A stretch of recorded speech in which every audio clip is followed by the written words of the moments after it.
Hello, good morning. My name is Anthony Coghill. I'm the chair of Committee of Public Safety and Wellness.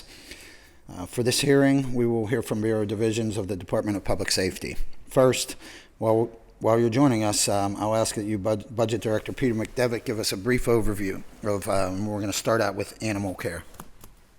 Thank you, Councilman. The mission of the Department of Public Safety Bureau of Animal Care and Control is to serve the residents of the city of Pittsburgh by providing care, control, education, and resolutions to situations dealing with domestic animals and wildlife. A quick overview, the Bureau of Animal Care and Control and its core services and programs include Title VI of the Pittsburgh Municipal Code enforcement, collecting stray domestic animals, assisting in the resolution of neighbor disputes regarding animals, advising residents of their rights and responsibilities in relation to pet ownership, safely releasing non-rabies vector wildlife species to approved wildlife rehabilitation centers, implementing quarantine procedures for bite cases, removing and disposing of deceased animals, assisting residents with animals they may not be physically able to handle, managing the city of Pittsburgh's spay and neuter program, issuing citations and attend court hearings for Title VI summary offenses and or act as a witness for cruelty of or neglect cases, assisting police officers with investigation or removal of animals, and attend community meetings events to educate residents about urban wildlife. A quick position summary: there is a total of 16 full-time positions funded in the operating budget, there's no change to that, an overall increase of about $40,000. And a quick summary of non-personnel changes. Overall, there is a $15,500 decrease in non-personnel changes. Those include an additional $7.5 thousand additional for training, $9,000 additional for animal services, $30,000 less for computer maintenance, and there's $30,000 budgeted total for uniforms and other operational supplies for animal care and control. Thank you, Director McDevitt. And if the department will just take an opportunity to introduce yourselves. My name is Lee Schmidt. I'm the Public Safety Director. Charles Showers, Manager of Personnel and Finance for Public Safety. David Madden, Supervisor of Pittsburgh Animal Care and Control. Thank you, gentlemen. And did you have a presentation of any sort? Did you want to talk as to your operations go with me or with us? Hi, Bob. Sure. For this year, we've prepared a number of very short slide decks just to kind of go over the functions of the bureaus, some of their accomplishments and goals, organizational charts, and some of the changes that are being requested today. So if with your permission, I'll go ahead. Absolutely. Before you move on, Charles, I just want to add that we are joined by Councilwoman Barbara Warwick and Councilwoman Erica Strasburger and myself. And is anybody else online? Okay, so that's it for now. All right, just a moment while I share my screen here.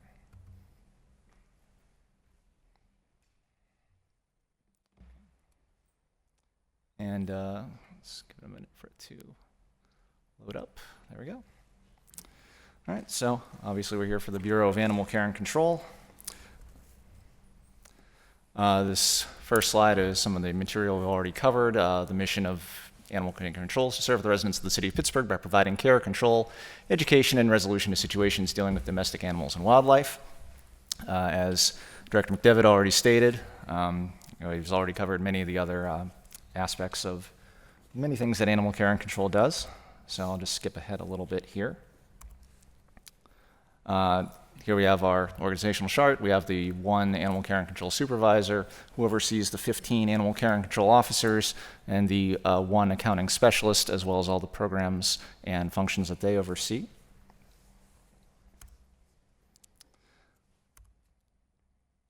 And here we have some statistics on the activities that Animal Care and Control has done this year. Dave, I'll defer to you if you want to go over any of these statistics in detail.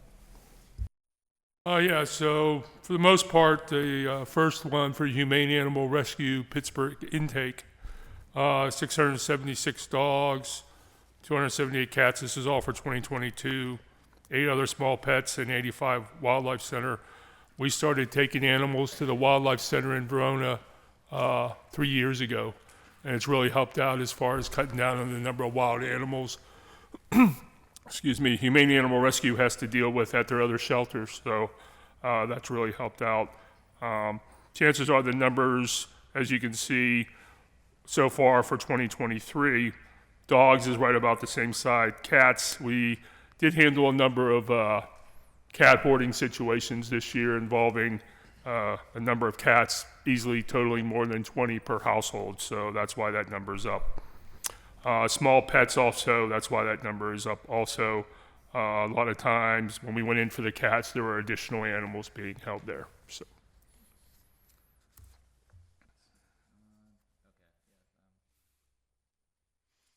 For the wild animal intake, trapped, injured, or inside buildings, that's pretty much normal. We're not really sure why the raccoons is going up so much already in 2023. 527 for 2022 is about the average over the last 4 to 5 years, but we've definitely seen an uptick. In the top 3, actually the top 4 when you include skunks, we're not sure why that is, but it could be due to construction or various other things, but definitely an increase as far as that goes.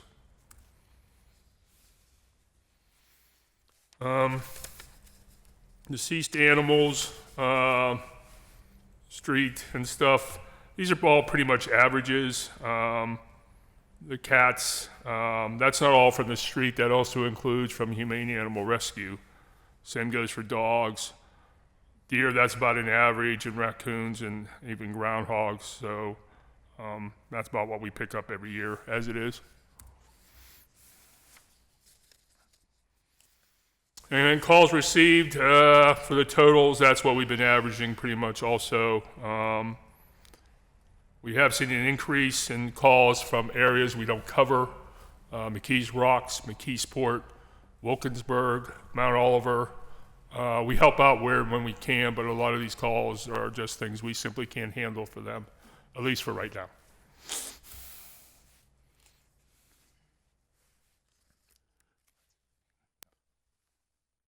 The spay neuter program, we are looking at, we've seen increases also here, which is good news, trying to get more and more of the owned cats and dogs within the city of Pittsburgh spayed or neutered. We're working on that as far as looking at maybe some other possibilities as far as things go for starting in 2024, but we're still working through a lot of different ideas right now.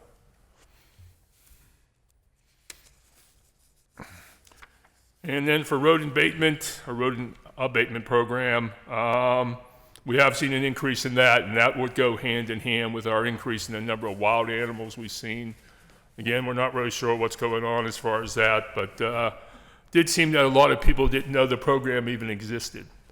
So we've been doing our best to get the word out, telling people what they need to do. 311 will reach out to us and say that people are a little bit upset because they don't know what to do about the rodents, and so we'll talk to them directly. We normally ask them to get in touch with all their neighbors. The more people we have in an area or a neighborhood that requests rodent baiting, normally that's how it helps solve the problem. Instead of one person doing it and then a couple of weeks later somebody else doing it and then a month later 2 other people doing it. If we can get them all concentrated at the same time, it really does seem to alleviate the problem. And that's actually the way the poison works. Rats eat the poison, but they don't die right away. They take it back to their nest and they spread it out among the whole nest. So that's why it's important to get everybody involved when we can.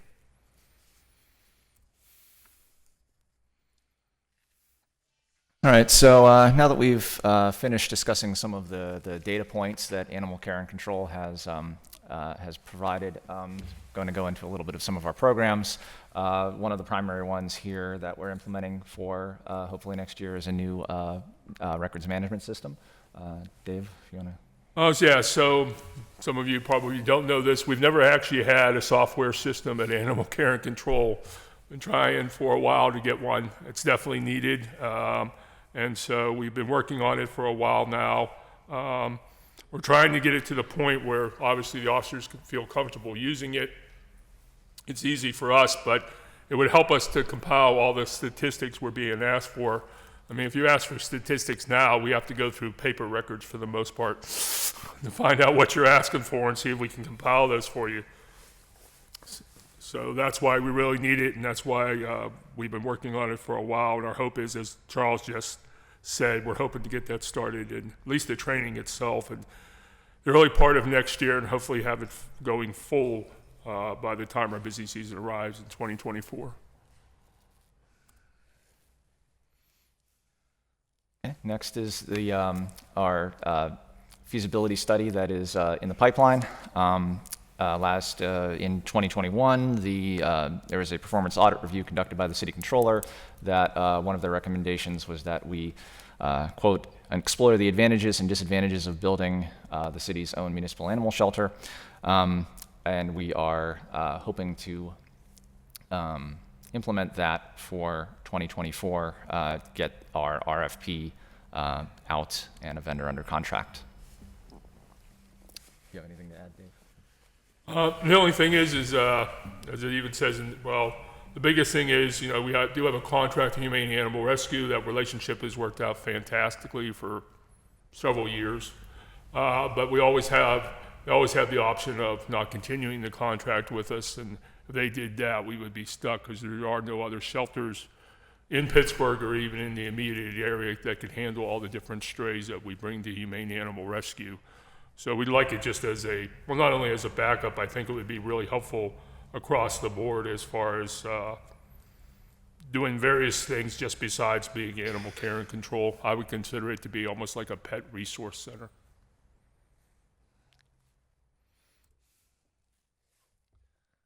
Okay, so this is just a slide just to go over the 2023 operating budget as it was provided. I think I think we've already covered most of the programs that Animal Care and Control produces. So this is sort of more a FYI part of the program. We have one of the budget successes was also this these vehicle outfits. Well, the new vehicles are really great. They actually give us, the officers, more room.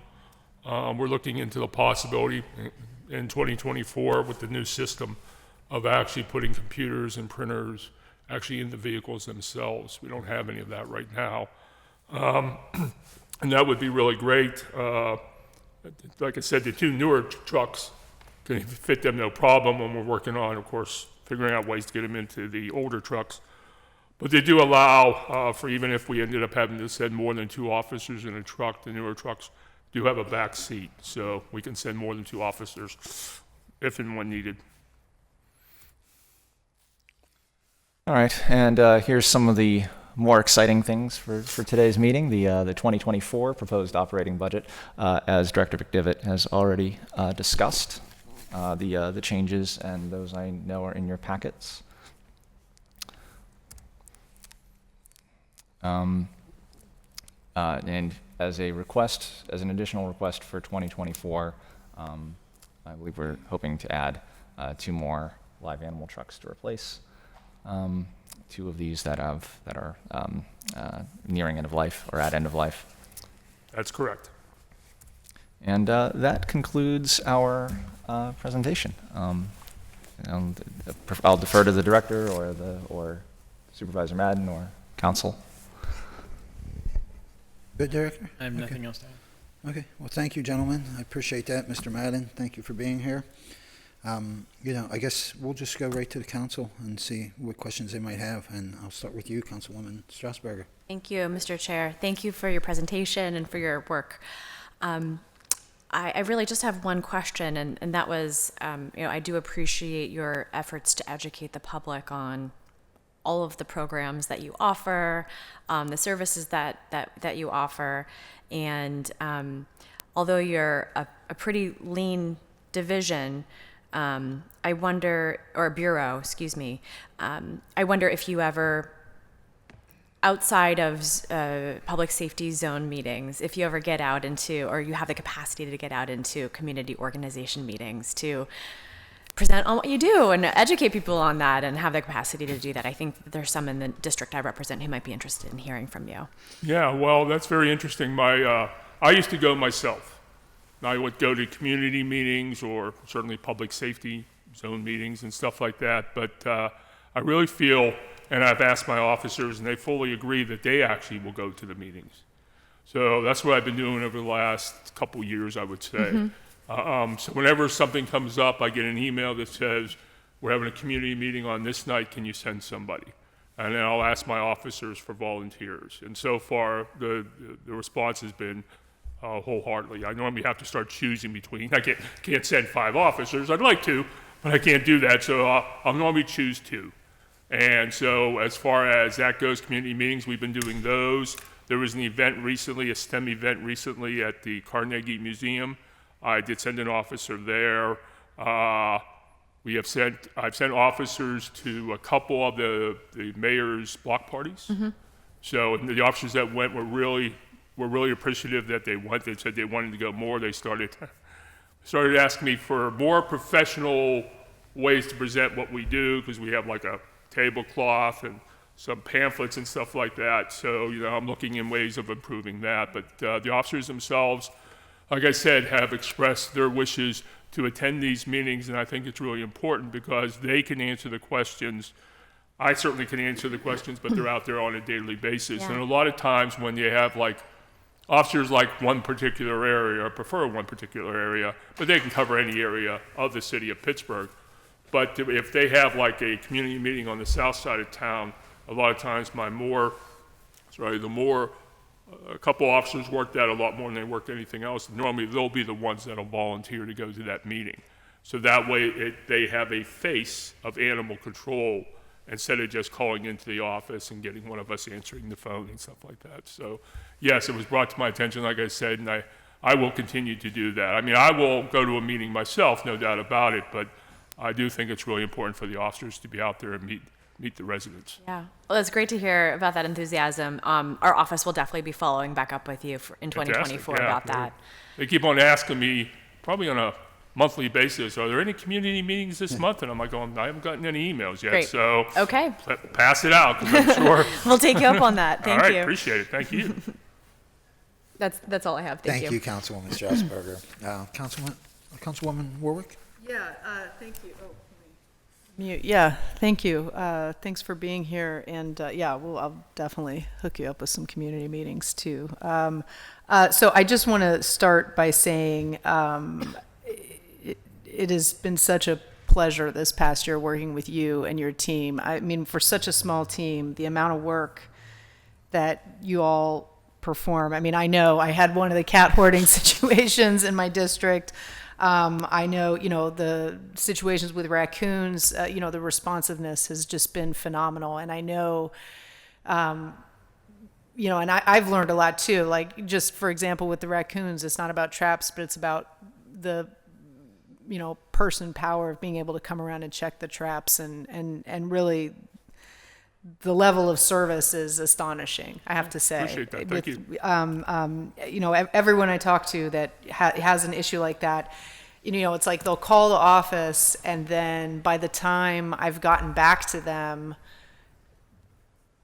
almost invariably it's like, oh yeah, we got a hold of animal control, and they're dealing with it. So that's fantastic. Thank you. That's good to know about the rodent. I didn't realize either that rodent abatement was that was something that we could do, and that's good to know, sort of like among neighbors. So that's super helpful. I did want to ask with the deer. So it looked like you picked up around nearly 500 deer. Does that include the deer from the deer program, or is that in addition? Actually, no. It turns out that they actually take care of the deer on their own. Either they'll take the deer home with them, or they'll donate the deer. Okay, so that's just to underscore for the public, right? That's the number of deer that we're picking up in the roads and whatever, Like I said, that's normal. That's not, it's, it might be a little high for one year and a little bit low for another year, but on the average, that's about what we get. Yeah. Okay. Yeah. Okay. Good.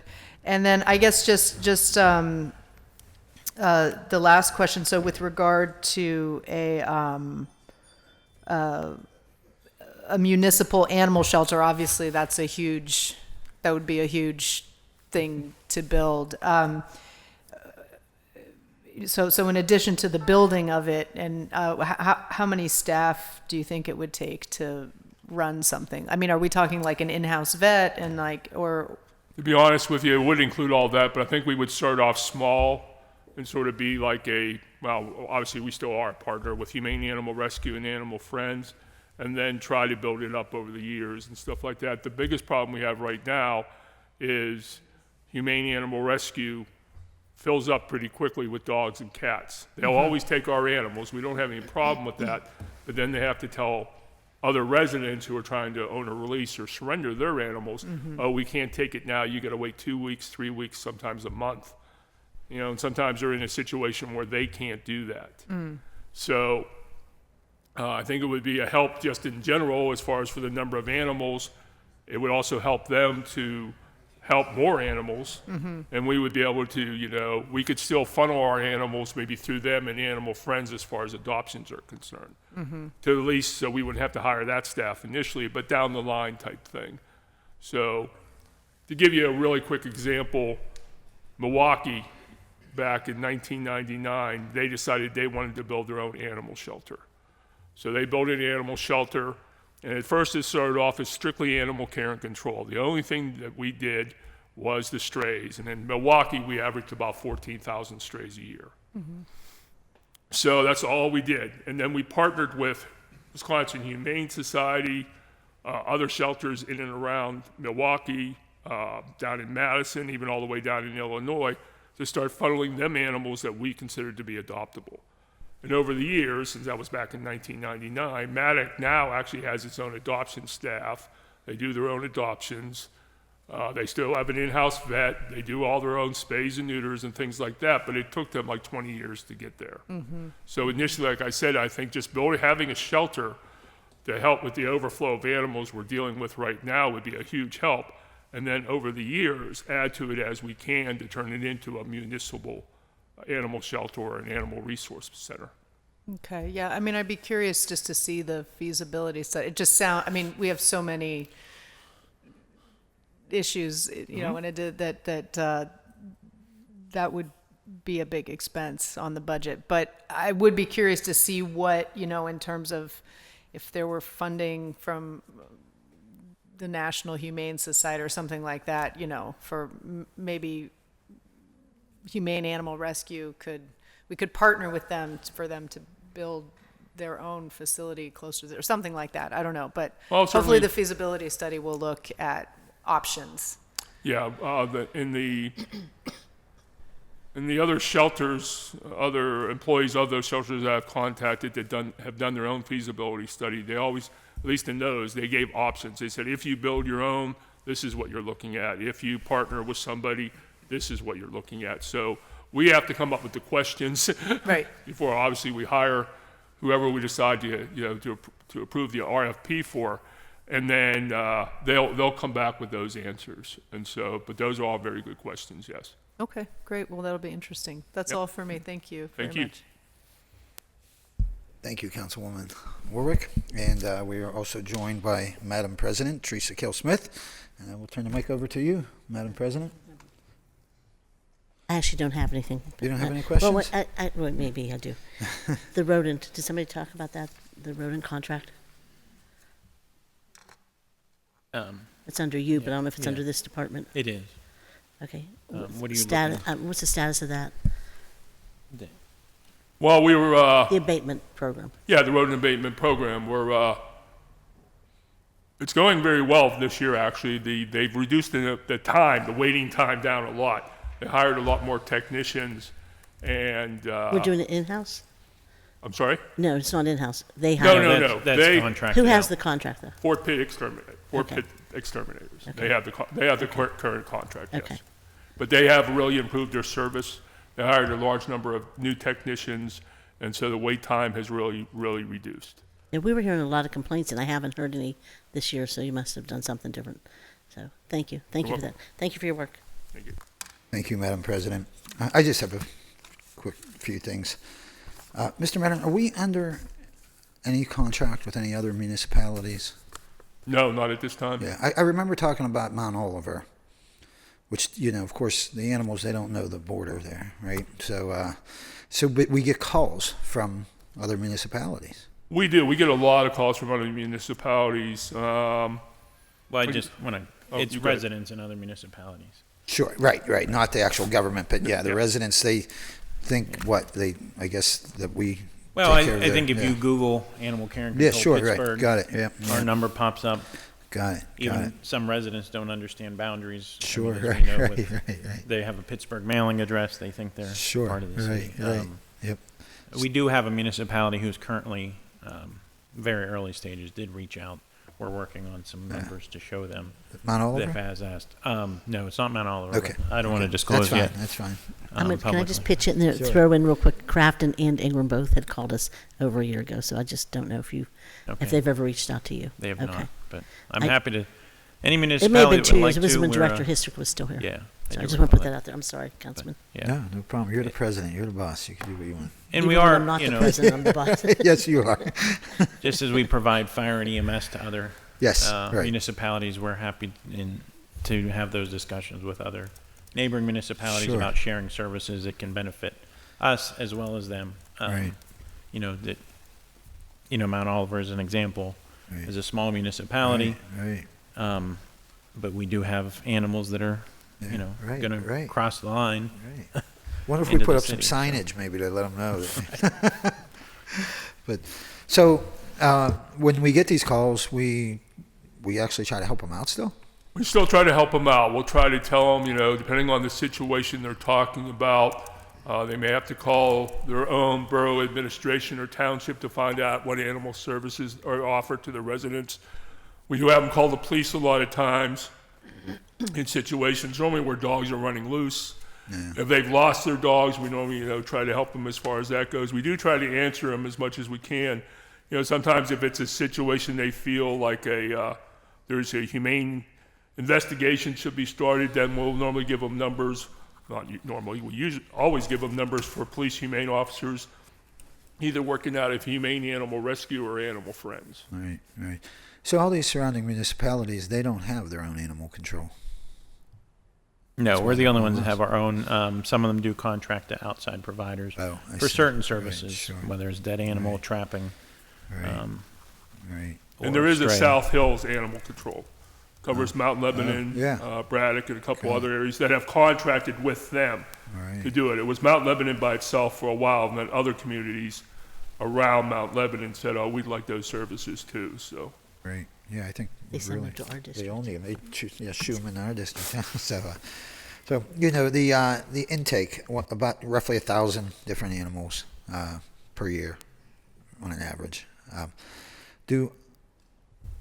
Let me separate the two. Wild intake. The wild intake. Obviously, we don't send them off to the humane or the humane animal rescue. We euthanize them. What happens with the wild intake? okay, so for the state of Pennsylvania, raccoons, skunks, and groundhogs are all considered to be potential carriers of rabies. Right. By law, we are not allowed to re-release them. They all have to be humanely euthanized. Right. Bats, if bats haven't made any type of contact with a person or an animal inside the home, we are allowed to re-release those. Right. All the other animals we get involved with are normally injured or sick in some way, so that ends up what's happening with them. Orphaned or baby wild animals we can take to the Wildlife Center in Verona. Now, like I said, we started doing that about 3 years ago, and that's really helped out. The officers, like I said, it helps with humane animal rescue because their staff isn't dealing with taking in a dog and then dealing with an owl or a hawk or something like that. So that's really helped out as far as that goes, and it helps with the officers when they're dealing with baby animals like raccoons or woodchucks or something along those lines. So we feel that it was actually their idea for us to try. Now it's true the Wildlife Center is like all the way in Verona, but the officers do make the attempt as often as they can. All depending on the volume of calls that they have to deal with, and of course the number of officers working each shift. Right. But for the most part, I'd have to say easily 90% of the wildlife that we run into that is potentially rehabable, is taken to the Wildlife Center. Got it. Yeah, who- and if yeah, I sure, could just add, sure. we have been working over the past year with Humane Action Pittsburgh to put information on our website for the general public on ways to, live and work with wildlife a little bit and reduce that, ensuring your trash cans are secured and you're not just leaving it out for the raccoons and things to eat more, so it does. Yeah, and there we do have a lot of information on the Animal Care and Control's website about how to ensure animals aren't coming into your property as much, Right. and how to do that, just to try to reduce that the amount of trapping we need to do. Yeah. And our euthanization, when we have to put animals down, who does that? My officers do that. They Oh, they have been do? trained Okay, either yeah. by veterinarians at Humane Animal Rescue, or we actually do have a veterinarian, Dr. Steppison, on staff who does the training for my newer officers.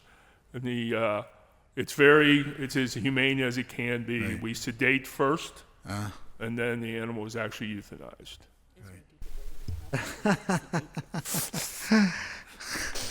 Yeah, and the vet is on contract. Just want to clarify. Not on staff. So we do it, but it's a licensed veterinarian. The licensed veterinarian that does the training and everything else, and then Gotcha.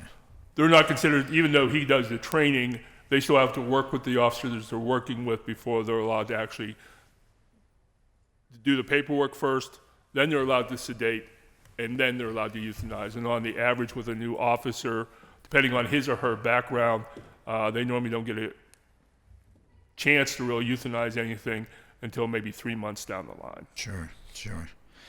But our officers are eventually trained to euthanize. Yes, they are. Okay, yeah. And Councilwoman Warwick touched on this a little bit. The animal shelter that we were entertaining, that would not replace the contract that we have with Humane Animal Rescue. Yeah, I think that's so. What we're looking to do is a feasibility study to see what makes the most sense, both for us and our private current partners, which is Humane Animal Rescue, just to see what we can do to ensure we have the proper amount of space and that we're being the most efficient with our tax dollars, and we have a long-term plan in place. I have multiple meetings with Humane Animal Rescue. They have no intention of withdrawing from the contract, but as we all know, at any time, any agency can do that. So we want to make sure we're prepared and have a plan in place. Right. So the feasibility study is to review, as Dave, Supervisor Madden stated, it will give us different options on what that looks like. If we would do our own, how much that would cost. It would be a significant cost. We know that. Sure. There are some benefits to that around enforcement. Right. It's to evaluate all the different options and what direction we would want to go. Obviously, that would be brought to council once that feasibility study is completed. Understood. So, for 2024, you have budgeted 2 new trucks. Yes, 2 new trucks. The software as well, is that also in the budget? software, yes. Okay, so we're going to move ahead with that as well. And that's it. So that's really it for me. I'll go back to council if you have any follow-up or any other questions. Well, thank you for joining us, Mr. Madden. I appreciate the work you do. You have a difficult job and little resources, so hopefully we'll get at least updated software to make things a little more, so you're not working off 3x5 cards like I do. Thank you, council. Yeah. Thank you. Thank you. So next I'm going to ask, who am I asking up here next, Peter? Oh yeah, also Pittsburgh Bureau of Fire to come up and join us, please, and we'll get right into that. Ready for my spiel? As soon as they settle in, right?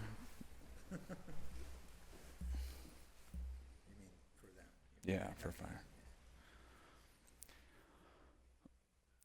For the City of Pittsburgh Fire Bureau, it is the mission of the Pittsburgh Bureau of Fire to protect life, property, and the environment by providing effective customer and human services related to fire suppression, emergency medical services, hazard mitigation, emergency management services, and domestic preparedness.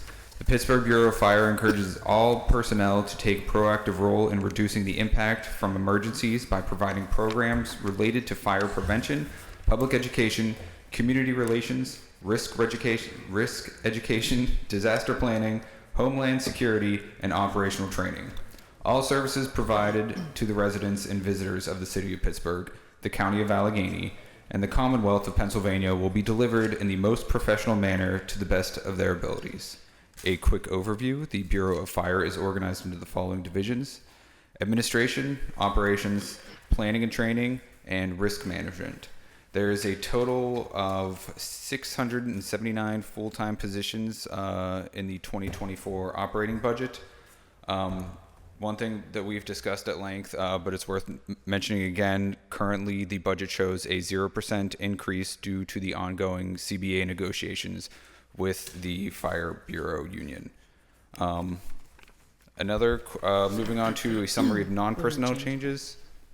Overall, there is about $531,000 increase in non-personnel changes.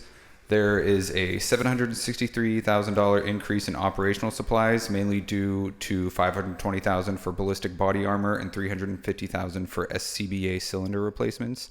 There's also $241,000 less in equipment for pumpers and swift water radios, and there's a total of a little over $1.1 million budgeted for uniforms. In the capital budget, there is a number of items for the Bureau of Fire. There's public safety equipment for breathing air compressors, gear extractors, supply hoses, and thermal imaging systems. For public safety facilities, there's a number of fire stations receiving upgrades. Those include Fire Station 8, Fire Station 35, Fire Stations 19, and Fire Station 20. For capital equipment acquisition, there is a fire aerial ladder truck budgeted in 2024 for $1.5 million. There is the fire pumper lease for 4 pumpers that was approved via Resolution 480 of 2022. There's an additional 2 fire pumpers for $1.9 million. And there is $977,000 for the fire truck lease. That is for 7 pumpers and 2 aerials, and that will be the 4th of 7 payments for that. And that's all I have for fire. Thank you, Director McDevitt. And if we can just go down the line and introduce ourselves before we start. Daryl Jones, Chief of the Pittsburgh Fire Bureau. Gonna have a magic touch here, Brian. Yeah. Brian Kukila, Assistant Fire Chief. Matt Davis, Assistant Fire Chief. Thank you, gentlemen. And did you have any presentation or anything you want to go over first, Charles? Yes. Okay, sure. If I may, I'll go ahead and I have another PowerPoint prepared by the Bureau of Fire for just to kind of go over some of our accomplishments, goals, that sort of thing. So I'll just, if I can just get Zoom to accept that, then we will.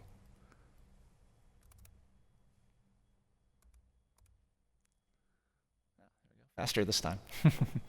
All right. So as Director McDevitt's already discussed, we have the list of some of the things that the Pittsburgh Bureau of Fire does,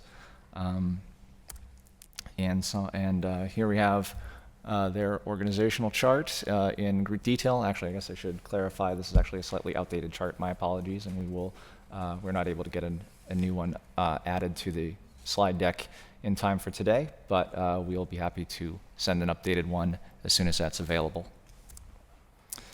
Next, we have our roster information. As noted, we have 32 recruits currently in the academy and a class of 32 recruits planned for 2024. As the highlights there. We have some of our data highlight from the incident highlights. I'll defer to the chiefs if they want to go into the details on any of the items we've covered so far.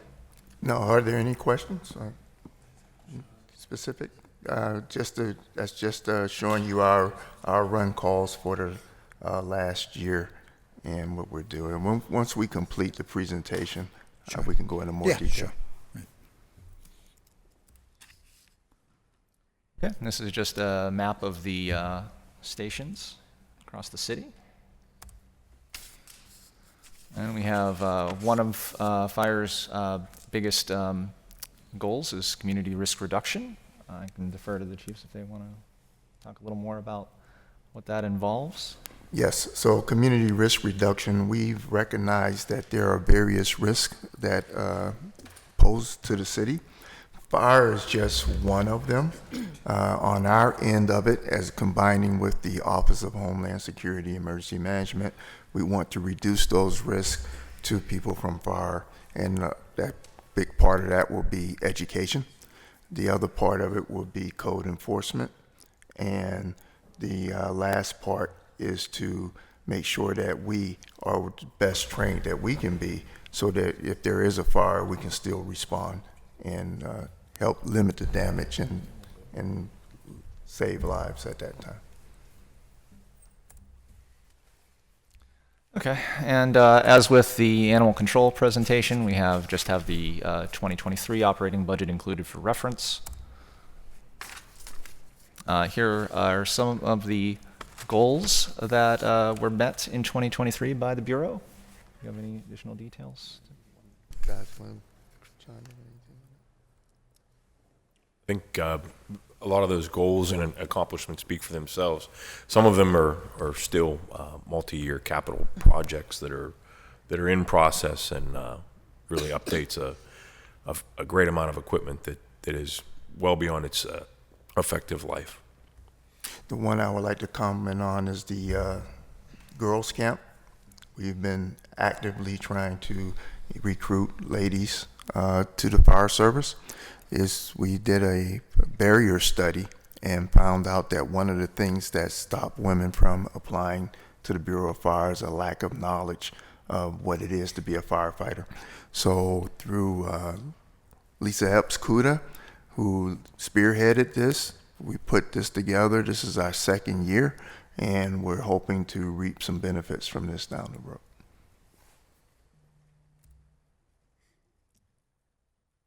Okay, and this is a slightly more detailed overview of some of the capital budget projects for 2023 that have already been described by Director McDevitt. Anything to add? And here we get into the 2024 operating budget, which again, detail of that is in your packets. And as a highlight of the requests include the additional 11 firefighters already discussed. And I believe, yes, and we have additional discussion of the capital budget projects, breathing air compressors, turnout gear extractors, supply hoses, thermal imaging, and in-vehicle additions. Do you have anything you'd like to add to what's here? And that concludes our brief presentation. I'll defer to the rest of the group. Thank you. Okay, Director Schmidt, did you want to add anything? No, I have nothing to add, I think. Unless the chiefs have anything, we can Guys, take questions from before we council. take questions. Okay. So, yeah, again, thank you for your presentation. And we'll just keep the same order if it's okay with council, and we'll go to Councilwoman Erica Strasburger. Thank you, Mr. Chair. Thank you all. Thank you for the work that you do, and thanks for being here today. I have just a few questions. I noted the new public education specialist. Is that correct? There's a new public education specialist? Yes, that's Slide Ms. slotted Kuda, for. firefighter Lisa Epps-Kuda. Oh, okay. Is that a new position, or is that, it looked like a new position in here? We yes. Oh, okay. So from our view, it looks like a new Yes. position. Got it. Okay. So that makes more sense. I was just going to ask about the role, but I think I understand the role and its mission. I see that there is a $750,000 line item for recruit allowance. How is that generally spent? That's for recruit allowance. That's probably what's going through to get the recruits through the academy. So there's a 32-week academy, and during that academy, people come in. They basically have most of them no knowledge or skill set involved, and by the time they complete that 32 weeks, they're certified as emergency medical technicians. They're certified to firefighter 2 level. They have been trained in hazardous materials and also in some of the rescue capacities, such as swift water rescue and vehicle rescue extrication. So majority of that is on the training itself, Yes. rather than the recruitment efforts of. Yes, Okay, that's got all it. training there. That's That's all not training. from the recruitment Got efforts. it. Got it. Okay. And how is the new class with how is recruitment going? How is your assessment versus previous years, or what you'd seek to have? So as I stated earlier, we did do a barrier study, and the three things we found that was a barrier was the residency requirement, that you had to be a resident for a year before you applied. It's very difficult to somebody to move in a city for a year and thinking that they might get a job, so that was part of the problem. The physical agility test it was a homemade test that was designed within the city, and we were moving towards a national standard test, which is the CPAT test. And the last item was a lack of awareness of what it is to be a firefighter and what the job entails. So we are attacking those. The residency requirement went away, working with human resources and local aid, local one, to bring in the CPAT exam, which is a national standard exam. And we are working for better recruitment. Now, not only did we do the girls camp, we working again with human resources and collaborating with local one. We now have a PBF recruitment team, and this is completely people who asked to be a part of this team to go out and recognize that we have this gap that we need to fill, and are working to bring that together. So those are some of the efforts that we're doing. None of this, we haven't had a new test or application period since we instituted these. So we're waiting to see what's going to happen, if these are going to make a difference for us. Okay. But currently, I thought it was said about 33 in training right now? If 32 in training 32 right in now, training yes. right now. And is Scheduled. that on track to where you'd like to be? You'd like to be higher? or- We usually take on 32 at a time. We try to put our recruit classes in multiples of 4, because everybody works as a team of 4 out in the street, and we want them to be used to that from day one. So Makes sense. we then, of course, if you get too big, the quality of the instruction goes down. So 32, 36, maybe no more than 40 in a class is about as high as I would want to go, but 32 seems to be a good balance right now. And you expect, on average, what percentage of those people will move on and fill a role in the bureau? And Probably 100%. Okay, You know, there's it's not a gap there. Yeah, Okay. we have very few people, very small percentage of people actually don't complete the training. It's been known to happen, but it's not a problem. That's great. Okay. I think that's the extent of my questions today. Thanks. No, thank you, Councilwoman Strasburger. Let the record show we're joined by Councilman Wilson. Thank you for being here. And I will go to you, Councilwoman Warwick. Okay, great. Thanks. Thank you for being here. And for all the work that you do. I know there have been, in the past year, at least 3 house fires that I know of in my district, and no one was hurt, and that was great. And I appreciate, everything you do. Maybe more. Those are just the ones like big ones that I heard about. So, I guess first question, just because we were talking about it yesterday, just in terms of the fleet, because I know, right, the fleet is aging, and so just I'd like to hear a little, because we've been talking about the fleet maintenance, right, and how we do fleet maintenance. If there are any, if there's anything that you would want to mention just for the public about how we could serve you all better in terms of maintaining the fleet, like the fleet that we have.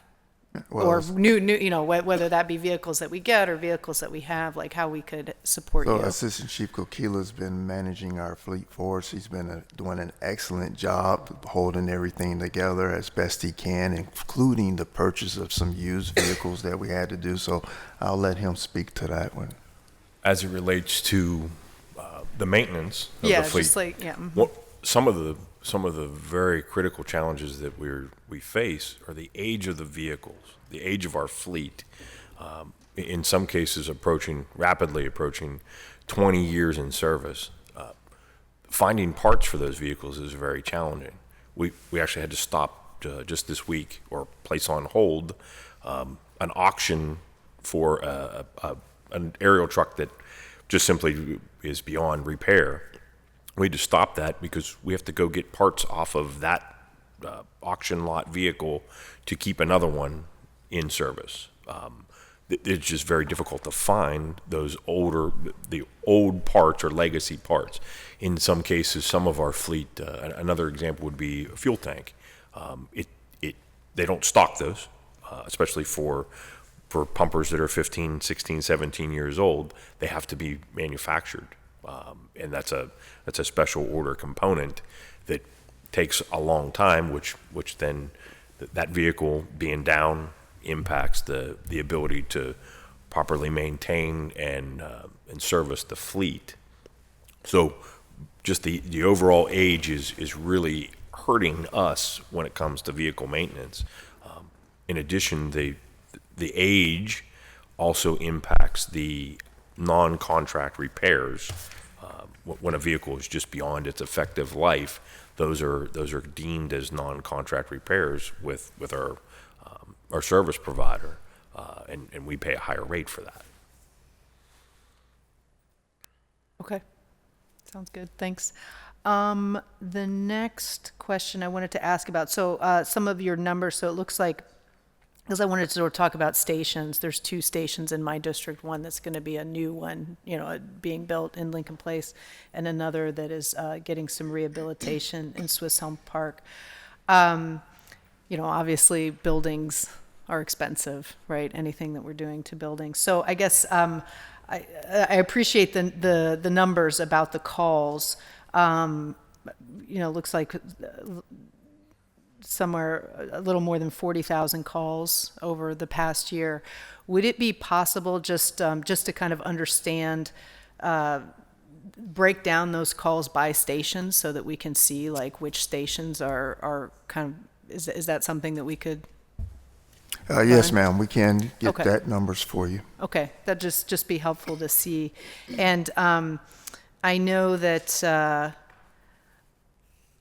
we've talked in briefings before about, because I know that there's a lot of work that the firefighters do within the communities from the stations, right? That maybe isn't as publicized. Or maybe if some of those programs could be more formalized in a way, whatever that, and maybe that's a station by station thing, right? A community by community thing, presumably, right? But with that in mind, because we had just spoken about it with animal control, it would be great to, if to have the firefighters from a given station in a given neighborhood who, going out, like maybe the community meetings, talking to kids in the after school program. I mean, just from a community outreach, as well as maybe potential recruits, right, from the neighborhoods. I don't know, is that something that you think the individual station teams would be? Well, like you stated earlier, we're already doing that. Now, if you want it to be formalized, that would, that's not a large leap to Okay. do something like that. But right now, the guys identify what the neighborhoods they work in. Yeah. They have the name of the neighborhood on the side of the rig. Yep. Their doors are open. They do certain things.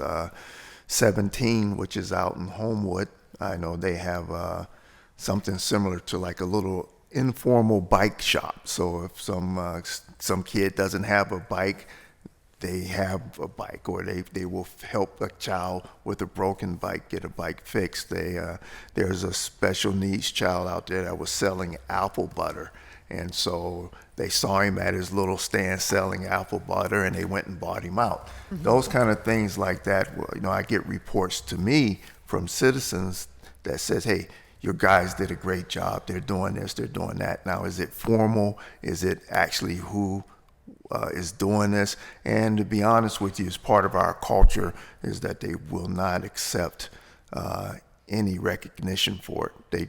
They like doing things under the radar and just being a part of the community, just being good neighbors. We can talk about how we can formalize that more, but I'm not sure that that's going to change the results. I think we're getting very good results where we are right now. Yeah, I mean, I think that, partnership, even again, like maybe more formalized, like with the rec centers and with the community groups, something where there's like an active back and forth communication or regular updates. I think that could be, I don't know, I just see a lot of potential there, with the work that you do in the community. I just know, from the coat drive and all that kind of stuff, you get such good turnout at those things. I just feel like there really could be a lot, I mean, not that it's just about, sort of, patting yourselves on the back, but also just to really expand that and get it so that people really know, that the firefighting team is there for them, as residents. At any rate, great. So my next question is about grants. Do you have somebody on staff who is sort of dedicated to like getting, because obviously, all the supplies and stuff. Okay, so is there a way that we could support you better? I mean, because, this equipment, I mean, we all know it's just so expensive. And I know we do get a lot of grants, like for the radios and that kind of thing, but just to make sure that we are absolutely getting every single free dollar that we can get. There is you just can't go to the land of grant and get bushel baskets full of cash. Okay, the grant comes out with a notice of funding opportunity, and you have to fit within the parameters of giving for that money. So the grants team from the mayor's office, along with myself and the two assistant chiefs, we write our grants. Since I've been here, going on 17 years now, the Fire Bureau has acquired over $10 million in grants. So we do a very good job at that, but there's only so much you can grant availability, and there's limitations on what you can do with the grant. Some of the things have a high priority and others have a low priority. Rigs, for example, we would love to be able to just say, hey, let's write a grant. But rigs are low priority for the federal grants, believe it or not. So other things that we have to, when we look at the notice of funding opportunity, we see if there's anything in there that we can go for from there. And we kind of cracked the code, so to speak, to give, but we don't tell anybody how we did that.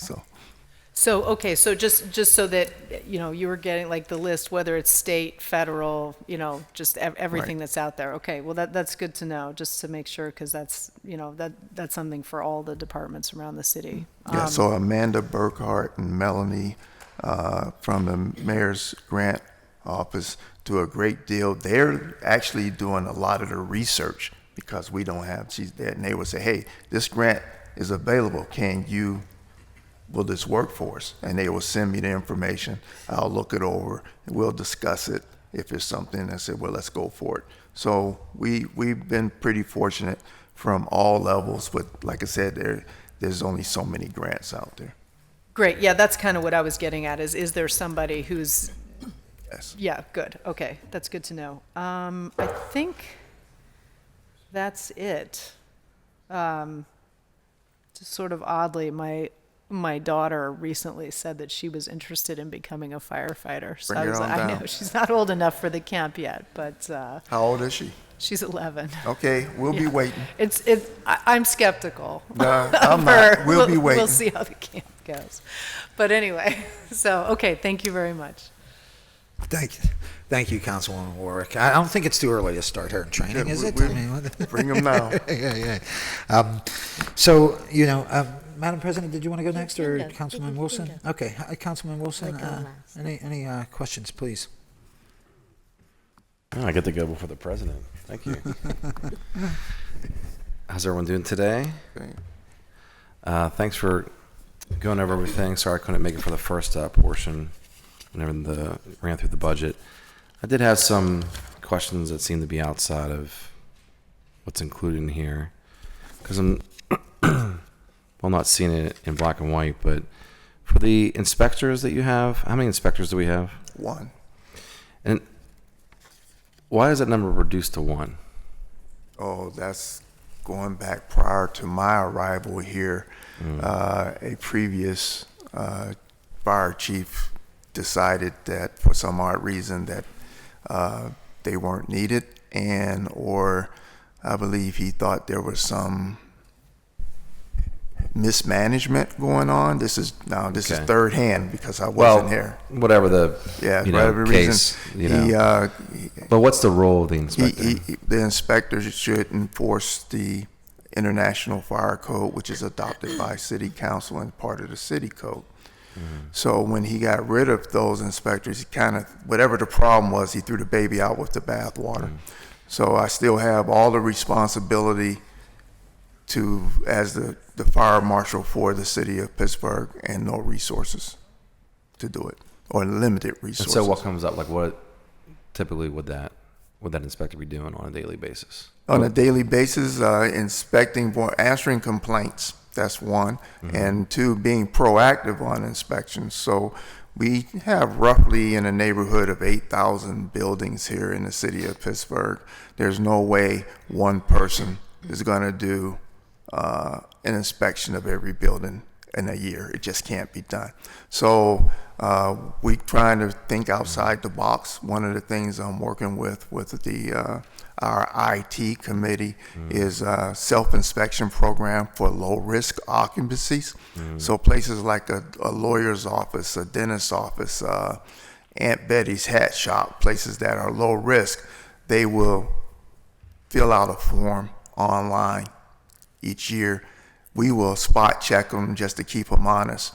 And every third year, they would get an inspection, a formal inspection in person.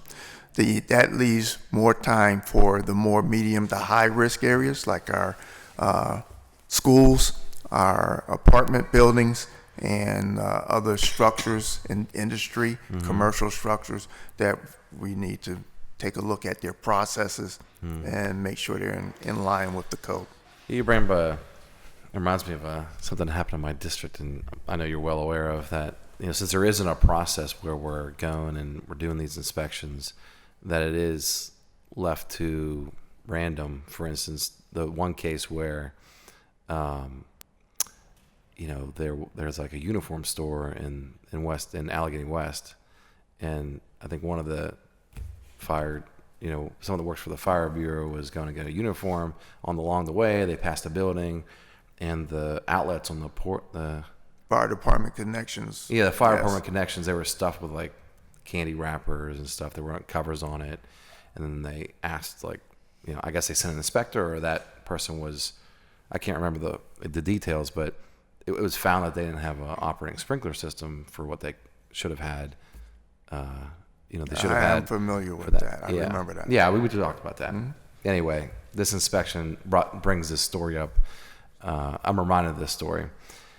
And so in that process where you're doing low level and then you're looking at the higher level risk ones, do you see an increase coming to council next year? Because I'm not seeing it this year, coming to council next year for that increased amount of inspectors? I've been coming to council for an increase in the amount of inspectors well, you're not for coming about to council. 8 years. Well, where is it here then? It was an unfunded request. Okay, so it's an unfunded request. You've been coming to, I gotcha. Well, I've been asking for years for that. Not blaming you. I'm just want to understand what we're talking about. Okay, and what's your request? I would like to have 3. 3. Yes. Would you like to address the reason why we can't increase it? There's only so much funding to go around, and I think, as we prioritize requests, we have to evaluate all of that. Okay. It'd be good to I don't always make those decisions, but. Yeah, I guess it'll be good just to evaluate the risk of not having, in the cases I'm sure you have the data on what has happened that could have been prevented in certain cases, or what is happening in even other cities of, something like of these larger structures that, something goes bad. So Yeah, and I think it'd be interesting to look at there has been some discussion about evaluating, working, because PLI has fire inspectors, or folks titled as fire inspectors, but they're very different, and I think sometimes that causes confusion. Yeah. So I know, talking to OMB in the mayor's office, one thing we've said is between now and next year's budget season, we will Okay. evaluate exactly the duties, so we make very clear how they're different and Okay. what those do, and look at what other cities do and what options we have as a city.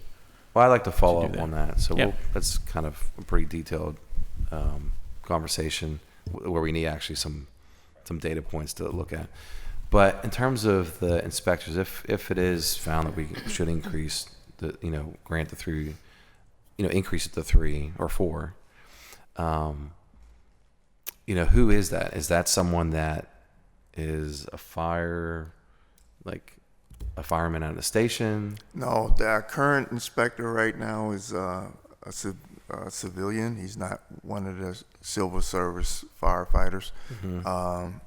The plan would be we operate out of 4 districts, or what we call battalions. The first battalion is the north side where you are. Second battalion is the Oakland area and Squirrel Hill. Third battalion is in the east end, and 4th battalion is on the south side.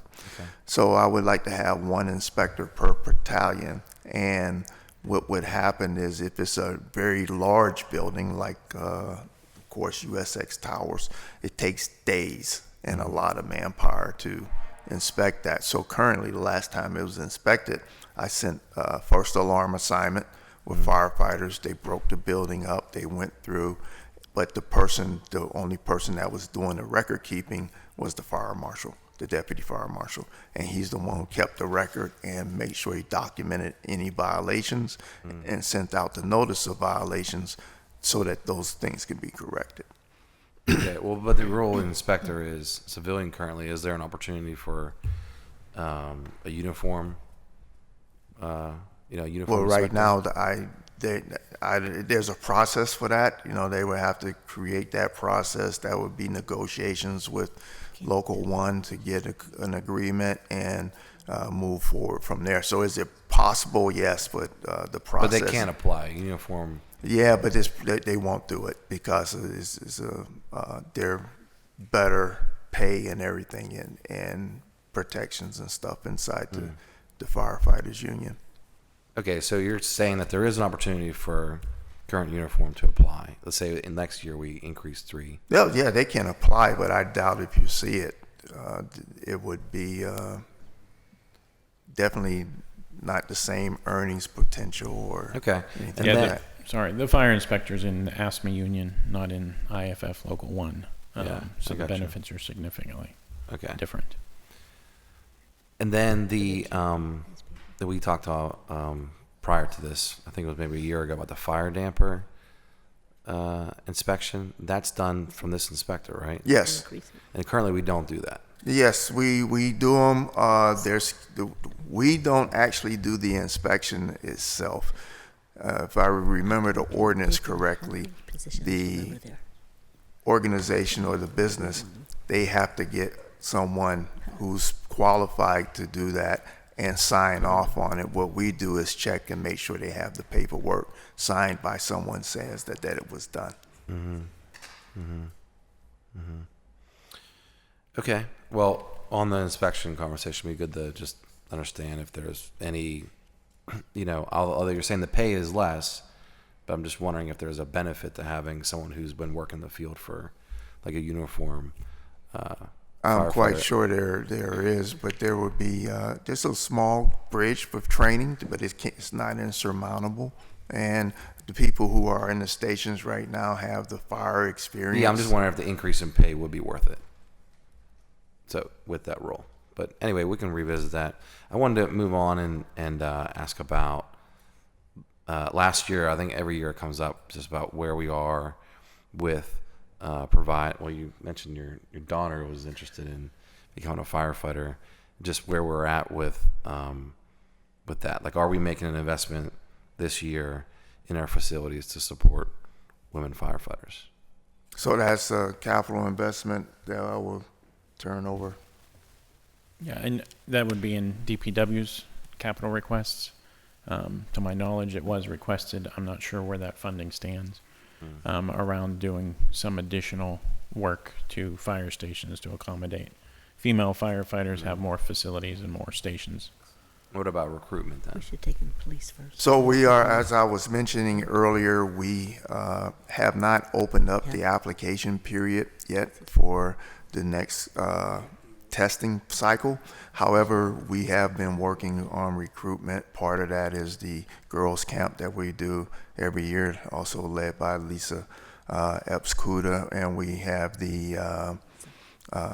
we put together in collaboration with Local One and Human Resources a PBF recruitment team.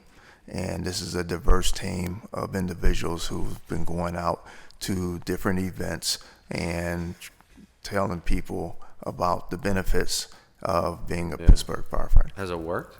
We don't know yet because we haven't had But previously, like in the last class, we didn't have this in place in the last class. All this stuff that we're but doing. in terms of the numbers, were there any women in the last class? No, there's no women in the current class. Okay. There may be some in the class that we scheduled to come up, but like I said, all that we haven't started our initiatives yet to see if we're going to have a change or improve. Okay. Well, thanks. I appreciate everything you all do. And I know that Station 32 is going to be excited about the old trolley tracks being taken out of Chestnut Street. Although it's closed down right now, and there's been some rerouting in terms of that. Maybe you could speak to that. Was there anything you had to change for that? Yeah, I'm not sure. I'm not aware of it. Yeah, it seems to be pretty. The detour has been running pretty well. Yeah, for people that aren't aware, there's this main street. Well, it is a main street because when they redid the highways, they never provided an on-ramp from 28 to North 279. So everyone comes through the neighborhood of Spring Garden. Anyway, that's a main road for 32. And well, I'm glad I know they're that tilting up the rails, and it's probably going to save us on some tires. Anyway. I was about to say that, and the rig was getting all beat up, and the sensors for the flood sensors were going off. Something like that. I can't remember because it would puddle. It would puddle in the one section. We're correcting all that flooding that would happen in the one. For some reason, the road would, come to a low point. But anyway, always excited to work together with you all, and thanks for what you do. Thanks. Thank you. Thank you, Councilman Wilson. And Madam President has instructed me to go first, so I will. And I'll just follow up on... Let him ask all the questions. Just follow up on a couple of things. I think it was Councilman Wilson just brought up is the facilities for co-ed facilities, restrooms in particular for fire stations. And let me just tell you what I last remember. Carrick Station. I can't remember. What's Carrick's number? 23. 23. So we were to put a facility in there, Public Works, like you say. Has that been done? Is there a co-ed facility there? No. No, there's not to my knowledge. There was a few stations that there were some female facilities added to, but I don't think 23 was on that list. Okay. Good, because I remember talking last year. The strangest thing, I think, what do we have? How many female firefighters do we have? 3? 5. 5. Okay. So that went up, I think, 1 or 2 from last time we were here. But and I think we were planning to restore or add the facilities for the female firefighters, but not at the stations that they're serving at. That was last year, I believe. Do any of our stations have the facilities that Yes. to accommodate? Okay. And the current female firefighters, are they stationed at that station? That I do not know. Yeah, right. But I can think of a couple of them probably. I don't think so, but I don't know for sure. Right. With all the other challenges with hiring female firefighters, I think it's a major obstacle other than, like you said, the lack of knowledge. And I'm glad you have a kind of a new recruiting strategy to bring them on. And we're looking forward to this young Warwick coming up, and you know, we need to get her a packet tomorrow just to keep her interested. Okay. Yep. So I would love to see that more. And I will say this about your recruitment classes: I've been to at least 2 or 3 graduations, and you think this is a Notre Dame football team coming out? I mean, they are just mean and lean and just ready to go to work. So I'm always so impressed with your recruits, and you know, I think you guys do a great job. I think our firefighters are the best in the country, honestly, and everything you do, you know, first responders. I share that opinion. Thank you. Yes, I'm sure you do.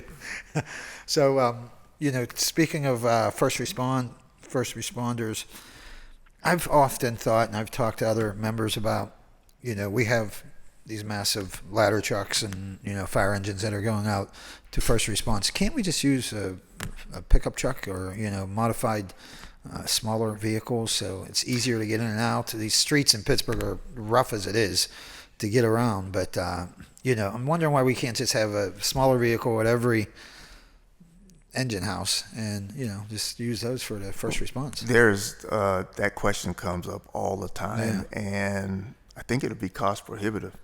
So I have 30 stations, and you would have to buy me 30 smaller vehicles. Yep. So that would be one off the bat right there. Then there's other issues of safety. If I have my crew out in a pickup truck doing something, and then a fire comes in, you know, firefighters travel in fire trucks. So we might be out on a first responder call with a medical call, and then we get a fire alarm or a channel to fire to dispatch. Instead of running back to the station and switching rigs, we have everything we need right with us. So that is probably the great debate that not only here in the city of Pittsburgh, but other organizations that do the same thing. And there's the argument of saving the cost on wear and tear on the apparatus, as opposed to wear and tear on a smaller vehicle. And I'm always open, but I don't have the exact answers for that. I always err on the side of caution, and if I'm going to send my guys out in the street, I want them to have everything that they need in their back pocket and not leave anything back at home where they have to go back and get it. And if I could just add to that, we have, you know, been asked that question, I've asked that question a little bit, and we've also looked at other cities that have done that, and almost all of them have returned back to the same model we have. They found that in the long run, the feasibility of it just doesn't actually make sense or make the Bureau more efficient. The cost savings of the wear and tear just doesn't make up for the inefficiencies it creates around response times to multiple incidents and getting units back in service quicker. You know, going back to, and that makes sense. You know, you know your operation better than I do.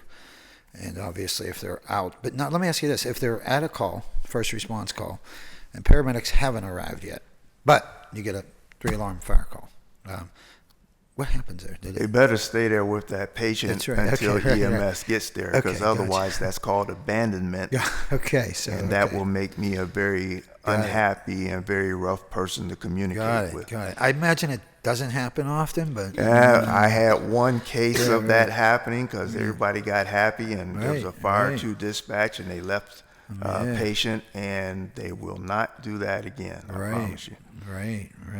At least leave one firefighter behind to stabilize the patient, right? No, they stay there. They travel in groups of 4. There's 4 of them. They stay there. Got it. And that's what they do. As to Councilman Wilson asking about the inspectors, and, you know, we've talked about that. Me and the director have talked about that.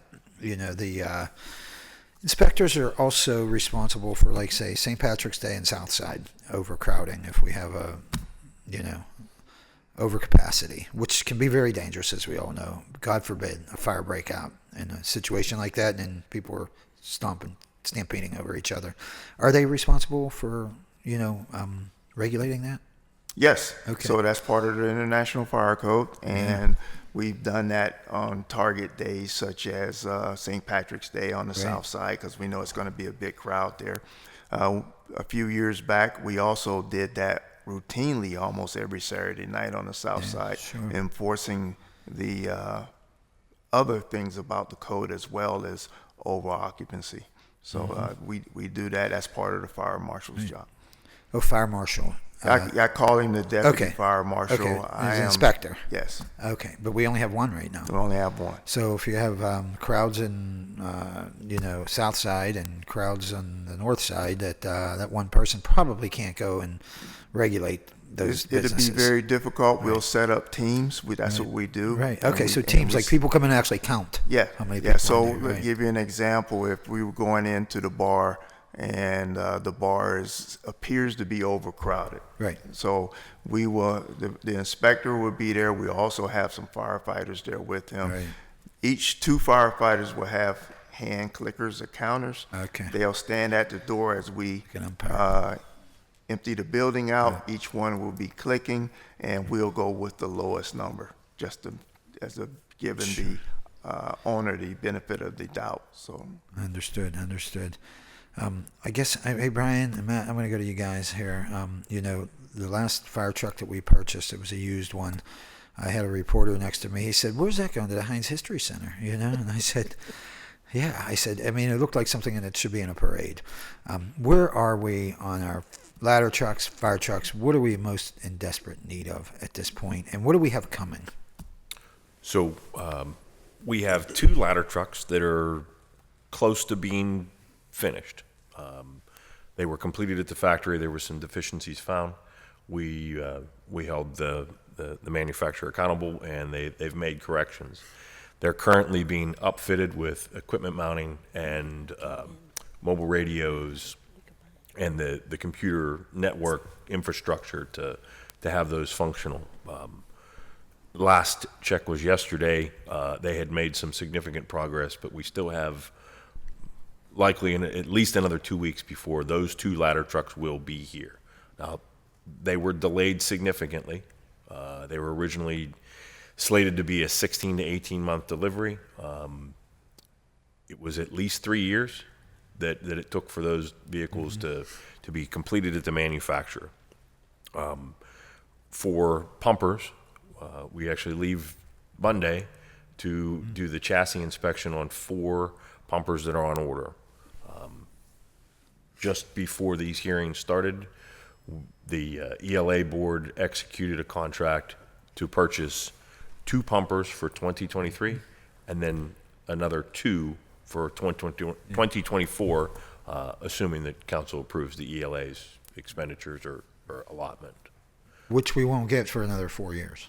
Once we approve the spending, it's like a 4-year wait, right? So for a pumper, and this is from memory, it's above 500 days for anticipated delivery. Ladder trucks are at 4 years currently. That's the industry average. Okay, so the state of our fleet in the fire department, 1 to 10, currently. Wait, You don't have to answer that. I don't. no, want to it answer that. is very aged. The reserve fleet is very aged. We presented a fleet replacement plan to the ELA. Yeah. That obviously based on what is allotted annually, Right. that's a rolling report. Right. The fleet is not in great shape. Yeah, so we're like a 4.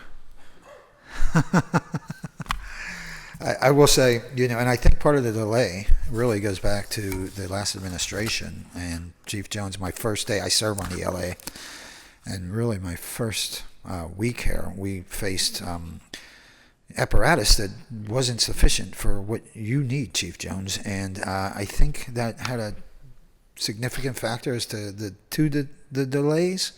And I've said since then, I've talked to Ralph and you all, that the firefighters need to be in on these decisions. Period. You know what you need out there, not the administration. So I hope moving forward with these new purchases, all approved by you all, right? Well, we typically have a working group consisting of people from both management and labor. and working on this, that particular instance that we were talking about. For some odd reason, they decided, hey, look, I got you something nice, new, and shiny. I like, thanks, but I can't use it. Right, And so right. that caused a lot of anxiety and Right. a whole bunch of other things as well. So I agree with you, and I thank you for that. No, We no need problem. to- I was the deciding vote on that. Did you know that? Do you remember I that? did, and like I said, I thank you. For some odd reason, we tried to repeat history. The same thing happened back in the 80s with tiller trucks here in the city of Pittsburgh, and it didn't end well then. And so I think we averted a lot of problems by going the way we did. Right, Thanks. Right. No problem. No problem. That's it for me, Madam President. The floor is yours. Thank you.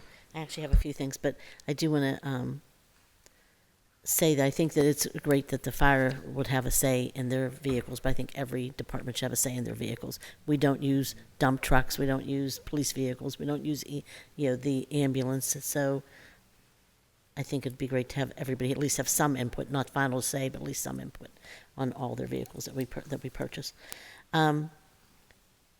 So if we have, council has $1 million in grant funding, and we could order another vehicle, we could purchase a fire truck or an ambulance, but it would take so long to get here. I wonder if what would be the best, if that you even think that would be the best use. And I don't know if members would be agreeable to that, to be honest with you. We haven't discussed it yet. Yeah, I mean, that's something definitely to talk about. Yeah. But yeah, ambulances don't have quite as large of a lead time. I think there's a little over a year right now. But So we have $1 million in grant funding, and one of the things I think council needs to do is get out of the grant-making business, because that's not ours.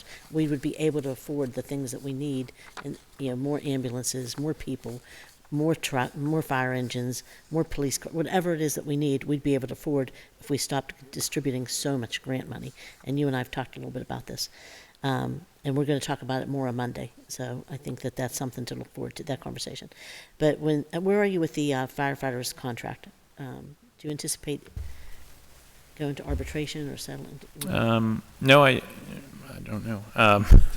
The local one president is here. Maybe he can tell you that better. I think things are going very positively. We're all confident, I think, both sides, that we can come to an agreement, And if which it comes, will get presented if to you council. come to an agreement, then council will vote on that. Okay. Yes. And then I do want to say that I am concerned about the recruitment for women. You actually do good in terms of minority, I think, in the fire department, better than some of the other departments. But I don't know about women in general, that there's just, 5 is better than what we had. Poor Lisa was alone for so long, but she's amazing. She's really amazing at what she does.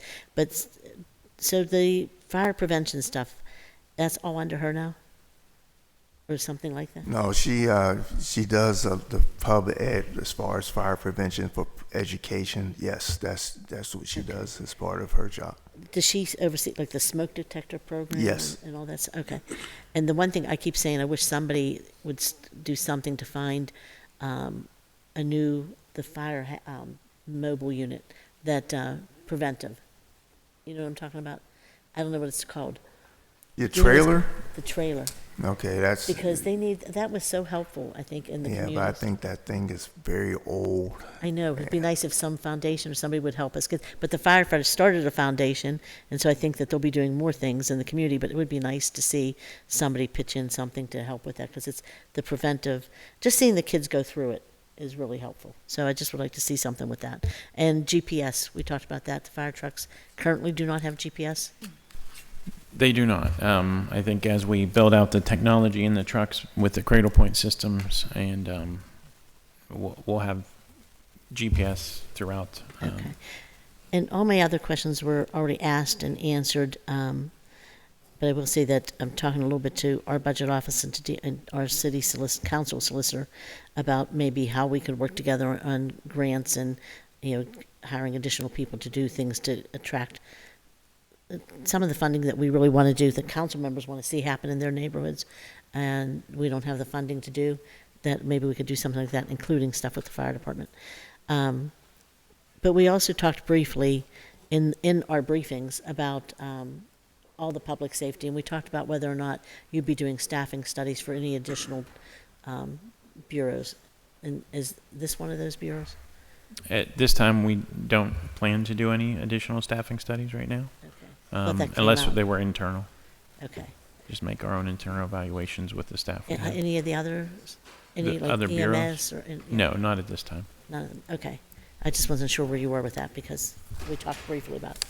Okay, thank you. That's it for me. Thank you for all the work you do. I appreciate it. Yep, thank you, Madam President. We're going to go second round, and we will go back in order to Councilwoman Strasburger and then Councilwoman Warwick. Thank you, Mr. Chair. I just had a couple of quick questions that I wanted to, that I realized I wanted to ask. So first was, this was getting to what I think Councilman Coghill was asking, but specific to the first vehicles services contract. Did you get the opportunity to, or anyone get the opportunity to weigh in but prior to the contract going out to bid on what you needed from a future contract for vehicle services? We were engaged along with other bureaus and departments that have fleets maintained by that contract. We did have engagement in the development of some part of the solicitation, more engagement on the assessment of the proposals that were submitted.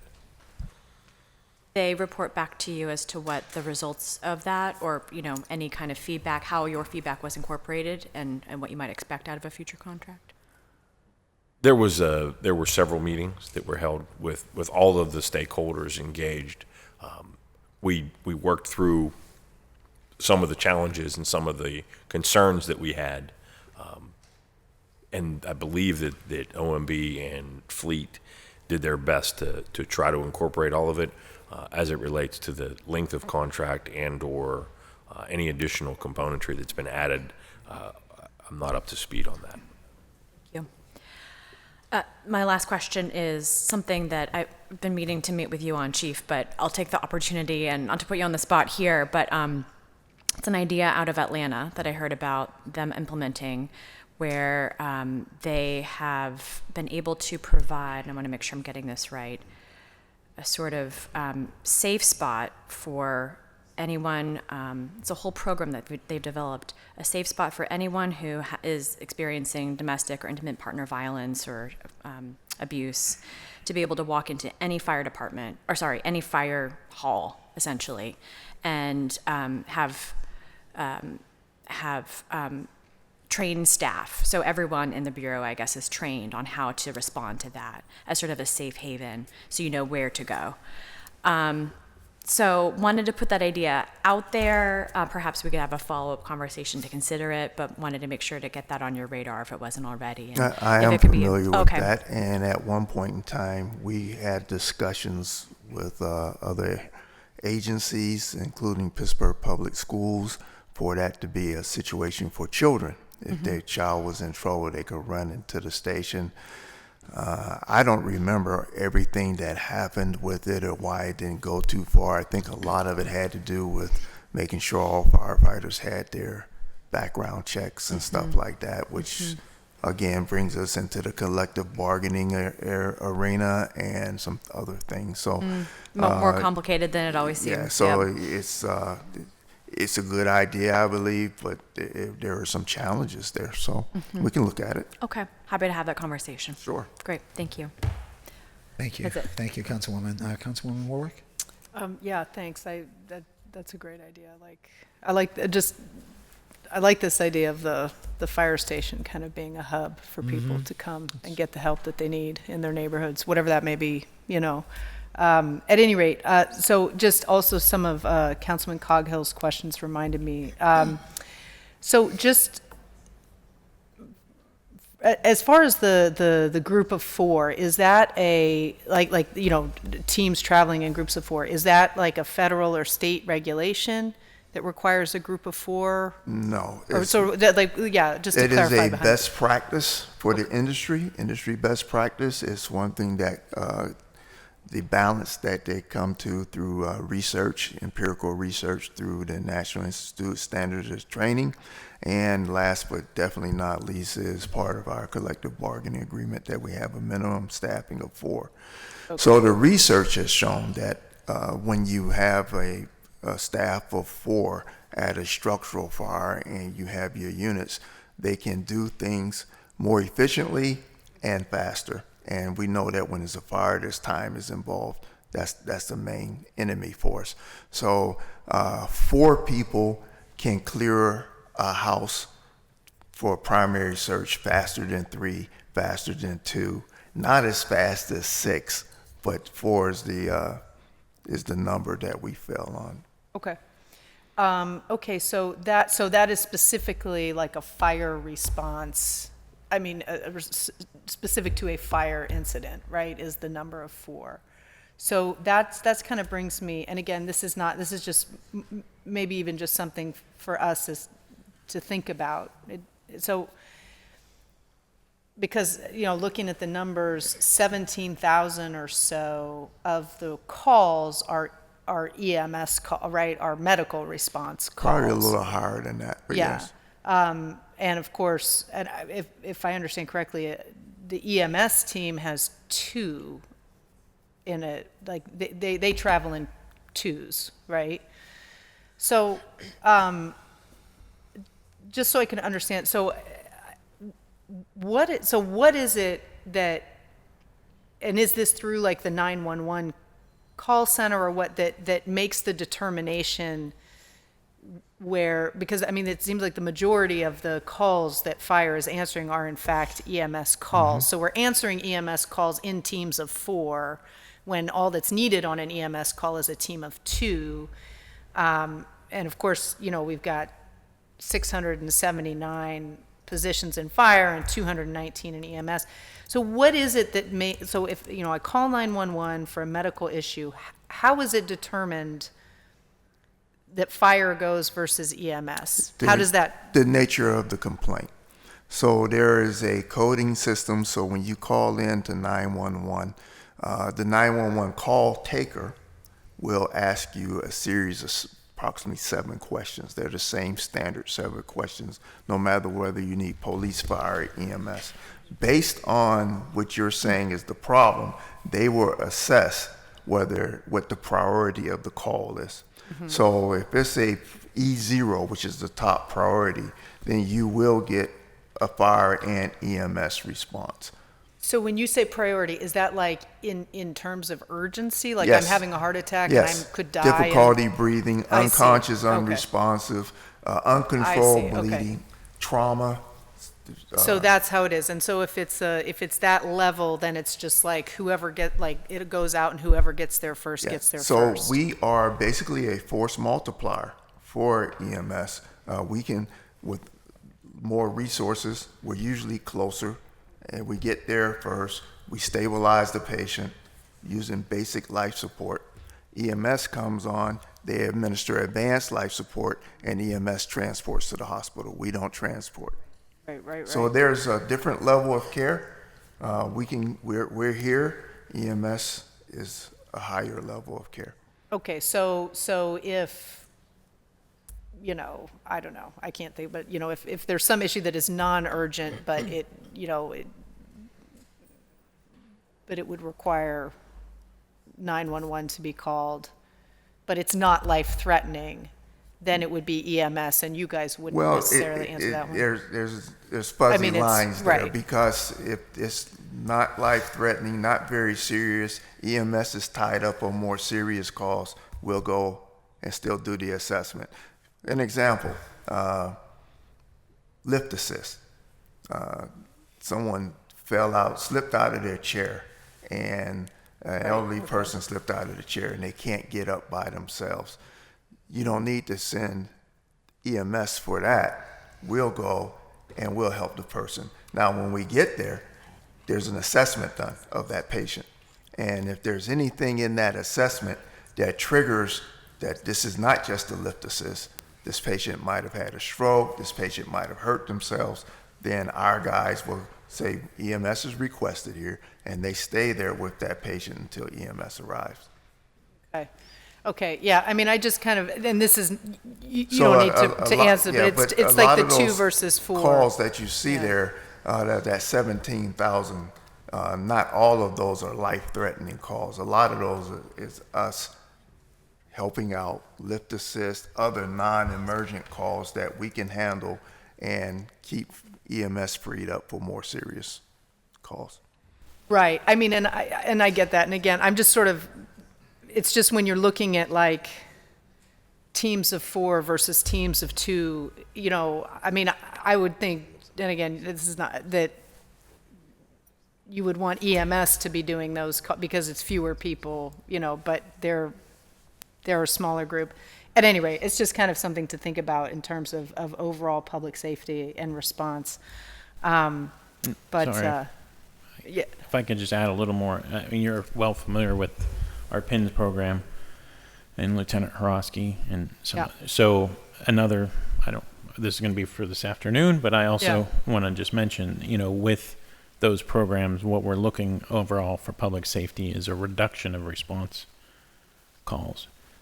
I know with the PINS program, the minor calls, as the chief pointed out, that normally don't need EMS. With that program, we've actually reduced those calls by 51% across the city.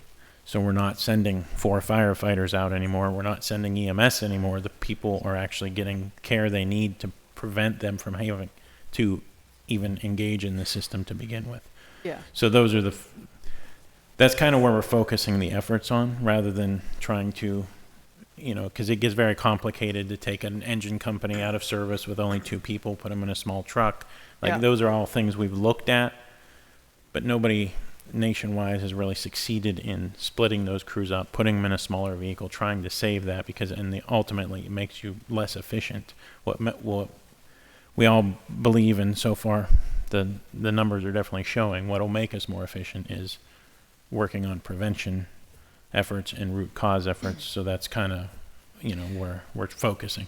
Right. No, I get that. I just mean in just sort of long-term thinking. I mean, in terms of just the overall structures, you know, I mean, if the giant majority of calls that we are getting are EMS calls, you would think that the public safety makeup would reflect that over time. And obviously, at any rate, that's for another, maybe another discussion for another day. At any rate, yeah, so I think, well, yeah, I do have another question. So in terms of the stations, how many, so it's four for a call, I get that. How many are in a station at a time? Does that vary, or is it always 4? It's always 4. It depends on how many companies we have in that station. So like Station 32, that Councilman Wilson was discussing, it has an engine and a truck, so there's 8 people there. Oh, I see. So it's done by depending on the vehicle. So the team of 4 is sort of pinned to the Yes, to the truck. 4 on each apparatus. Okay. The only ones that don't have 4 on it is our mobile air compressor unit, which has 2. But it is not a suppression unit, it's a support unit. Okay. So it doesn't go on any calls except for structural fires, and it only goes on confirmed structural fires, and its sole purpose is to replenish the air bottles that's there. And does that station with more people and multiple trucks, does it sort of geographically cover a larger area? Not necessarily. Not necessarily. But we only have 11 trucks.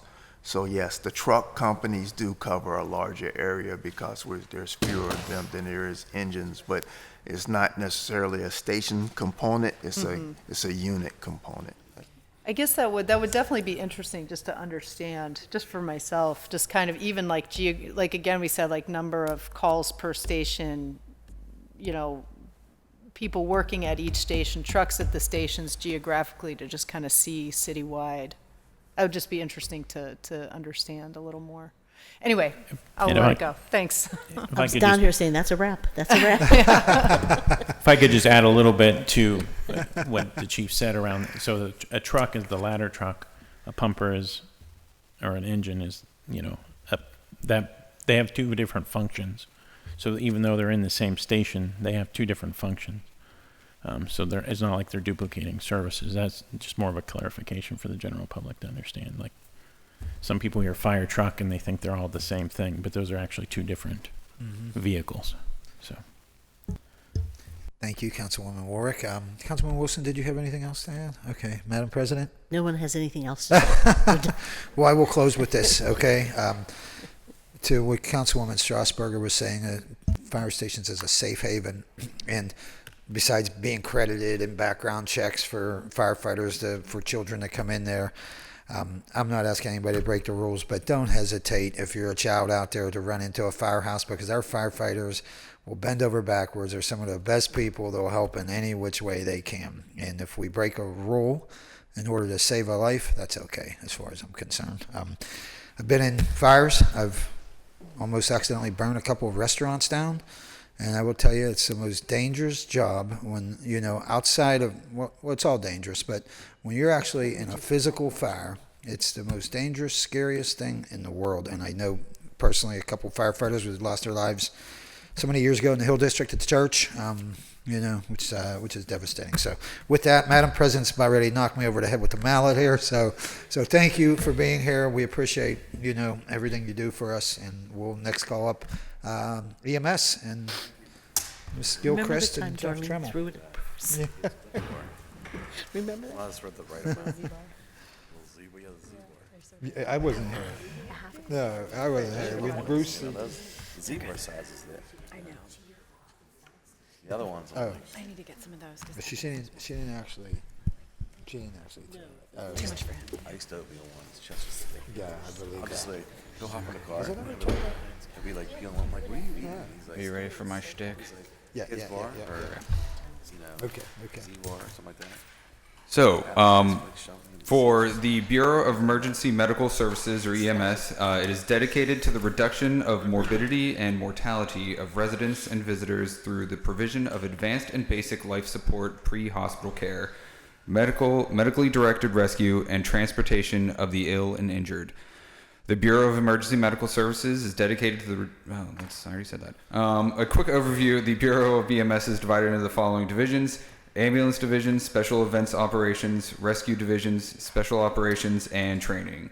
A quick position summary: there are 219 full-time positions allocated in the 2024 budget, and similar to fire, currently the operating budget reflects a 0% increase for the union employees due to ongoing CBA negotiations. A quick summary of non-personnel changes. Overall, there is a $482,255 decrease. Some highlights from that: there's $490,000 less due to a one-time allocation in 2023 for diver training. There's about $55,000 increase in insurance premiums, about $53,000 decrease for operational supplies, $5,700 added to vehicles for secure idle systems, and there is a $1.4 million in grants for the PA DHS Medicare cost share. And I don't have it listed, but just to put it out there, there's $200,000 in the operating budget for uniforms for EMS. Quickly, capital. There are two items for capital equipment acquisition, 2 EMS ALS ambulances, and another line item for 3 EMS mini trucks. And this was highlighted with fire, but Fire Station 20, Medic Station 12 construction is also in the capital budget at $5.25 million. And just to run through the trust funds for EMS quickly, there's the Emergency Management and Homeland Security Trust Fund for the expenditures on that, any and all expenses incurred during a state of emergency, as well as partial reimbursements for the Public Safety Director, the Emergency Management Coordinator, and all other allowable expenses by the terms of the grants. There's also EMS Reimbursable Events Trust Funds. Payroll reimbursements are to be used for payment of premium pay for EMS personnel only. Fees and other rentals can be used to support the Bureau of EMS. The fund is also a pass-through for non-city EMS companies that are hired by Heinz Field, PNC, I guess that's Acrisure Stadium, PNC Park, et cetera, for coverage of their events. So just to highlight that one real quick, a lot of the times you'll see on your invoices that EMS has a ton of payments out to other municipalities for their ambulance services. So that's where the pass-through comes into play. It comes into the reimbursable trust fund, events trust fund, and then it goes out of that. So it's really not our money. It's just a pass-through to make sure that those we are able to get that coverage and pay those municipalities. And lastly, the hazardous materials trust fund. Those expenditures, funds would be utilized for the purchase of equipment, supplies, training, and unrecoverable hazardous material cleanup costs. That's all I have. Thank you, Director McDevitt. And, we're joined by Chief Gilchrist and Chief Tremmel. If you both introduce yourselves for the record, please. Hi, my name is Amira.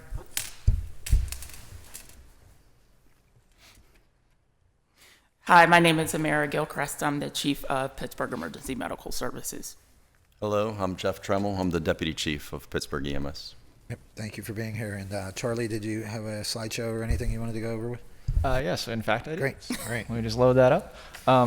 While I'm doing so, just as a point of clarification, the Emergency Management Homeland Security Trust Fund and the Hazardous Materials Trust Fund, those are not solely attributed to EMS. Those are Public Safety Department general general trust funds. So, let's give me just a moment here. Thank you for your patience.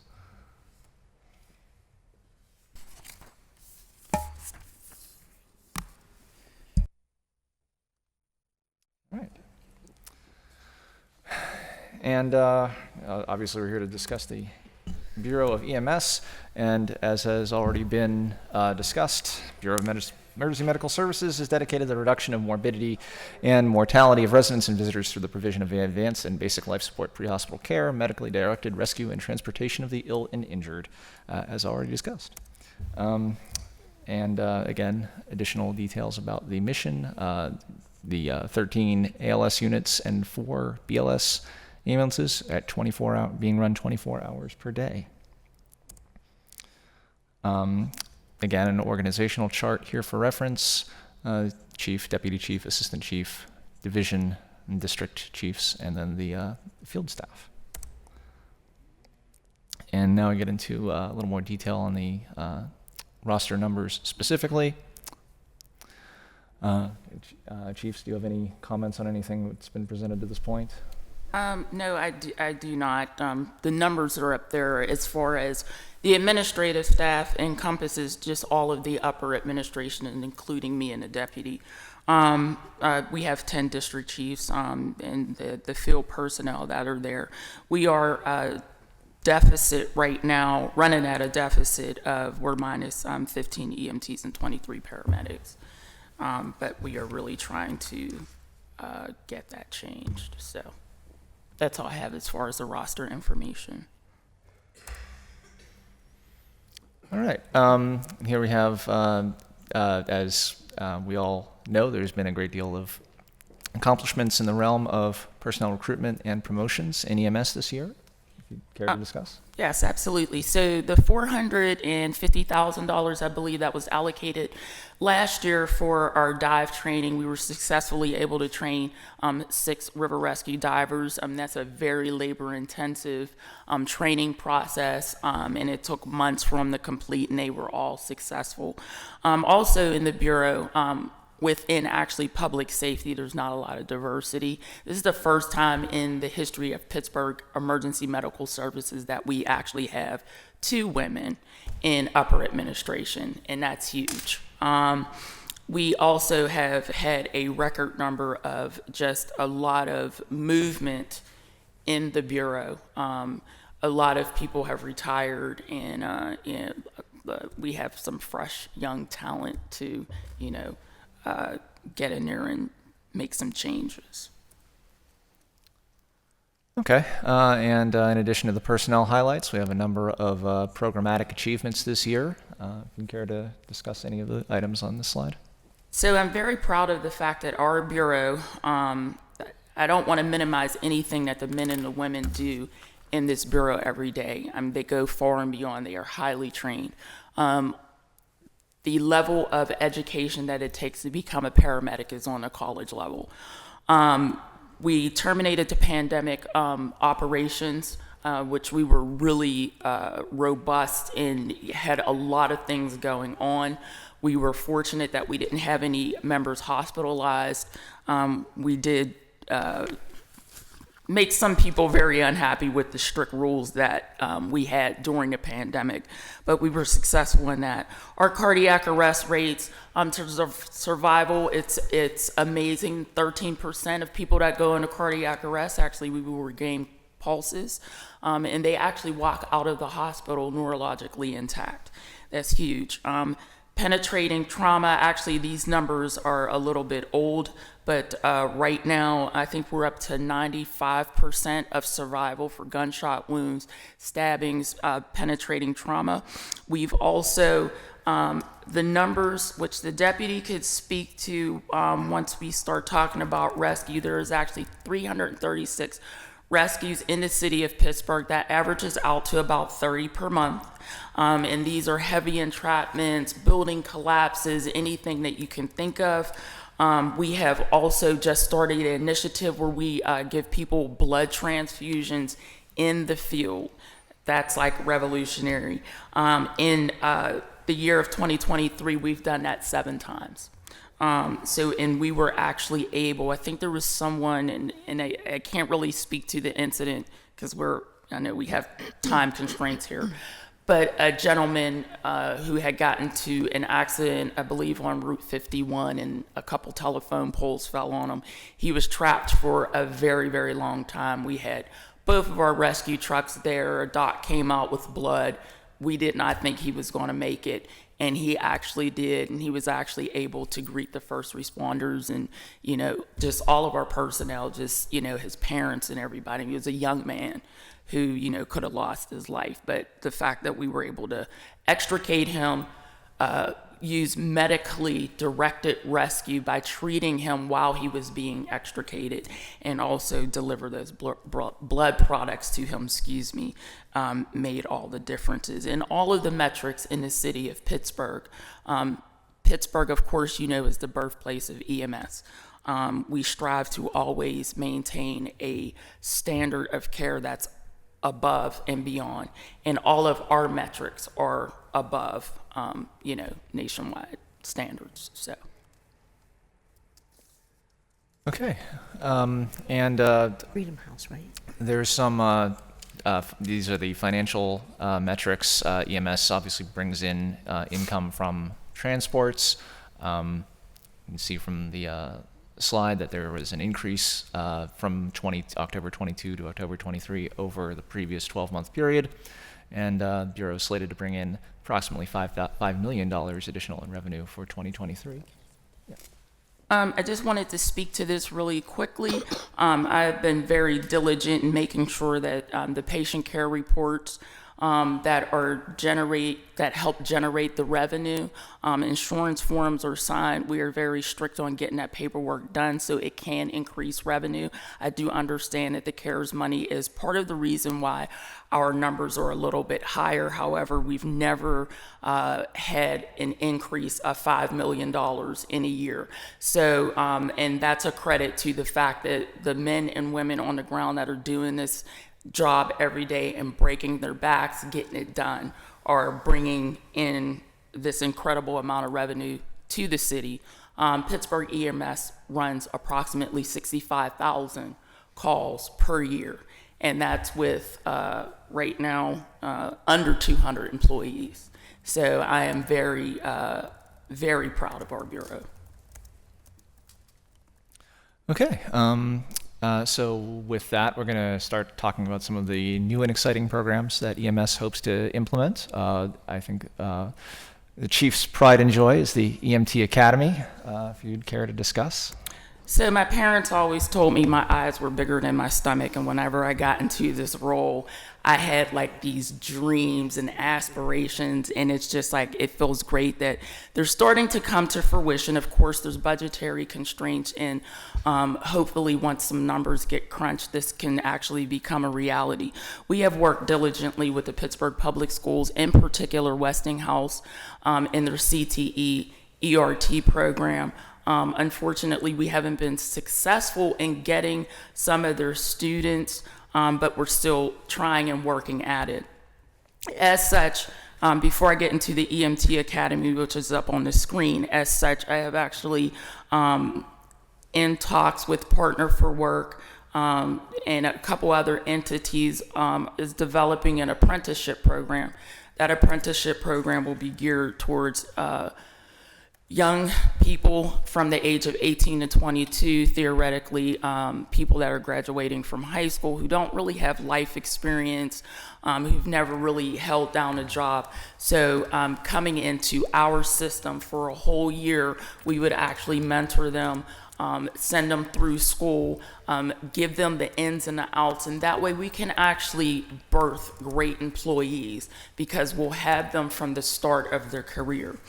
Now, getting into the EMT Academy, which is something that I'm just like I'm really gung-ho on this. Pittsburgh EMS is unlike the other two public safety entities in the fact that you have to actually come into our service with your certification. And we all know that a barrier to employment can be financial. So going to paramedic school is expensive. Going to EMT school is expensive. So I think it's better if they can just come to us, bare bones and all, and we can put them through our own training academy. That way we can actually, it's another homegrown thing for employees. So I could take Joe Blow off the street, comes to our academy, and we train them to work for our department. And there's also opportunities for growth down the road because our bureau actually sponsors EMTs to become paramedics. One of my talking points whenever I go out and speak to people, because public safety is by and large suffering from diversity, and we need to represent the people that we're serving out in the community. So when I go out and I speak to people, the first thing that I say when they see my white shirt and my badges is that I started with the city as an EMT and worked my way up to become chief of the department. So I liken to think that I'm like a walking billboard because I'm a Pittsburgh public school graduate. Born and raised in the city of Pittsburgh. So I think that in itself is a good recruitment tool to get people that don't think that they can get these jobs.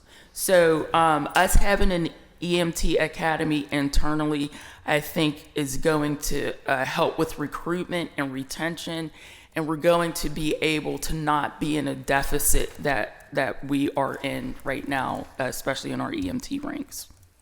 I've been working with the training division and also in communications with CCAC about developing a curriculum. Right now, it's going to be a 12-week program, 6 weeks of which would take you to become an EMT, and the other 6 is to train you in the rules and regulations, how to drive the ambulance, any and everything that has to do with the city of Pittsburgh EMS. So I'll stop there. I could talk forever about this, but Hey, we see your passion. I love it. I really do. Thank you, Chief Gilchrist. And, absolutely. we're going to get a little bit out of order. Councilman Wilson has some time constraints, so if you don't mind, we'll let Councilman Wilson go first. Thank you. Thank you, Mr. Chair. I wanted to touch on the topic that I think you were talking about, a strategy on how to correct the numbers in terms of recruitment.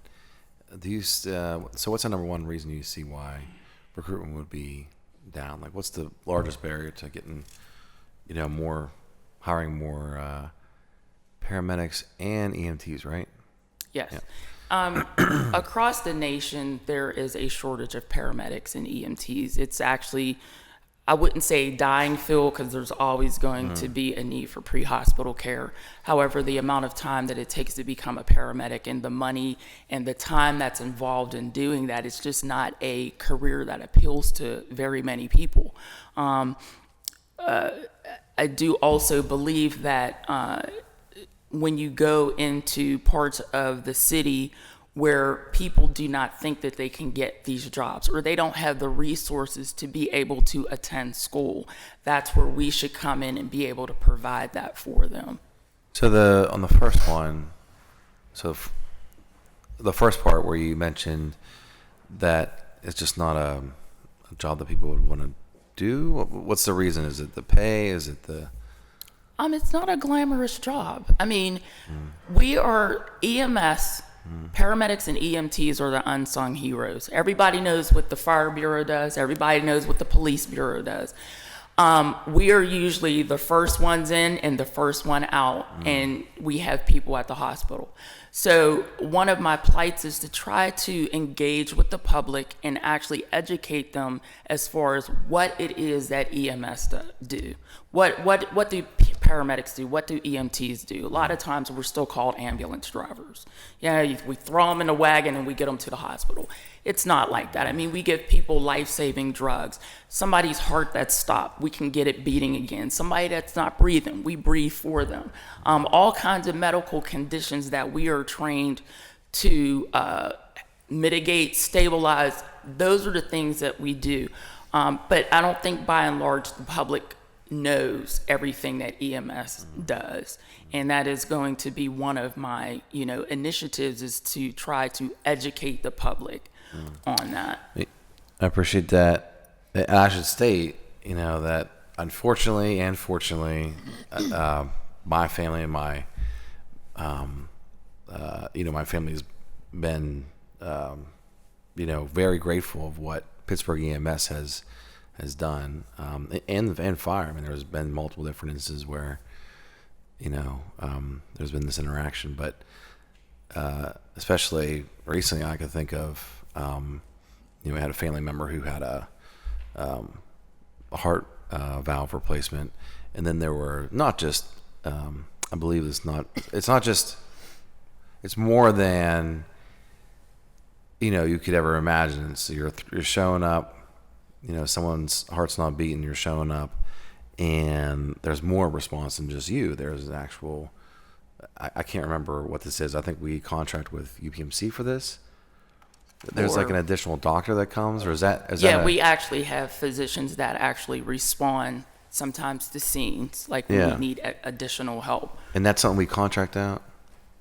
I really can't answer that one. That's part of our medical command contract. There's no cost to the city. And in turn, what that is also a training program for emergency physicians. So then they're in the field learning what happens in the field, so they understand what happens from the field into the hospital.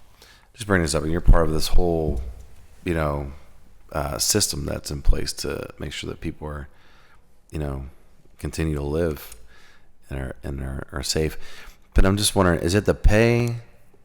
Like you're talking about the training and the amount of time it takes, and then at the end is the pay? Are we meeting the standard of pay, for EMS and I'm sorry, EMT and paramedic?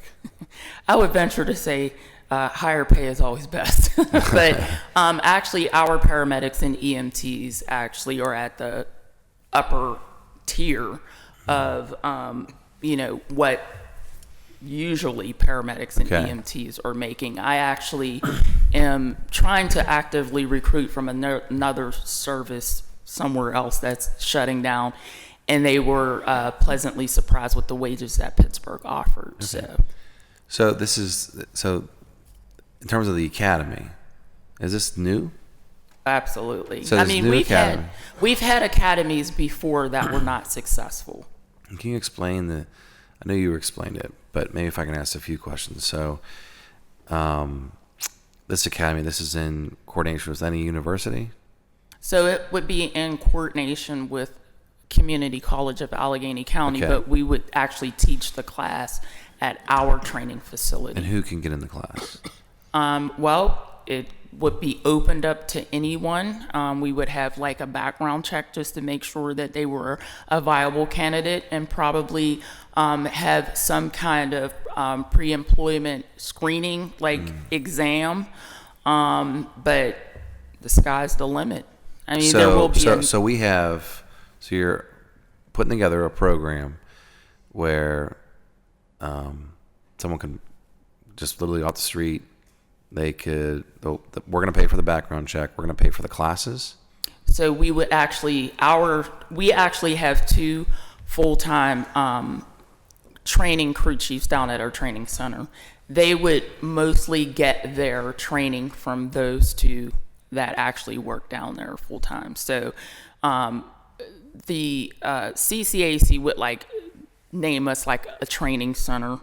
But does the student have to pay out of pocket for this? No. So students no. pay anything out of pocket. Are they paid at all for being there? Yes. How much are they being paid to be there? We haven't figured that all out, but it would be, of course, less than what an EMT makes now because they're not technically Right. EMTs. Would it be equivalent to the, where we have individuals in the police training academy? Like, would it be? I'm not saying the same pay rate. I'm just That's kind of what we're looking at. scale on the scale in terms of They what would an need to officer would be- make. Intro, first year officer, first year EMT, and then whatever the hourly is. Yeah, I think we were looking for the trainee. Is that? Yeah, The it would range be like an around EMT trainee. $15 an hour or a little above. Okay, and it's completely new. I mean, I think it sounds pretty incredible Yeah, to so me. this is a pilot program. Funding is a little bit of a challenge, but we're hoping maybe some foundations are willing to help support. Well, I'd like this. to help try and fund it, because I'm always hearing about the numbers, and I recently saw the. Look, I like seeing the fire truck out and everything. It's just that I went past, an incident recently. I don't know how severe it was, but I was just like, I was wondering. Well, the fire's here, okay, and then the EMS came after, and that's not saying no diss on you, not to talk bad on EMS or anything, but I'm just trying to. The response time, and there was, I hear about the numbers, response time. Response time was good. You're saying it's above industry standards. I know there was recently like a controller's report, but just all in all, to see that you're taking this on, you're going to commit to this academy, I think is good, and I think we should do everything we need to do to fund it. So, if you're saying we need foundation support, so how much is the city putting into this? Well, there is a slide. And did I say anything wrong? Oh, no. I mean, did I say anything inaccurate? No, absolutely not. in But terms the of, funny like- thing that I noticed that you used the word diss. Well, I'm from the north side, so So am I. So are you. That's how I picked up on But it. I've been speaking a little more loosely here. I try to take that approach. They had actually no reason why, since you're from the north side, but mostly because I'm from the north side. I actually don't know where you're originally from. The north side. Oh, yeah? Born, raised, still live there. We probably talked about this. I try to remember every conversation, but Yeah. So there are some numbers that were crunched whenever I presented this proposal to the director. I don't know if they can see that or not, but a lot of the money that the city would be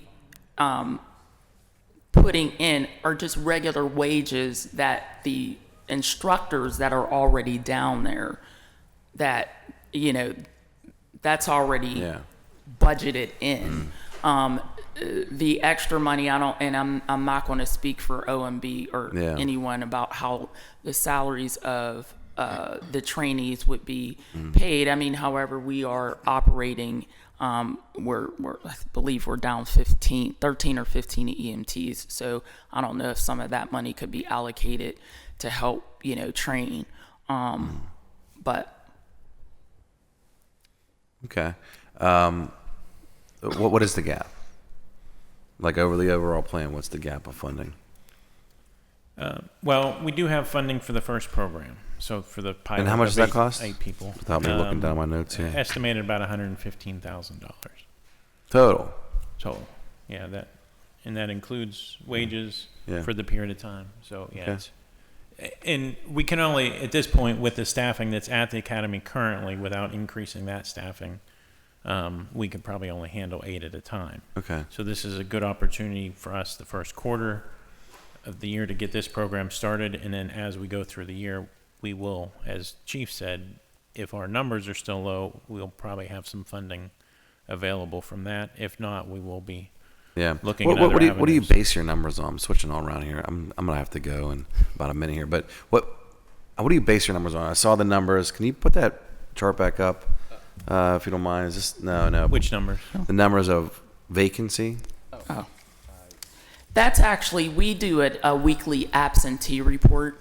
Yeah. And that's what the numbers, those are actual numbers. So when you see that we're minus 23 paramedics, that's actually We're budgeted for 172. However, we have only 150. Right, but we must be budgeting The for number that we're amount budgeting. based on calls and.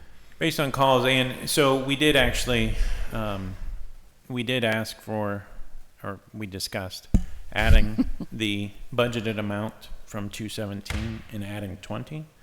But realistically, at this point, with the numbers we're having with recruiting right now, Yeah. we're not going to hit 20. So we didn't put that in for this year.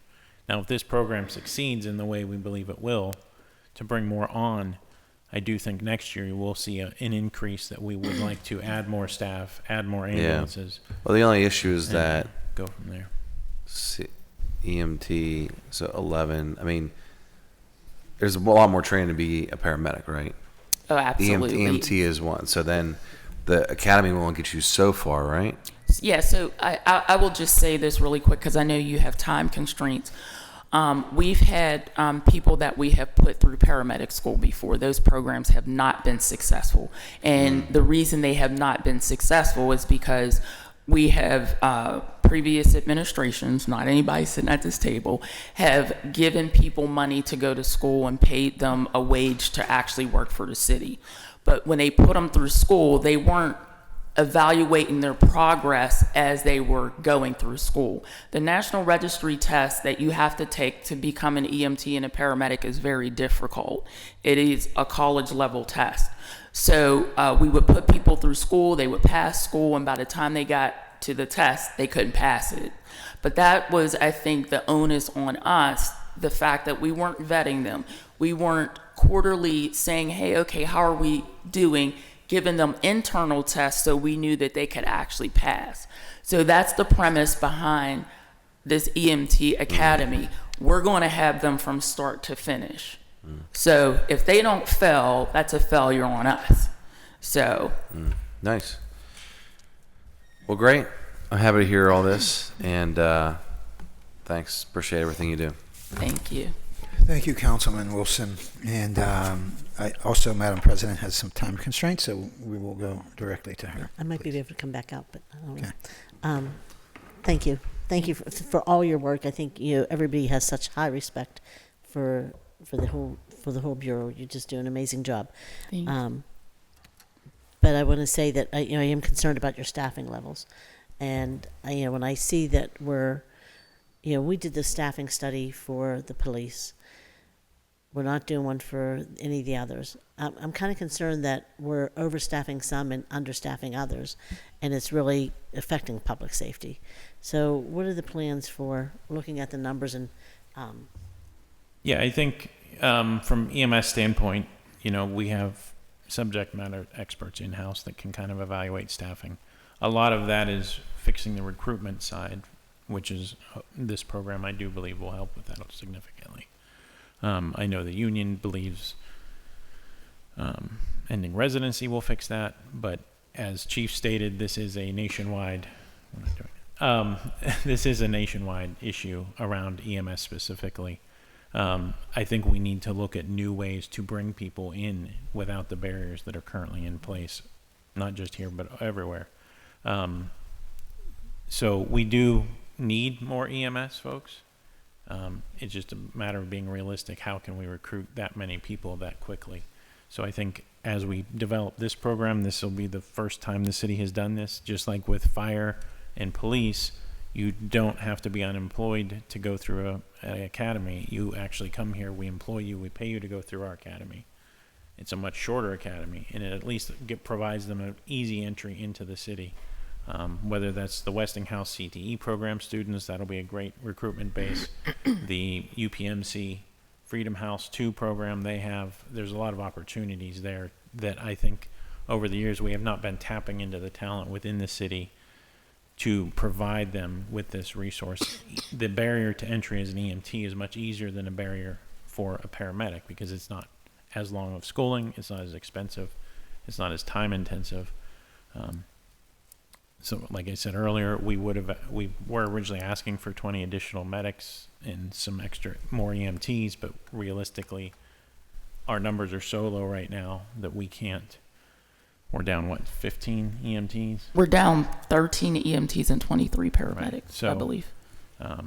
and those numbers it's a challenge to recruit those. So we're looking to recruit those and get a recruiting program.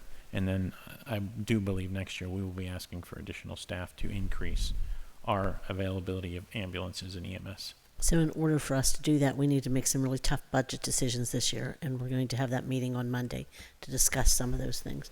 And but I will say, I think that when I hear anybody say anything about residency, I can feel my blood boil.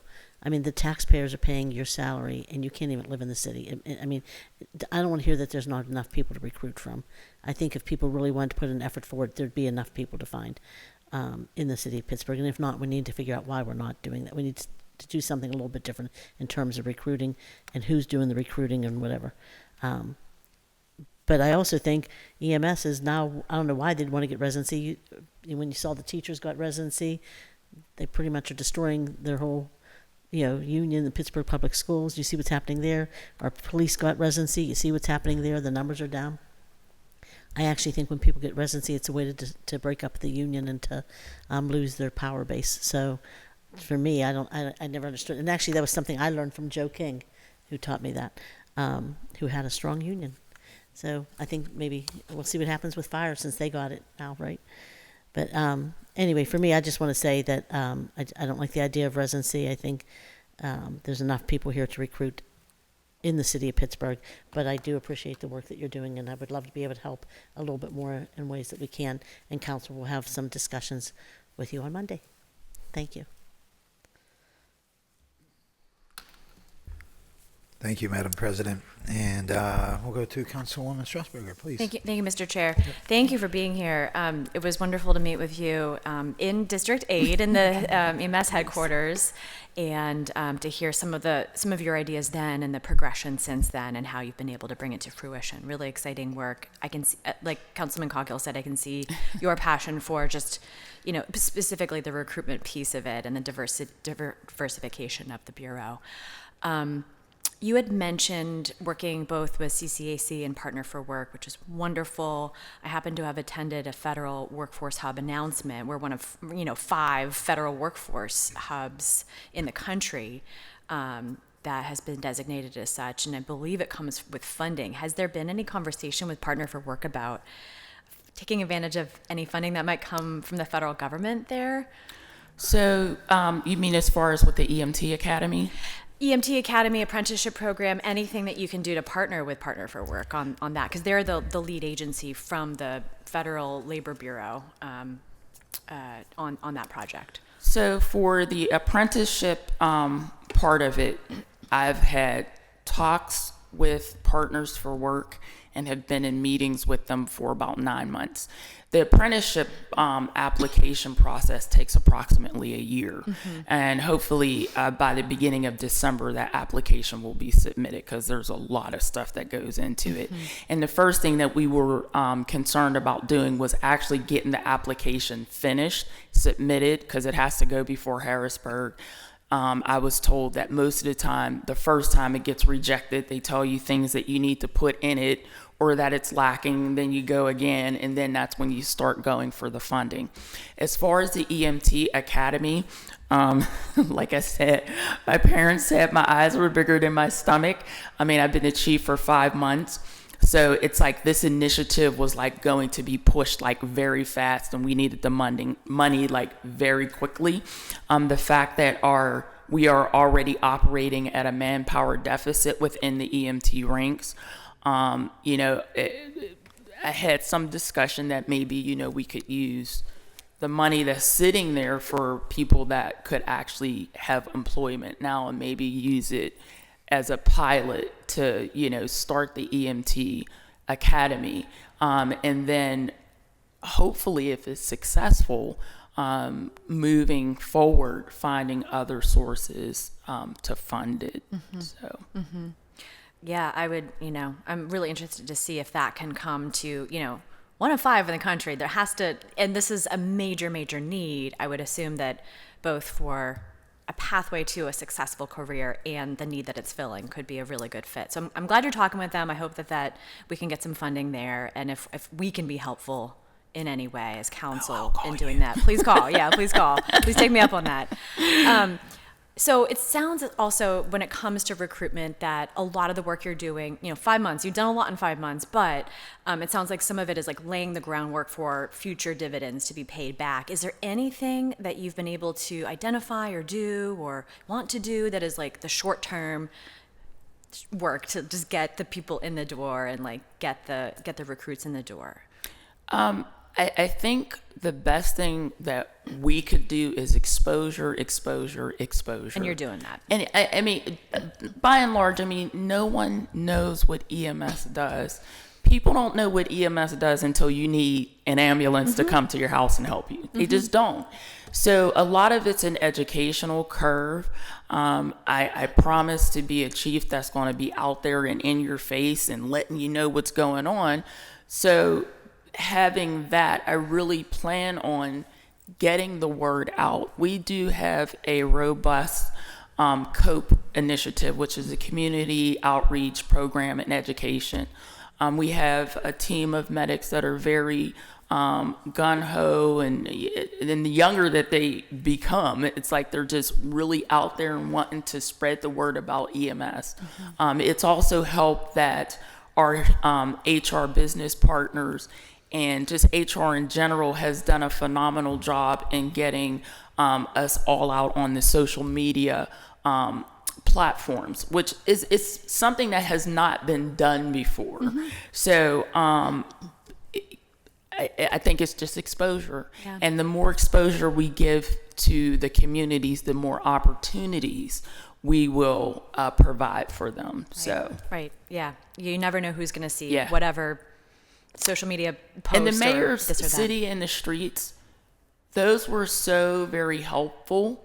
The fact that all of the city trucks from every bureau, every department were there, and actually the residents actually got a bird's eye view. They could actually talk to you and they could ask you questions.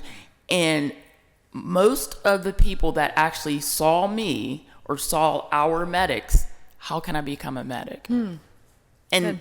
you know what I had to say? Well, you have to go to school and you have to come with your certification. Yeah. I don't want to do that. I Yeah. want to give them my card and say, hey, give me a call. We have opportunities for you. Yeah. So, Yeah. So you're on the right track. I saw you speak at the West Oakland one too. To be able to get a speaking slot as well as being present is really, I think, really important. Two ideas, not that I want to add to your big, goals and things that you want to accomplish, but in terms of exposure, just the thought that the whole story around Freedom House is incredible. Do you know if, as part of the curriculum to teach Pittsburgh history, if that's like PPS, is that part of their curriculum, or could it be like something that you didn't have to do, but someone else worked on in concert with the Bureau to like make sure that that's part of what every teacher in whatever grade is teaching? And so they're just like one more opportunity for exposure. So I have, and I didn't bring this up because I know the city is partnering with PPS to try to get as many of their children that are in an ERT program with the city. But I have worked with the Freedom House 2.0 program since its inception. Actually, 2 weeks ago was their 12th graduating class. And I've met every one of their students and I've attended every one of their graduations.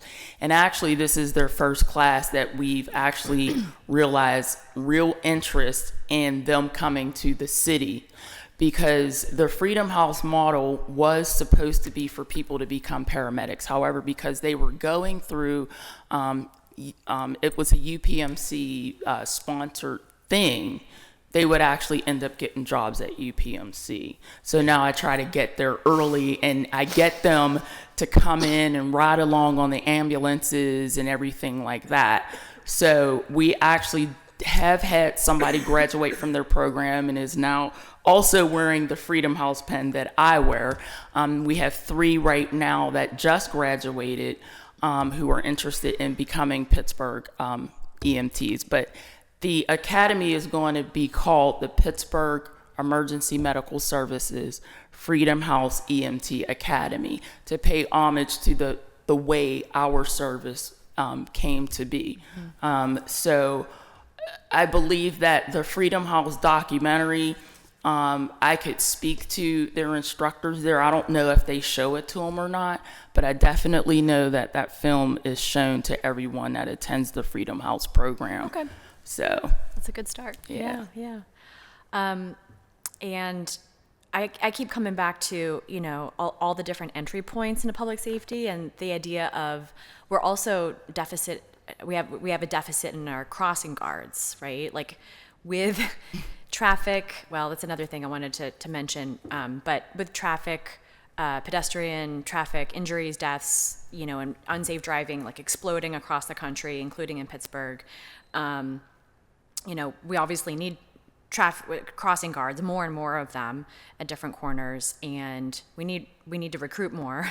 And I keep thinking that a great entry point for a young person could be, you know, EMT, paramedic, but also like crossing guard, get your feet wet, learn about all the different bureaus and see if you're interested in joining one or another, or which one appeals to you, right?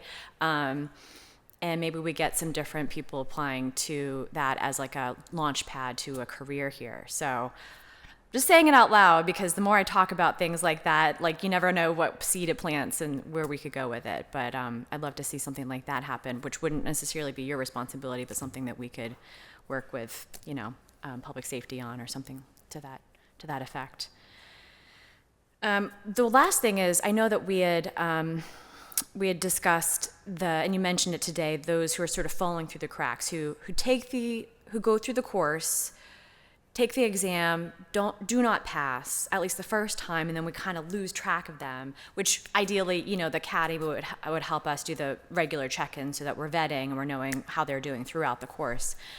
But has there been any sort of effort to re-engage those who we think could do it, and they just need that effort, they just need that extra like push to try to take the exam again? absolutely. I won't mention any names, but there is a student that was very near and dear to my heart that unfortunately took the EMT course, didn't pass, took it again, didn't pass. And it's just so disheartening, but I have to stay engaged. The deputy also stays engaged with them, because we don't want to lose him, because he just has so much ambition, but there's that barrier. And I think a lot of it has to do with the instruction that they are being taught. So that's why I think that it would be easier for our academy to teach them. So we could actually know what the deficits are. Yeah. We can know areas of improvement that need to be made. But every class that I speak to, they all get my card and I say, here, just call me. I have people that don't even want to be medics that call me just so I can mentor them. So I try to always stay engaged. You know, that's important. Yeah. Thank you. You're welcome. Thank you both. Thank you all. I don't have any further questions. Thank you. Thank you, Councilwoman Strasburger. Councilwoman Warwick, do you have any questions? Yeah, sure. Thanks. Thanks for being here. So I guess very first question is just from our previous discussions around ambulances. I mean, I know that you never get as many as you want. You know, everybody's hurting with vehicles, but is what you have in this version, does that get you sort of where we're not breaking down, you know, mid-call type thing? You mean as far as 2024? Yeah. It'll assist, but Okay. our fleet is in very bad shape. We have 13 frontline ambulances, and I believe when I looked at what was available today, 5 of them are out of service. Okay. We have a bank of 7 spare ambulances, and right now only 2 of them are in service. So the EMS fleet is in very bad shape. Most of our vehicles, because we are a service that runs 24 hours a day, 65,000 calls per year, a lot of our trucks have way over 100,000 miles on them. So yes, we are still experiencing vehicles breaking down with patients in them before we can get them to the hospital. It's a very bad you know, and I understand the constraints of money and things, but like I said, no one knows about EMS until you need us to respond. So. As far just, and this is sort of a little bit of a separate topic, but in terms of the vehicles that are out of service, does this mean they're in the shop, like for repairs? Some of them, the engines have blown and they're just way too expensive to repair, because they're so old. Some of them are at other dealerships that may still be under warranty that have special parts that need to be fixed. By and large, a lot of them are, you know, at First Vehicle Service. And it's nothing against First Vehicle Service. It's just that the fleet is old. And they try to do the best that they can to keep our trucks on the road. Okay. But yes, most of them are in the shop. And what is the turnaround time? I mean, is there any issue with that, I guess I should ask? Like if something does go in that can be repaired? I wouldn't say, I mean, there are times, especially right now, I believe we're down 3 rescue trucks. It depends on what the vehicle needs. The turnaround time for the ambulances are a little bit quicker. However, a lot of times there's multiple problems with them. So they'll say they're fixed, we'll get them back, and then the next day a crew is switching right out that truck again because there were other issues with it. So I think they do the best that they can with what they have to work with, but the reality is the fleet's old. Okay. And what about just sort of, is there any kind of like general checkup, like every few months, like just an overall check of the vehicle to check for things like that? Like, oh, we just, you know, like this axle looks like it's about to break. We got to switch it out. I'll actually let my deputy speak to it because we actually do have preventative maintenance like every month, and he actually is control of the fleet. Just tap it like a There you go. The chief already spoke on it.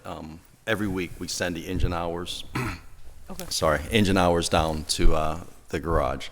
They send back then what is due for inspection. Obviously, just once a year. More is the PMs. They go down more frequently for that. Then I set up a schedule, and right now I think there are 15 units needing scheduled. That the schedule's already made, and they go down like every other day or daily, depending on how busy the garage is and when we can get the appointments in. But that includes supervisor vehicles, the medic units, the BLS units, and including a rescue truck is due for a PM. So they do go down and get routinely checked, and it's based on hours. Some of the trucks are based on hours, some are based on mileage. Okay. But they do go down for checkups. Okay, great. And there's also the chief alluded to it.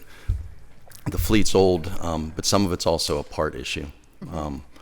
Our one primary rescue truck was down the garage for 3 months, and they were waiting for parts to come in. It had nothing to do so much with the garage; it was the ability or availability of the parts.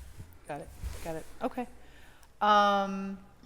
Yeah, I think it's so actually, and maybe this is a question for you, Director McDevitt. So the operating budget is 29.4 for last year. The upcoming capital is 1.7, and then so you bring in an income of 17 million a year. That's in insurance billings, right? About Is that 15. included in the totals? Or is that in addition to? I'm sure that number is incorporated into our revenues somewhere. I don't know off the top of my head. I can look into that, hopefully get an answer. Well, I mean, it's not a big, I was just kind of curious just in terms of the budget itself. I mean, this is, I'm always really impressed. I mean, just the fact that we have EMS, it's just a huge service. I mean, ambulance costs, anybody, I say this every time we go, but you know, I've been hit with thousands of dollars in ambulance costs in other places, you know, so just the fact that we have this in Pittsburgh, that you know that no matter what your income is, no matter what your health insurance status is, no matter what, if you have an emergency, you can call an ambulance and, you know that you're not going to get hit with a big bill yourself. Like if your insurance covers it, great. If it doesn't, then that's okay. And it really is huge, because all over the country, there are people who call Uber to go to the hospital. There really are, because they know that those ambulance bills are going to, so I just can't stress enough how huge that is. So, just thank you for being here, I guess, for just existing. Yeah, so for the EMT Academy, what is the age? Is it 18? Doesn't matter. Doesn't matter. I mean, minimum, I would say. Well, you have to be 18 to be an EMT, but we can have it any number. The apprenticeship program, because it's a year-long program, I would theoretically like the age range to be 18 to 22, only because that's a demographic that really doesn't have life experience. Most of them have never worked. So we can sort of mold them and mentor them into becoming great EMTs or paramedics. But as far as an EMT, you can be 18, you can be 50, you can be 60. It doesn't matter. Okay, great. And just, Yeah. if you don't mind, you do have to have a high school diploma or a GED. So, I mean, roughly around 18, I think. Okay. So I don't know. I just think this is a great opportunity, and especially in the high schools. I mean, I always say this, where you see kids who are working at the gas station or at Panera or whatever over the summer, and they could be doing a job that leads to a career. They could be training for a job that leads to a career, right here in the city. So yeah, this is very exciting. And honestly, a pilot for $115,000, I mean, it feels like a bargain. I guess with that, I just want to ask quickly about, just to clarify again, because I remember we talked about it, the EMT paramedic, like, so in the truck, there has to be an EMT and a paramedic. Is that a requirement or a best practice? Our service is unique in the fact that we run ambulances with either 2 paramedics on a truck or 2 EMTs on a truck. We don't have what they call our combo units, which is 1 paramedic and 1 EMT, but there's always 2 people on the vehicle. Yes. Okay. Okay. Yeah. I guess. I mean, also with this academy, well, I know that someone could go off to, maybe they work for the city and then go work somewhere else. Even that, just in terms of job training for our residents, and it's if we could grow the academy. I think they would find the city of Pittsburgh, and like I said earlier, everybody always wants more money, but the city of Pittsburgh wages are actually very good. Good. Very good for EMTs and paramedics. Okay. Absolutely. That's great. Yeah, I mean, the residency thing, it's tricky. I know the cost of housing, of course, is a big issue these days. I don't know, I can't speak to before, because I mean, I know in my district, the 31st Ward housing prices are a little lower, so you do get a lot of folks living at, as far outside the city, or as far inside the city as they can be. But that might also be an issue. At any rate, I don't think I have any other questions. I'm just very impressed with the work you all do. I had, the EMTs came. My mom got lost not long ago, and it was the EMTs were one. So was police. They'll be not, but it was just really, the response was wonderful. It was so kind and nice with her, and it just, you guys are a great team. And thank you. Yeah. Thank you, Councilwoman Warwick. I really don't have much, Basically, by the time it gets to me, they've hit almost every pertinent question that there is. But I do want to thank you for what you do. I think you do an incredible job. I think even before you, Romano, the EMS. I know Mr. Tremble goes back. How many years you go back with the? Right. But much like our firefighters, much like our police department, you're second to none really across the board. And you always have been saying, we don't recognize people, don't know. I know what you do. I would tell you, because like you say, when you're counting on your life or a loved one's life to be saved, you certainly know what EMS does, and nobody better than you all. Did you say you were a Pittsburgh Public School graduate? Absolutely. Oliver? Oliver High The School. Bears, huh? I went to Allegheny Middle School. Okay, right. We won't hold that against you. But you know, and to this new recruitment class, you know, I love your passion about recruitment. And recruitment's down, whether it's a fire department, whether it's a police department, you know, kind of across the board. Do you have to have a driver's license? Yes. You do? Yes. Okay. And the one good thing is like with the Pittsburgh public school students, going in to talk to them, even if they're not successful in completing their EMT certification, they actually have a program where they're actually taking them out driving, driver's training and all that. And then once they get hired with the city, we actually teach them how to drive an ambulance and get them the emergency vehicle operating certification in-house. So that's, yeah. Right, but that's new. You're going to help them get the certification, where in the past they had to be certified to come to you. Yes, Yeah, as far as right. the EMT certification, Yeah, yes. and the new program is going to help. We're going to for 115,000. I think that's wonderful. I really hope that works out. And your recruitment within the city, I really love when you're talking to inner city kids about, you know, opportunities within EMS, or whether that's been in the fire department, wherever. It's just public safety overall. I think that's wonderful. We get no funding from hospitals. Nothing. Zero. No. Right? We're transporting their patients, which are paying a heck of a lot of money to the hospital, but we get nothing. I don't know. We actually get billed. We get billed we bill the insurance. Hospitals are not allowed. But that's just a transportation fee. Right, but hospitals are not. It's actually federal law. They're not allowed to give us money to bring them patients. Oh, lucky them. Huh? There's some Yeah, right, kickback right, statutes yeah, around that. right. Yeah. Wow. So,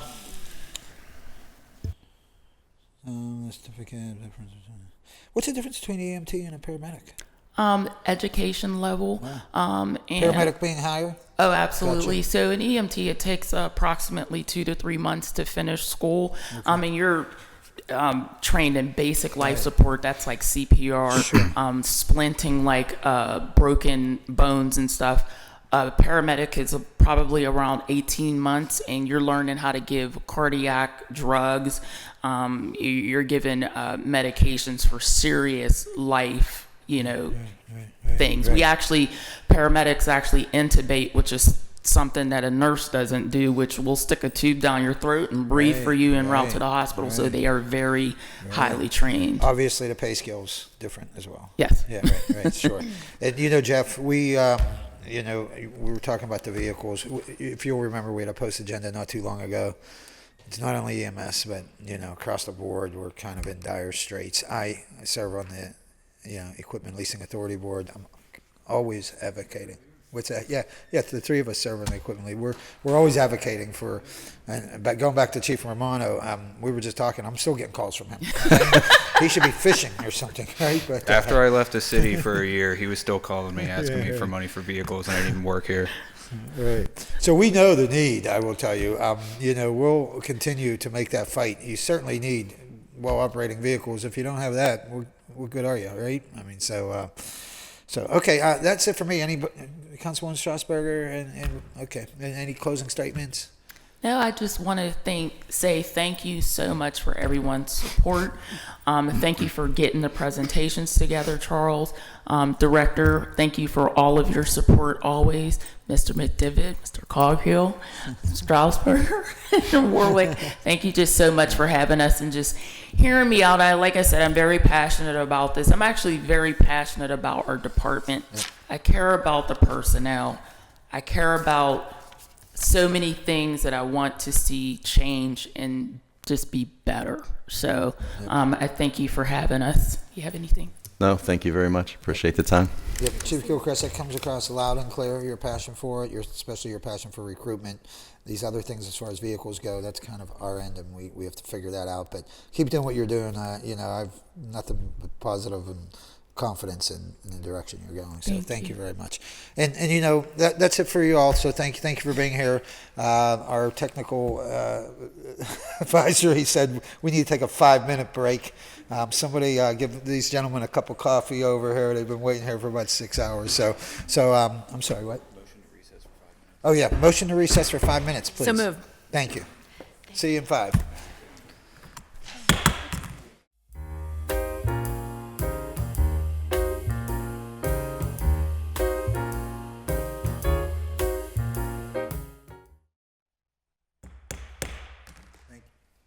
Thank you. We're back, and we're back with our public safety hearing, and we're with the Pittsburgh Police. But before that, we'll have Director McDevitt go over his preview. Thank you, Councilman. The mission for the Bureau of Police, through the commitment to professional service to all, the Bureau of Police is a source of pride for our city and a benchmark for policing excellence. The Bureau of Police stands ready to protect human life, serve without reservation or favor, stand as partners with all, and help all communities live free from fear. A quick overview: the Bureau of Police is divided into the Chief's Office and 3 additional branches. Those are the administrative, investigations, and operations branches. A quick position summary: there's a total of 909 positions budgeted in the 2024 operating budget in the general fund. There's a total uniformed police officers of 850. That is 50 fewer than has been budgeted in previous years. And a quick overview of the other changes, non-personnel changes to the operating budget.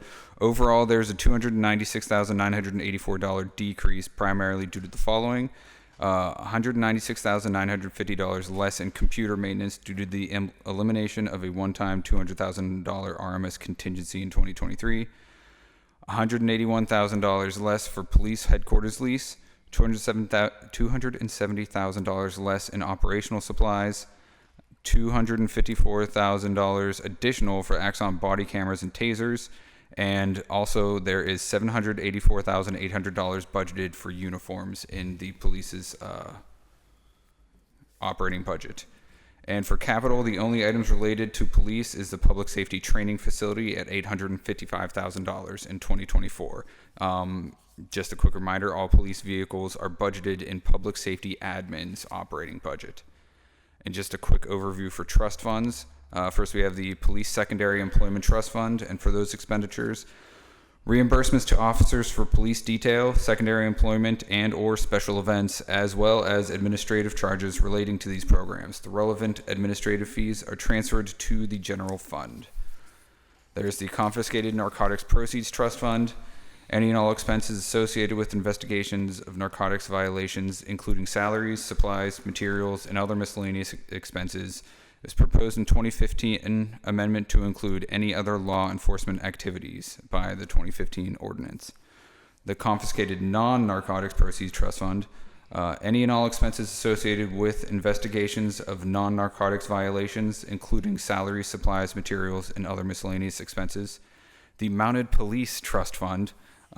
Used to supplement the operations of the mounted police, which is otherwise funded through annual operating budget. And that's all I have.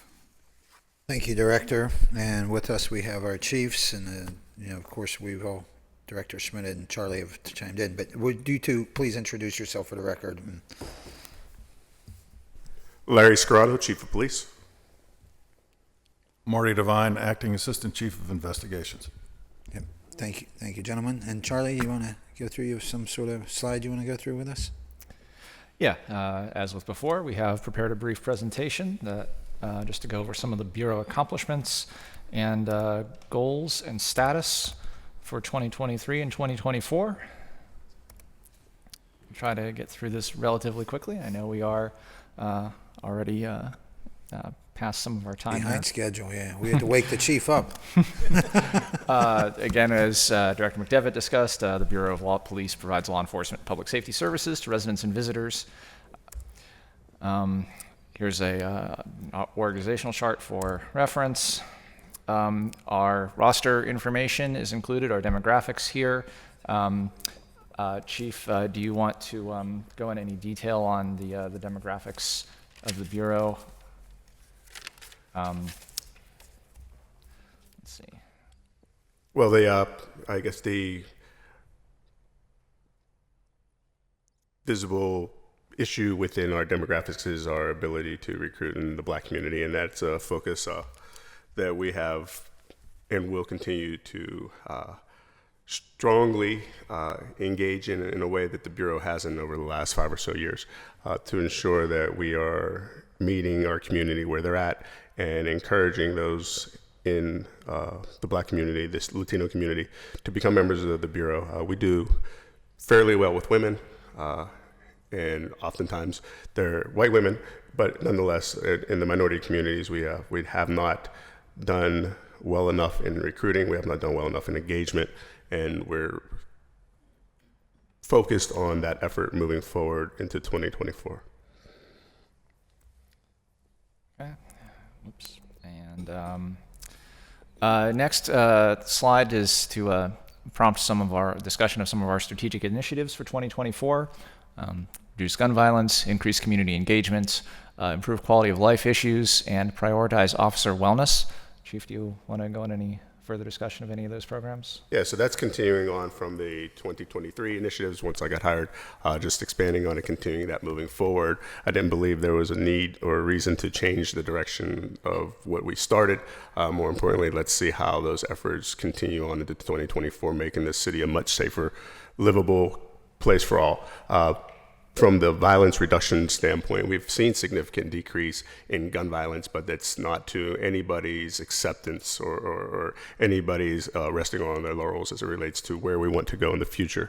We have had year to date a 30% decrease in homicides and a 16% decrease in non-fatal shootings. So compared to this time last year, again, the goal is zero, and if we're moving towards zero, then our strategies need to be directed toward those efforts. So that is continuing on, and we'll be combining our resources within the Bureau and creating a violent crime division that has the street crimes unit in it, and those individuals who use data and intelligence to focus on those select few within our community that cause great harm, specifically gun violence.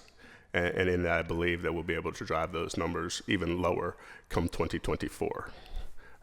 Community of life, or quality of life, is as I speak to it in any of our conversations, impacts different communities in very different ways, but that we start focusing on how that and community engagement work together so that our neighborhoods have a voice in what policing looks like in their community, and more importantly, that they have access to our officers in a much more meaningful way than they have in the past. We're moving away from community engagement being done by a select few individuals and ensuring that it is the philosophy and the behavior of the entire Pittsburgh Bureau of Police, not just 3 people in the community engagement office or another 8 people that are assigned to community resource officers, but that the 555 officers that are out on patrol on a regular basis have that same level of responsibility and that level of connectivity that otherwise hasn't existed in the past. And then we focus on our officer wellness, and that's a priority, whether it's wellness time that'll be built into their schedule next year, and also then partnering or working to partner with the philanthropic community to bring psychological service to the Bureau. All right, thank you, Chief. Again, for reference, here's the 2023 operating budget. Total of $123 million. Some of the accomplishments of the Bureau are presented here. Upgrades in technology systems, graduation of recruit classes, the building of an interactive crime dashboard by the Crime Analysis Unit, which is on the city website. Let's see, some notable reduction in violent crime. I'll defer to the chief on going into those statistics more, and as well as some the narcotics detectives' success there. Yeah, so the RMS, just briefly, without boring anybody, the RMS was an 8-year in the making process that we finally have got off the ground and operationalized with great success and minimal issues up to date. So that's just something that we've been working toward and finally have operationalized.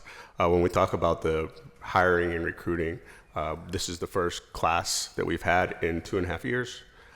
So therefore, it's important that we continue down this track. We have 42 recruits right now in the training academy in the July and November class. The July class will come online. When I mean online, they'll be fully operational, be alone by themselves in a car in they'll come out of the academy in April, and that field training process is about 8 weeks. So we're looking at probably right around June that they go online by themselves. And the November class, we're looking at November, or the November class, we're looking at July, them going online by themselves in September. So it's still a focus of ours to stay engaged with recruitment, stay engaged with hiring. We have projected 3 classes for 2024. The first one, which will start in May, and we've begun that process of hiring, selecting, or process of candidate selection with the notification of the candidates, and in January they'll start the actual exam processes. So moving forward to the gun dashboard, we've talked in the community, spoken a lot about transparency, and more importantly, they'd like to see real-time data of what violence looks like in the city, specifically gun violence. And so we have developed a dashboard that any citizen can go to our portal and see real-time their neighborhood, their zone, the non-fatal and fatal shootings, the demographics of those individuals involved. Again, we've been very careful in not to identify any specific home or specific person, but that we can give you an idea real time as possible within, it's a 24-hour delay, that you'll have the information relative to gun violence in your neighborhood. I spoke to it briefly relative to city homicides. This is obviously a moving target with us, and from the time this was created to today, it's why it's 30% versus 24% year to date. And the same thing with non-fatal shootings. And then we continue to have a much more visible presence downtown to impact and address the open air drug markets, the violence that is a result of that drug market, focusing on quality of life issues with our businesses, our stakeholders, our residents that live downtown, and those commuting just to visit. So it's important that we continue that presence, and we continue to increase it, which we will do in 2024 with staffing and the partnership with PNC Bank and the opening of the Downtown Public Safety Center on Wood Street, which we believe will be completed. You've got the opportunity to see it. Early February, I believe. January, early February. So that's a welcoming facility showing cooperation between private and public partners and what we can do together when we partner toward a common goal. And that facility is going to be amazing. It gives us visibility downtown. It gives our community accessibility where they otherwise would not have had it and don't have it, even though we have a presence downtown with the Lantern Building. It just doesn't, it's not very appealing. Most people, if you didn't see the police bikes out front, wouldn't even know it was a police station. So that level of visibility, that increased cooperation and partnership will make a big difference in downtown safety. Yep. I'm glad you mentioned that. The Lantern Building doesn't even have a lantern, so it's hard to even know. I don't know where they got the lantern from. So, where's the lantern at? Right. And then, and that's it on the Bureau accomplishments. I mean, I could go on and on. The Pittsburgh Bureau of Police does great work. The men and women that represent this organization are committed and should be commended for the sacrifices that they make throughout the year for our communities, keeping our communities safe. I have the privilege to lead one of the best police departments in America, and I like to champion that as often as I can. Council, Director Schmidt, did you want to add anything before we? Okay. Councilwoman Strasburger, if you don't mind, I have a 2 o'clock, and so I just wanted to get through just a few things for me.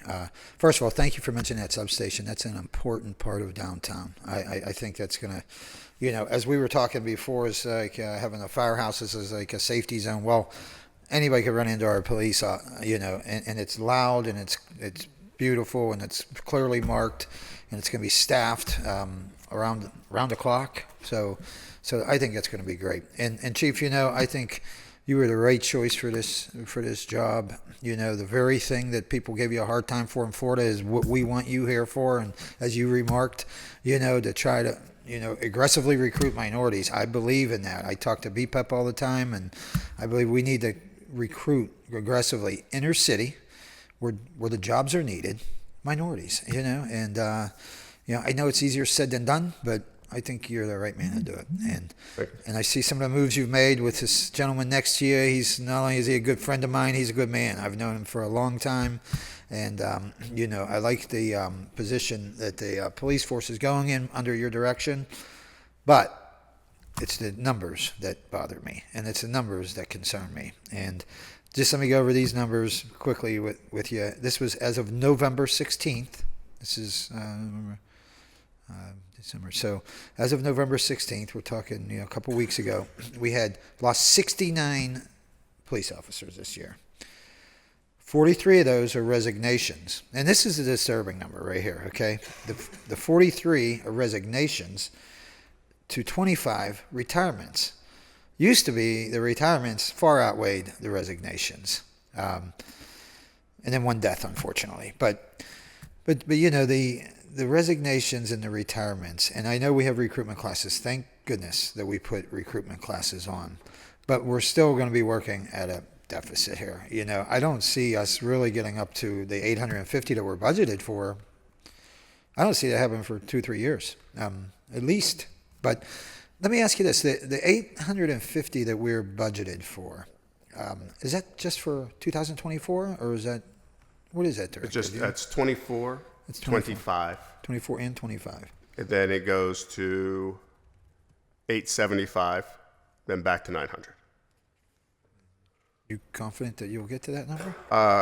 Well, I think even if we're talking conversationally, like right now, we have, with departures, me included, current academy class, 817 people, right? And I also know, because it's like you, I am acutely aware of what the impact looks like. We have potential 26 retirements that are on the horizon for the remainder of the year, right? So we just sent out 195 packets to potential hires for the May class. For the first time in a long time, we are assigning mentors to those 195 applicants to ensure that we get them to the end. For awareness, we lost in this last class, for this class of 18, we sent out 150 packets for potential hires. We lost 100 of those applicants in the physical fitness examination. So that left us with 50 going to background. So if you think about the history of people and the nature in which we will disqualify you for lifestyle choices, you end up with a class of 18 by the time that's all said and done. So assigning these mentors from the Pittsburgh Bureau of Police, similar to what the military does with their recruiters, helps they'll each have a block of 20 to 25. From the day they got the packet till we take the physical fitness test in January, until we get through the background, throughout the months of February through April, till we actually get to a class. If we do that, I believe we get more people into those classes. Now we're talking about 50 in each class, which we have the ability to support in the training academy. We have the staff to do it. We have the facilities and space to do it. We're just not getting the people to do it. So it's an effort on our part that we haven't tried in the past. So why not? In addition to that, we for the first time have started giving the civil service exam at these in-service academies, like the Allegheny County Police Academy, Indiana University, getting certified officers coming out of the academy, which we know then they'll meet our standards, they'll meet the physical fitness requirements, so we won't lose them where we have. And that gives us a very short onboarding time of just field training versus the 33 weeks that are relative to the actual training academy. Oh, that's good to hear, and I'm glad to hear your optimism, because I was just ready to say I don't have an answer to the thing I mostly complain about. I'm not complaining. I'm bringing awareness to. I know it's across the board. My brother's a police chief, the same way, where they usually have 50, 60, 80 applicants. They now have 9 or 12. So whether it's just just the kind of the optics of being a police officer over the past 4 or 5 years, I think the desire for people to want to be a police officer has just gone down. And for many reasons, we could point to many social reasons, we could point to 1,000 reasons, but bottom line is the recruits aren't there. So I love to hear you talk about aggressively recruiting. specifically inner city Pittsburgh, which, I'd love for these people. Ideally, I'd like for them to stay in the city of Pittsburgh, even though I know you don't have a residency requirement anymore. But we'd like to see them stay in the city. It's not only does it make it safer, it's our tax base, and for a number of reasons. But I think if we hire people that live outside the city, their tendency is going to be to remain outside the city. So I'm glad to hear your optimism on, thinking we're going to get back up to that number. I don't think we're going to get to 850 for next year. I do feel like if we want to set aside or expend some money, and it wasn't, I think the optics, when we went from, funding 900 to 850, just wasn't good. But forget about the optics. It's just reality, So I was so fine with that. In fact, I would say 24. We should go back down. We should go to 800. I don't think there's any chance in the world you're going to get to 850 in 2024, and that'll free up some well-needed money. Right. In the moment, we're 33 off today, as we stand. 33 today. off. We're 33 right, away from right. 850, and you say, okay, now we take those 26 away. We're one class away. Now, we don't know what the retirements will look like, but say that it stays the trend. Say we lose 60 to Well, the trend's 70. more like 80 to 100. It could. Yeah, well, I right. mean, say we lose 60 to retirements. Okay, we right, maybe start less hemorrhaging on just Right. regular resignations. Right. Then two classes meet those objectives, and now we still have that third class slated to start as well. So I share your concern. right. Definitely not dismissive of that.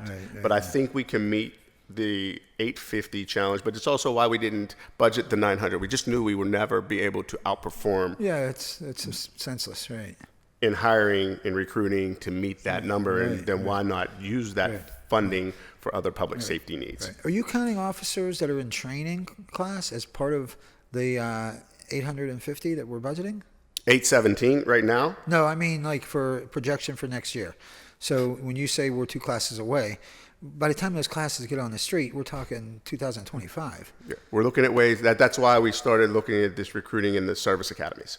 Okay, That right, it because that's a may- shorter period. Because it's just really field training at that point, Yeah, and some of our policies and systems training, so we can alleviate or minimize a lot of the time that they spend in the classroom, Right. which is important. Yeah, for sure. So, so you're not counting the recruitment classes as part of that total number. They do count in the moment, yes. Okay. When So you count the toward 40, budget. the 45 that are in their classes as part of the amount we have budgeted for. Right now we have 799 plus the 18, so that's Yeah. 817. I wouldn't 42 think of we them are budget recruits. them until they were out of the recruitment class and on the street. No? Well, so as soon as they finish the classwork and get their MOPEC certification, right. they become PO1s. So then at that point, that's part of the 850. Gotcha. So Budgetarily. when they graduate, then we put them in that number. Right. So between the time they finish the academy, which is around 9 months, right? While they're in field training, they're considered PO1s. We do pay them as police officers because they can function and act as a police officer, just not without. So we have to have them budgeted, but not until they're done with the class. Not until they're done with the actual classroom work. Classroom work, right? okay. Which is So different. we have two classrooms that are coming of age. In 2024, we're going to get how many recruits out of that? 42 42, and we're now at 817. You say with those 42. with those 42. Okay, so they won't even count though until they're done Spring with class. till spring. Till spring. Yeah, I mean the one will Will it become count spring? in February. Right. So the MOPEC hours for the viewing audience is that class that started in July. Right. Is MOPEC certified on Christmas Eve. Okay. The date of Christmas Eve, the 24th. Got it. We provide world-class training to our officers that then adds on another 3 months of things that we found to be important to the Pittsburgh Bureau of Police, to our community, to our officers' safety, in advance of what the state demands and requires.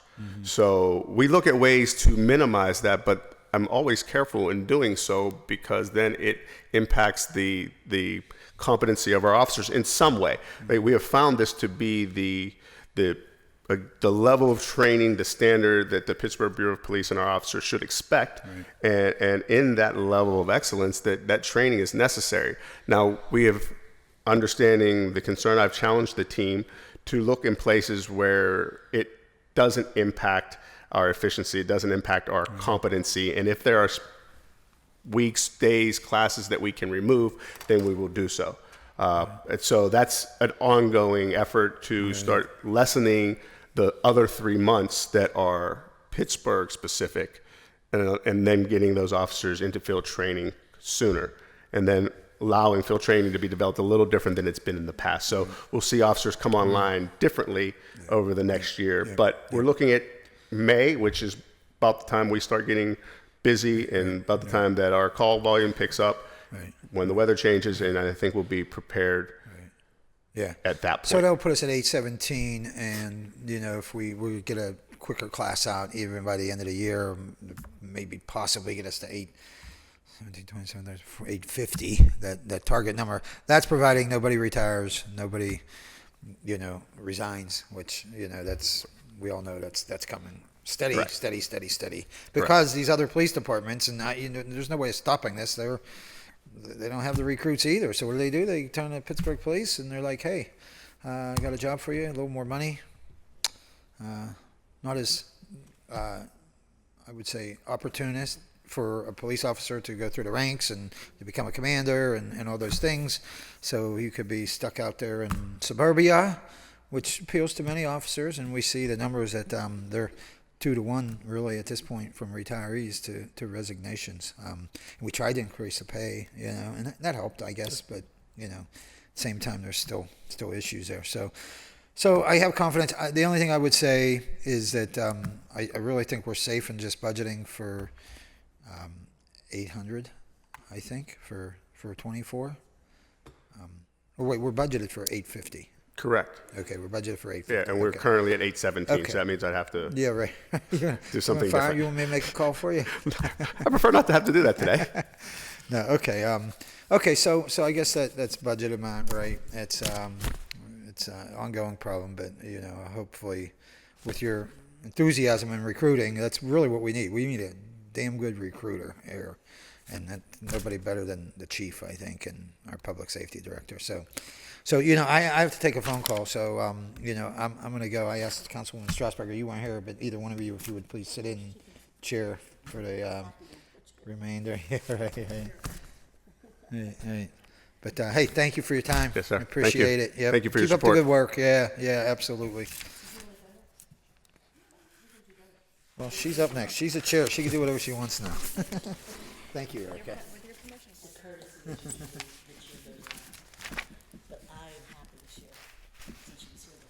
I'll probably be back. I don't know if you'll still be here. If other council members come, you will be here. You're going to be here. Got the gavel now. Okay, so thank you for being here. I appreciate your patience. This has been a long hearing, I know. And thank you for your presentation and the work that you do every day. I know that some of this is mentioned here, the 12 community service aides, but I know that plays into a larger restructuring, and I wanted to give you the opportunity to walk us through some of the restructuring of the Bureau. So the community service aides, you've heard in the prior presentation from Fire about what it looks like for that EMT Academy. Well, that's what the community service aides concept was designed behind, is that we would partner with, and we're going to partner with the CTE programs and our other community groups, the YMCA, the Boys and Girls Club, that we focus on hiring personnel 18 to 23 years old from the city in our communities and mentor them into the police department. So paying them a great wage with tuition reimbursement, and then we have the opportunity then to increase the diversity of our organization. We talk about retention. Well, I think both of you have mentioned it. These are city kids, city residents with city ties. And in that, I think we'll get some longevity about where you want to remain in the city. When you hire so many people from outside the city, they don't oftentimes have the same bond, familial, relational, and it's easy for a suburban department to poach that individual because that's where they came from to begin with. This is an opportunity for us to focus on those community members within our city with our values, our morals, our ties, and then mentor them in a way that increases the diversity of the police department and gives us a pipeline into the school system where we just have missed, with CCAC where we just have missed. And it also then gives us an opportunity for some role responsibilities to change, what our sworn officers are required to focus on, and what can be done by a civilian. And that's what the community service aides are. They're civilians. We would like them to be police officers, but for the period of time that they're employed in this role, they will be civilians, so they can handle some of those non-essential calls for service. A lot of the reports that our officers are taking, parking complaints, that we've got to work through some of the logistics to get them to be able to do so, but nonetheless that they'll be community engaged. They'll be involved in all of the things we say are important, traffic control, all the things we say are important as it relates to community engagement, so that we're mentoring these individuals in this role for future service with the PVP. But that it also provides a release point for our officers' responsibilities on a daily basis so that they can focus on those other 4 strategic initiatives daily. Yeah, no, I'm really enthusiastic about this. It's exactly the direction that, I think a lot of us were talking about wanting to go. And so to see this budgeted is exciting for all the reasons you mentioned. I'm particularly to do the things that, that people want, to have a presence in the district I represent, to have a presence, walking down the business district and engaging the businesses, or, when we did the data crunching back in 2021, using 2020 numbers, showing just like the huge amount of time the officers spend responding to false burglar alarms and like parking complaints, just, to like remove some of that from their plate.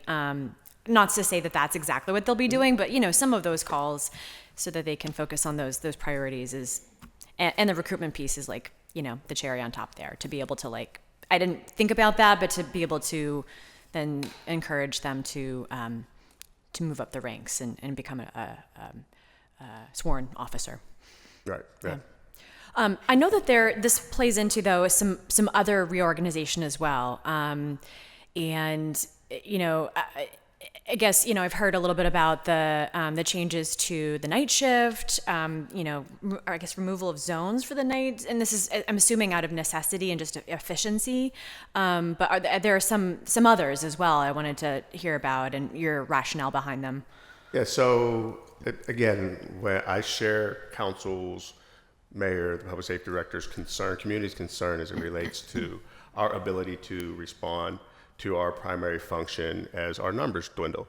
But in that, then we have the opportunity to look within the Bureau and determine what positions do not require police officers, which positions shouldn't require police officers. And I would call them like luxury versus necessity. And we made that evaluation and we determined what is necessity versus what is a luxury. The Bureau changes tremendously when you don't have 950 police officers. And I have 700 and whatever that number is going to be any given time of the throughout the year. So we started talking about where using data is an informed decision maker for us for the first time in a long time, and letting data dictate and determine as a resource for us where our personnel should be. And in that, talked about taking the night desk away. So that's 6 officers that would be in a administrative role throughout the period of time of night when oftentimes there's no requirement or no need for someone to sit in that seat, but we've done it forever. So we had a robust warrant office and removing 8 people from that position that or completely administrative functions for the Bureau. That took us to 14. That's just there is a shift of people. Then we look at night term. And so we're going to a 4 10-hour schedule next year, which means that we'll have patrol, our hours of patrol will be from 7 a.m. to 5 p.m., from 4:30 p.m. to 2:30 a.m., from 10 p.m. to 8 a.m. So what we looked at is from the hours of 3 a.m. to 7, that is 8% of our call volume citywide. It had 30% of our personnel assigned to it. So just in the analysis, it made sense for us to align to some degree, focusing on response and safety, what our personnel allotment should be for that period of time.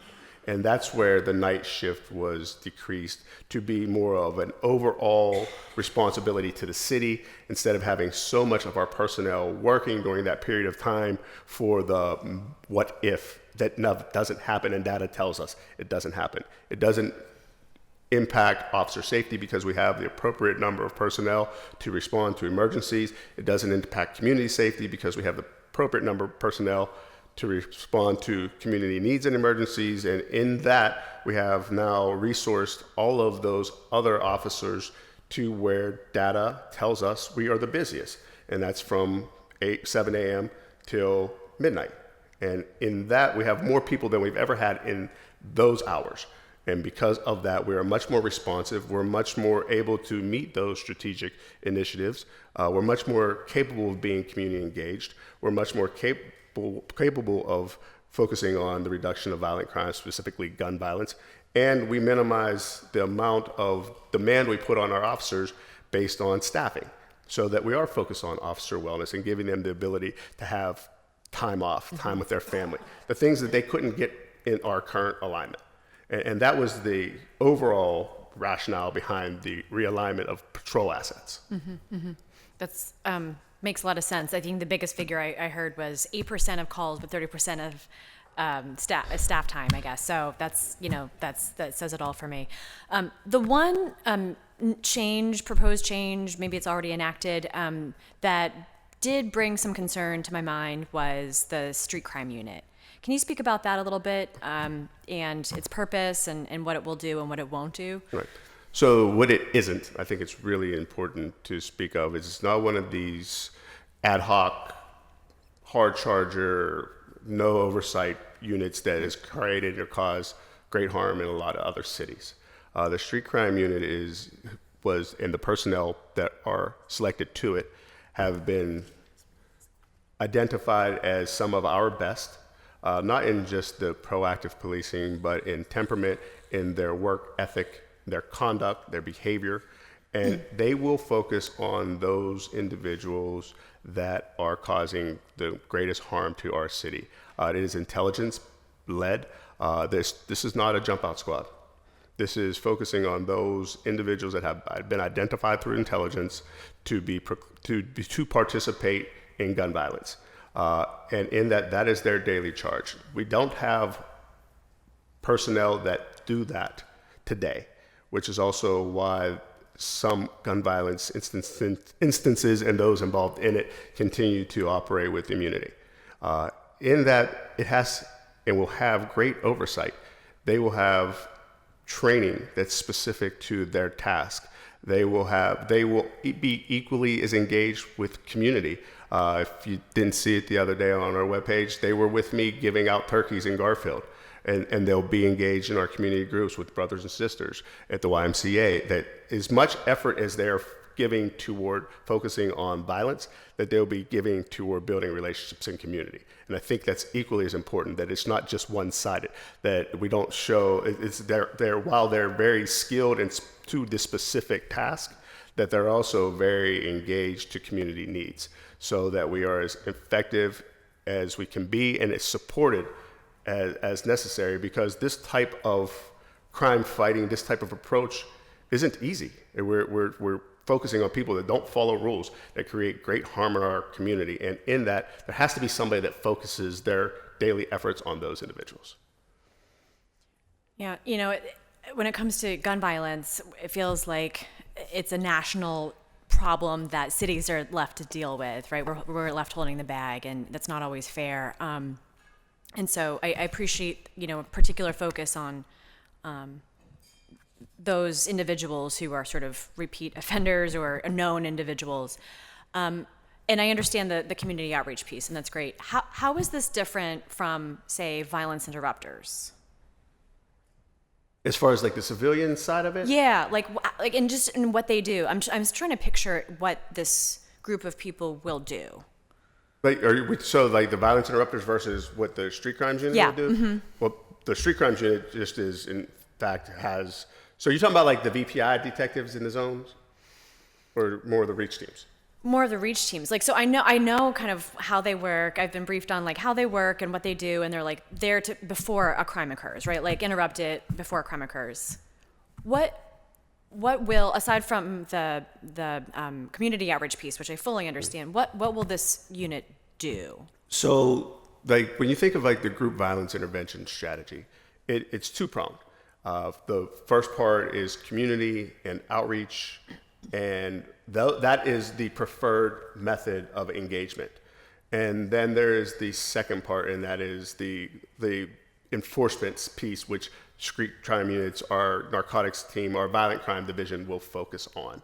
And that's when those other levers, those other options, those other opportunities to stop that behavior fail. There has to be the consequence side. There has to be an enforcement side. And in that's what this unit focuses on. It focuses on the enforcement side. That when it's with partnering with Reach and our community engagement teams and our community members, that we've identified and worked toward mitigating violence to prevent it from occurring. But there's going to be a time where those services just don't work. And we have to have personnel, police with enforcement powers to focus on those individuals that reject those services. And there are, unfortunately, for any city, there are enough of those individuals to keep a unit very active. And that's just the reality of it. But in that, we have an opportunity to influence and impact it in a real meaningful way that we haven't done in the past. And that a lot of cities have gotten away from because they just didn't have the level of oversight that is necessary to maintain one of these units. And if you don't, then it ends up being some other Memphis 5. And that's the last thing that I intend to happen under my watch. Okay. Thank you for helping me understand that a little bit better. That's the extent of my questions. Madam President, do you have some questions? Well, he almost left out. I thought you were at lunch.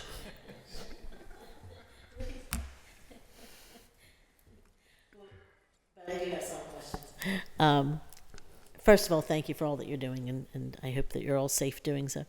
But there's a couple things that you mentioned the 10-4 shifts, or the 4-10 shifts. Yes. And are people able, do they bid those out, those hours, or they have to work those regardless? Like I know John here works different hours. Yes, John works different hours because of you. Because of us. Yes. Okay. And then, but everybody else works those shifts?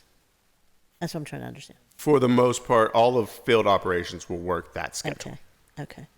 And I'm wondering how that works with childcare and stuff like that for people.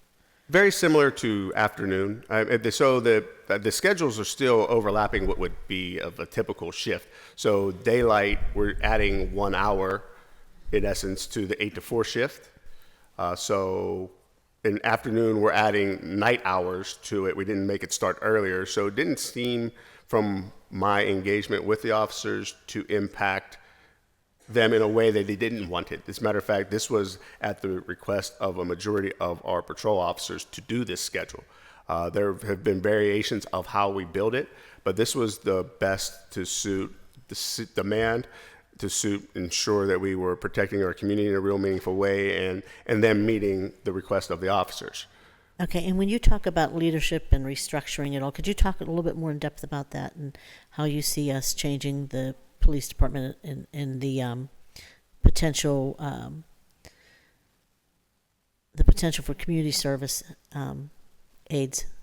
Yeah, the CSAs and more importantly, our officers.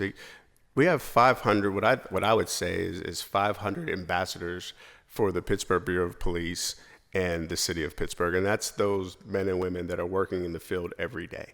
And by this reorganization, it gives them the time to focus on the things that we say are important.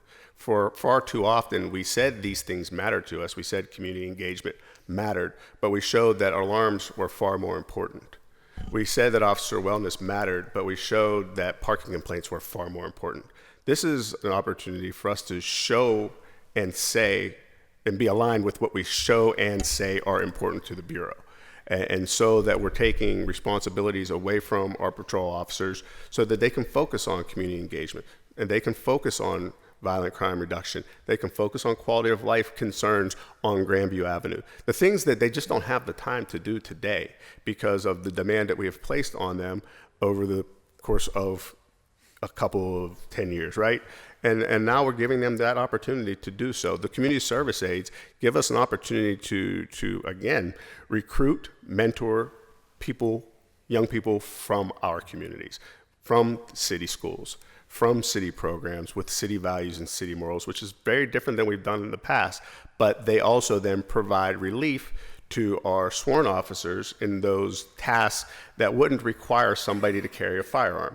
If I use an example of you're calling for your house being burglarized. Well, we have officers that respond with weapons, but when they get there, that it's already happened and it's an old scene and there's no one on scene, it's safe.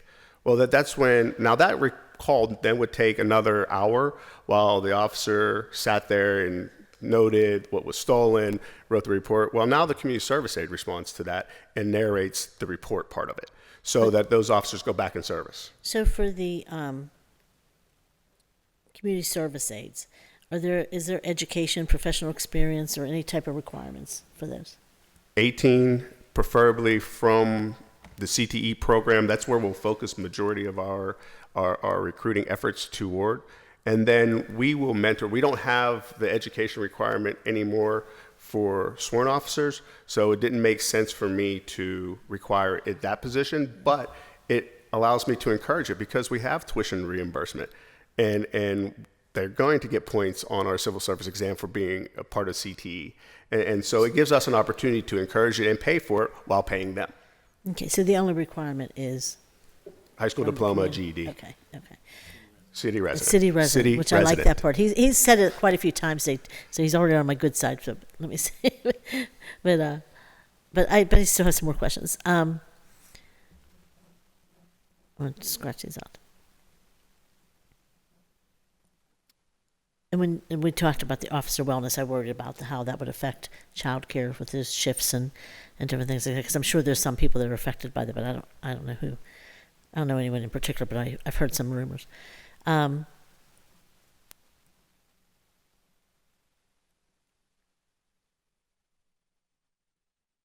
when we talked a little bit about the street crime units, did you say when they would start and how many officers that would take? There are 18 officers assigned to the unit, 2 sergeants and a lieutenant, that is expected to go online January 1st. January 1st.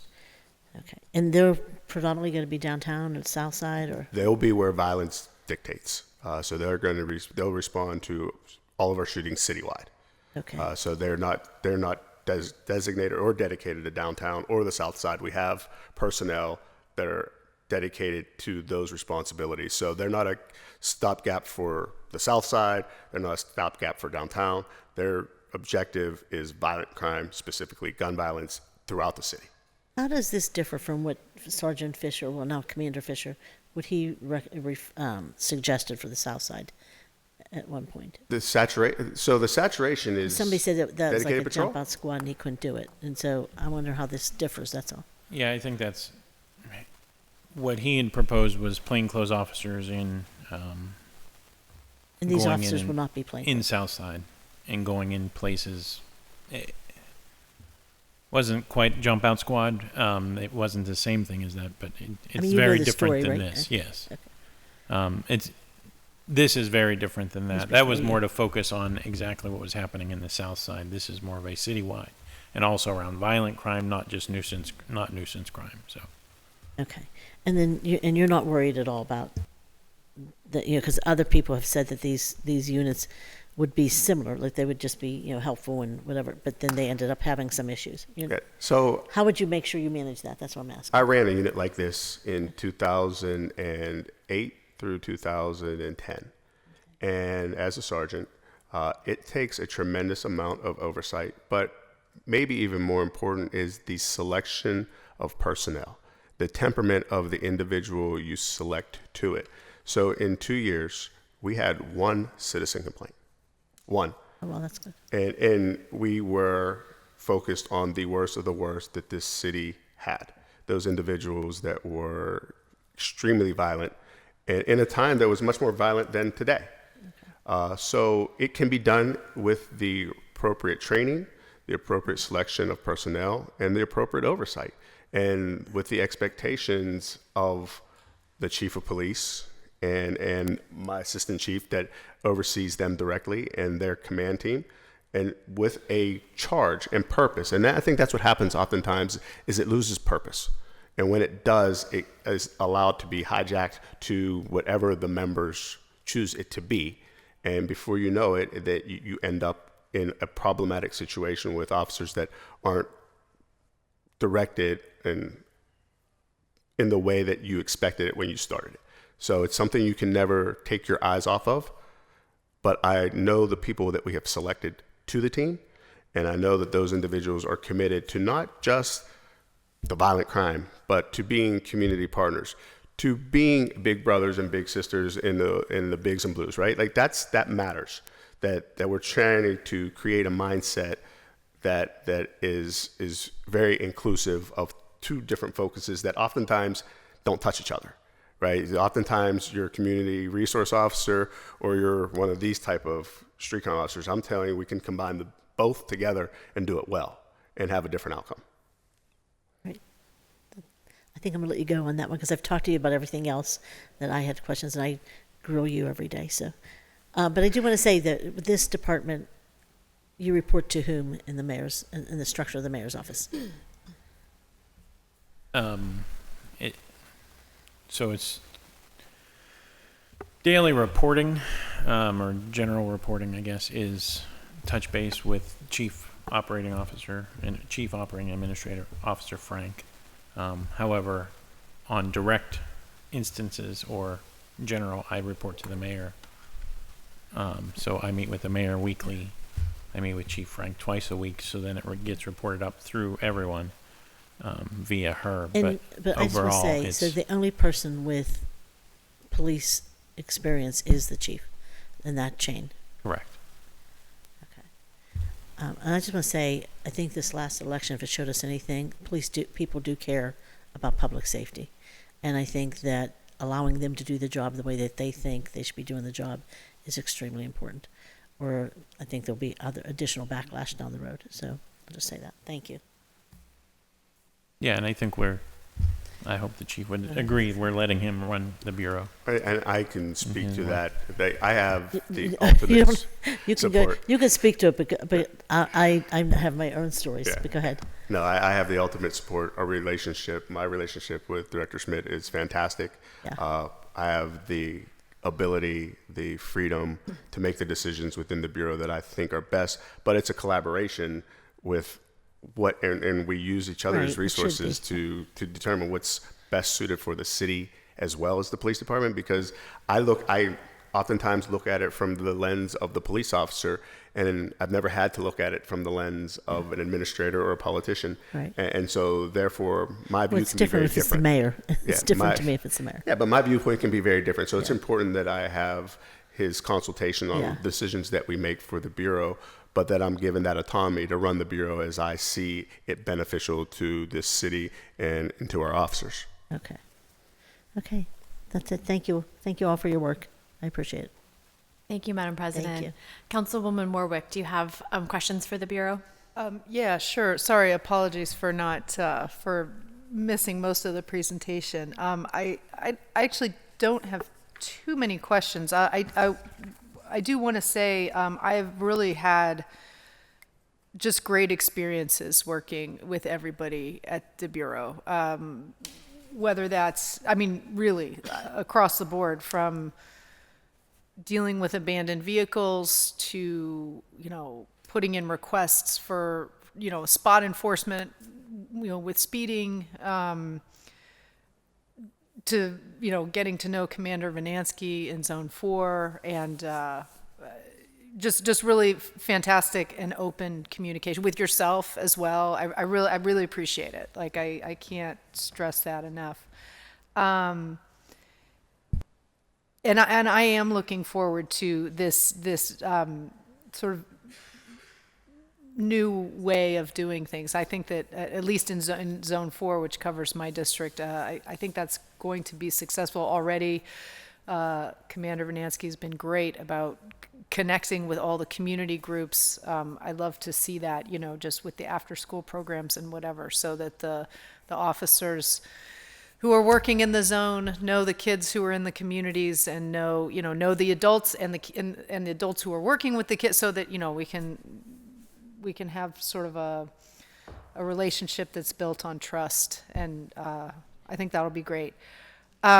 As far as specific, so I do, this is maybe not something, it might be too complicated to answer here, but just in terms of narcotics and vice, I know there was the one incident sort of the downtown, there was sort of like some petty drug dealing happening. It was kind of an unfortunate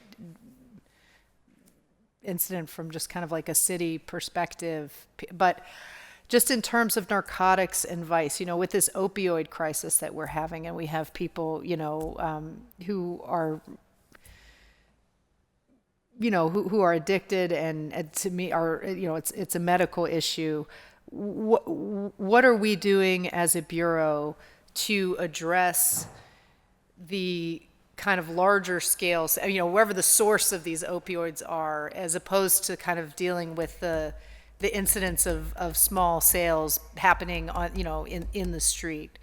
Is that, well, is there progress being made on that? Chief Devine is the investigations chief, so Okay. I'll let you, because you're talking about how do we interrupt supply chain. Yes, yeah.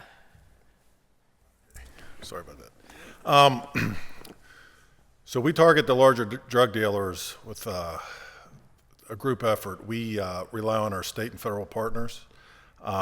They have more resources than we do in order to target the larger drug dealers, and so far it's been pretty successful. Okay. You don't see, a lot of public doesn't see what we do behind the scenes, but every so often you'll see, whether it be the FBI, the DEA, the ATF, do a press release on a federal roundup that we were part of. But there is constant, ongoing drug investigations regarding larger drug suppliers. Okay. That I can promise you. Okay. And for instance, I'll speak to the partnership that we have with our federal partners as it relates to this behavior. The Hill, when I got here, the Hill District had an incredible amount of violence occurring as related to those individuals in drug sales and street violence, and the partnership with our federal partners indicted, I think there were 27 individuals. We've had one shooting in the Hill since that, as it relates to that behavior, those individuals, since then. And we were having 2 or 3 a day. So our partnerships and the efforts that the narcotics unit, probably more so, although it still has the vice name in it, is less vice today than it's ever been. And you and I have had conversations about that behavior and around that behavior. But they work tirelessly to ensure that those individuals are held to a different account than that of the local street dealer. Okay. And in that, we're able to impact the supply chain to some degree, right? Well, it's a demand system, and when there's a need, there's going to be demand, and when there's demand, there's going to be a supply. And we try to impact that as often as possible, but staying away from it. And for me to talk, I don't have, and nor do I ever want to focus on the chemically dependent.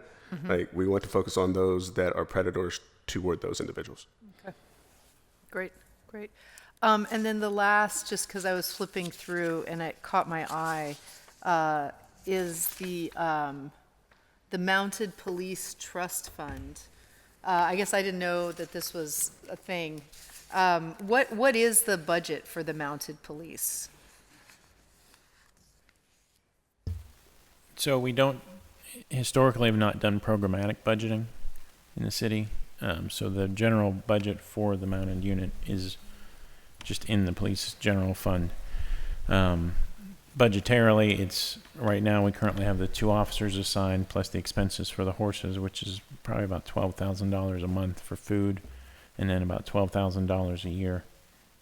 I think totally we budget for operational supplies. It's about $25,000 annually, but there's a lot of extra costs in that. Currently, one of the larger issues is more of a capital investment that needs to happen with the turnout for the horses. It was not designed to be that. It was just a yard, or a plot of grass at the base of a hillside that takes on a significant amount of water, but it wasn't ever built as an official horse turnout. Typically for a horse turnout, you would put, if it's at a stable or something, they would actually dig out the base dirt and ensure there's proper water mitigation, as well as a solid rock base with some sand and then dirt, so that way it would take the abuse of the weight of the horses and hoofs running over it. Our estimates that we got for that is about $125,000. Now the mounted unit trust fund was built created when we first got the mounted unit, for what the hopeful thought around that was we would get enough donations to maintain the unit. However, with COVID and everything that's changed, for everyone economically, we have not seen a strong amount of donations outside of when we originally got each horse was donated to the city. So those weren't a cost, but the ongoing expenses of maintaining, feeding, and keeping the horses has been a little bit of a strain on the budget for sure. And then with this added expense, that's kind of increased. So that's why we're looking at some different options there. What are the different options? We've been discussing with the county about cohabitating our horses. So when we originally got the mounted unit, that's what we did. Okay. The horses we got were located with the county horses out at South Park. The problem with that operationally, it's a little more challenging for us if we want to use the horses on a daily basis. And do we use? I mean, I guess I should ask. I know they're in the parades and such, which people really like. I know that. Yeah, and they do have some patrol functions. However, the one thing we don't have that the county does have is stable hands. So currently, the sworn staff from the police bureau, so officers, are the ones who maintain and provide stable services to the horses. Okay. So they're there every day, 7 days a week. There's an officer that goes and feeds the horses, cleans out stables, and does what they makes sure the horses get exercised. So that would be an additional expense to take on that we could share with the county. So that's why we're looking at that as a potential option. We've not finalized that or brought that to council yet, but that is one option we're looking at.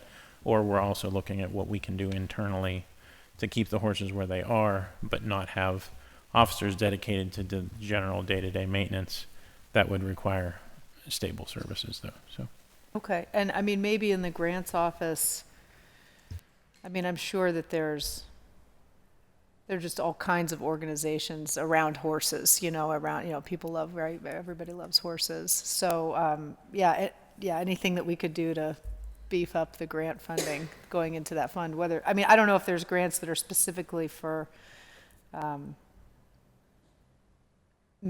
mounted police units, but I don't know, maybe there would be something else having to do with, horse-related grants. Yeah, thus far it's been donations from external sources, the Steelers, general citizens, etc. All right. Well, I think those are all the questions I have. Thanks very much for all your work. I know it's very dangerous work and often underappreciated. So, thanks. Well, thank you for your support. Thank you, Councilwoman. And I want the record to reflect that we've been joined by Councilwoman Deb Gross online. I do, however, would like to go use chair privilege to go out of order for a quick second round, Council President, who I believe needs Yeah, just to- on the same subject about the horses. Joe White, who owns, I think, a lot of stables on the north side, Kevin Quigley had asked me to call him because he said he is very interested in helping with the horses. But do you have the officers if you had the horses, if we kept them here in Pittsburgh, do you have the officers to maintain that? Right now, Because I'm they're- going to be honest with you, they are so huge, especially in Sheridan. When they pull up, the kids run to them. And before, when they first came, the kids were afraid of them. And now they run to the dogs and I still run from the dogs, but the kids run to them, the dog and the horses, and it just means so much to them. So I don't want to see us lose something and we can't keep saying that we want officers to do community relations and then take everything away that helps them to build that. And that's one of the things and I'm going to be honest with you, I think Ray Ripple was one of the best people with the motorcycles doing some of that. And you know how I feel about that, Commander Ripple. And I feel like he was doing what we're saying we want officers to do, and then we moved him from doing that job. But anyway, now with the horses, I wonder what that means. Will we be able to have officers to do that? So right now there are 2 officers assigned to the unit. In the reorganization, we've talked about it being purely an ancillary duty if it's moved to the county. If it's going to stay with us, we need to maintain that presence with our sworn officers, but then we'd also need to employ a stable hand to keep it functional, because the whole goal of it is it can't, and I've talked to the unit about this, it can't be event-based. It can't be on a specific community event or a specific event like the 4th of July or first night is the only time that you see them. I need to see them more. So getting more operation out of them is the goal if we maintain the current staffing. And that's kind of how we're looking at it in 2 different ways in the moment.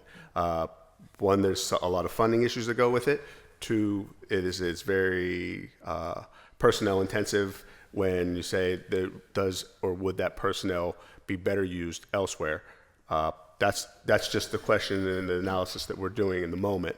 But in the current moment, it has 2 officers that are assigned to it. If it stays in the city and doesn't go to county, it'll have those 2 officers, and then we'll look to build the team larger with ancillary responsibilities for the other riders. So I'd like to, who do I connect to Mr. White? You or the chief? Okay. Have him connect with me. Okay.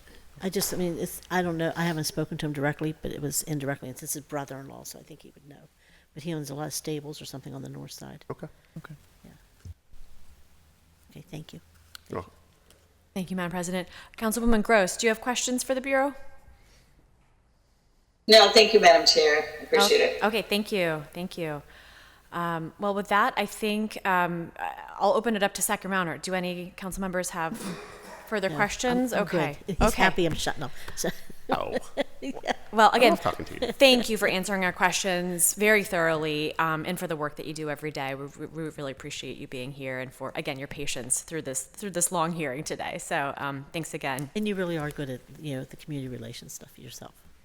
You'll be on my meeting tonight, won't you? Yes, I'm coming. I'll see you there. Yeah, I'll be there. I have something else to have. Your meeting. I'll see you. Bus too is tonight too for the unions too. We'll be there tonight. So see you tonight. Thank you for your support. Really appreciate all of you and the support that you give the Pittsburgh Bureau of Police. Thank you. Thank you. Thank you. We will be moving right along into the Department of Public geez. Safety Administration. So You want to take a recess?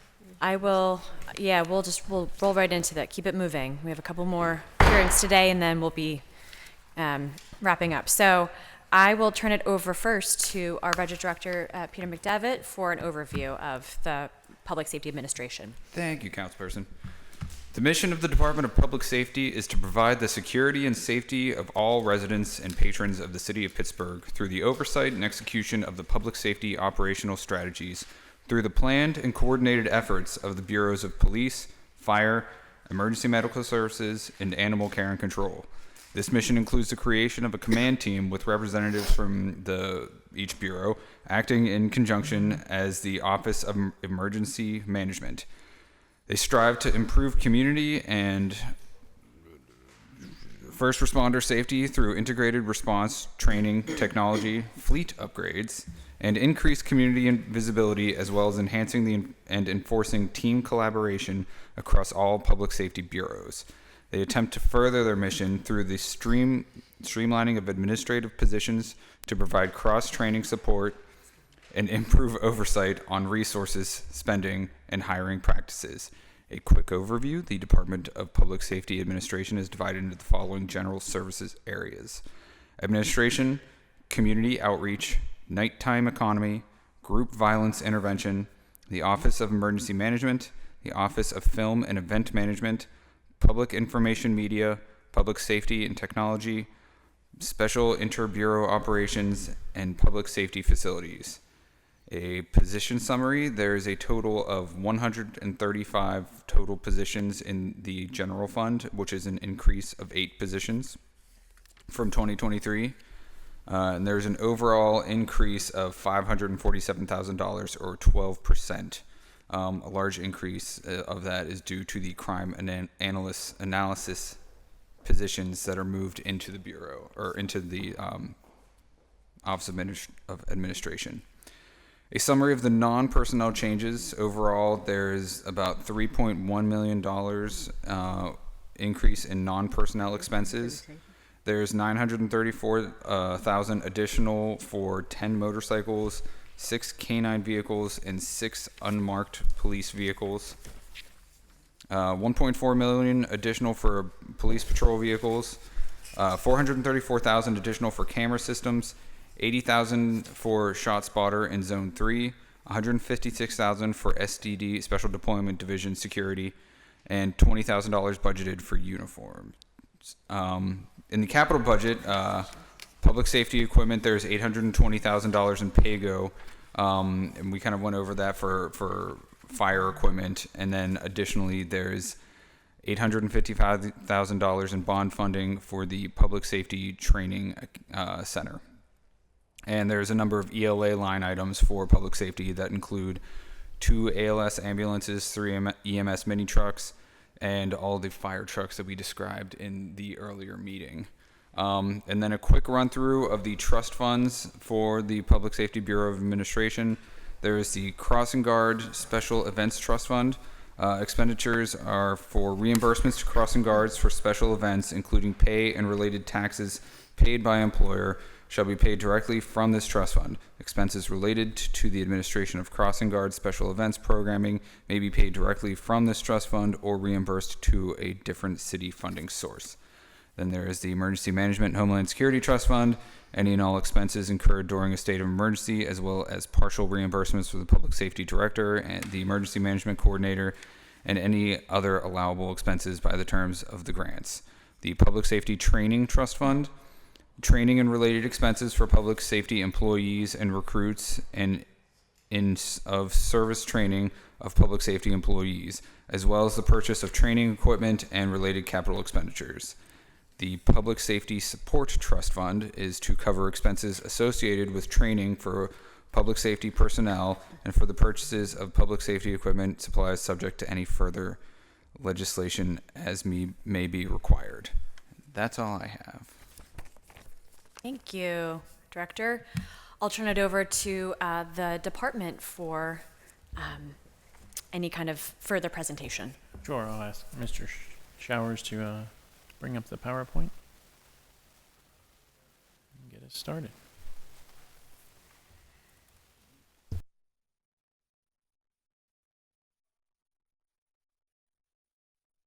Thank you very much. As with the previous discussions, the About the Bureau has already been well covered by Director McDevitt, and our organizational chart for reference. Among the various positions within the Department of Public Safety, the 135, that includes obviously the Public Safety Director and the Assistant Director of Operations and Policy. And this, I should clarify that this is for the general fund, the cost center within public safety. There's a number of other positions under the Stop the Violence Trust Fund and the Office of Homeland Security that we'll be discussing at a second after this primary portion. But back to the roster slide, 77 of those 135 are part of our school crossing guards, 75 part-time guards, 1 supervisor and 1 assistant supervisor, 6 positions within the crime analysis division that are migrating from the Bureau of Police, 3 positions within the Office of Emergency Management and Homeland Security, 3 within the Office of Film and Event Management, 3 public information officer positions, or 3 public information office positions, 2 positions within the Office of Nighttime Economy, and 2 of the city's park rangers are housed under this, under the general fund here. Again, the 2023 operating budget for reference, about $12 million. Administration has a variety of highlights across its many functions. Director, do you want to discuss, or? Sure. As you know, we oversee all the different bureaus. We have this year worked through a number of different things. Conducted the national search for chief of police, installed or promoted the first African-American female, first and first African-American chief of EMS, established the homeless encampment policy and committee around the encampments, so we're making assessments and have some guidelines around how we decommission or support encampments as necessary. Did some reorganization across the department and across the bureaus to ensure better collaboration and consistency across the bureaus as far as reporting structures, financial oversight, and administration in general.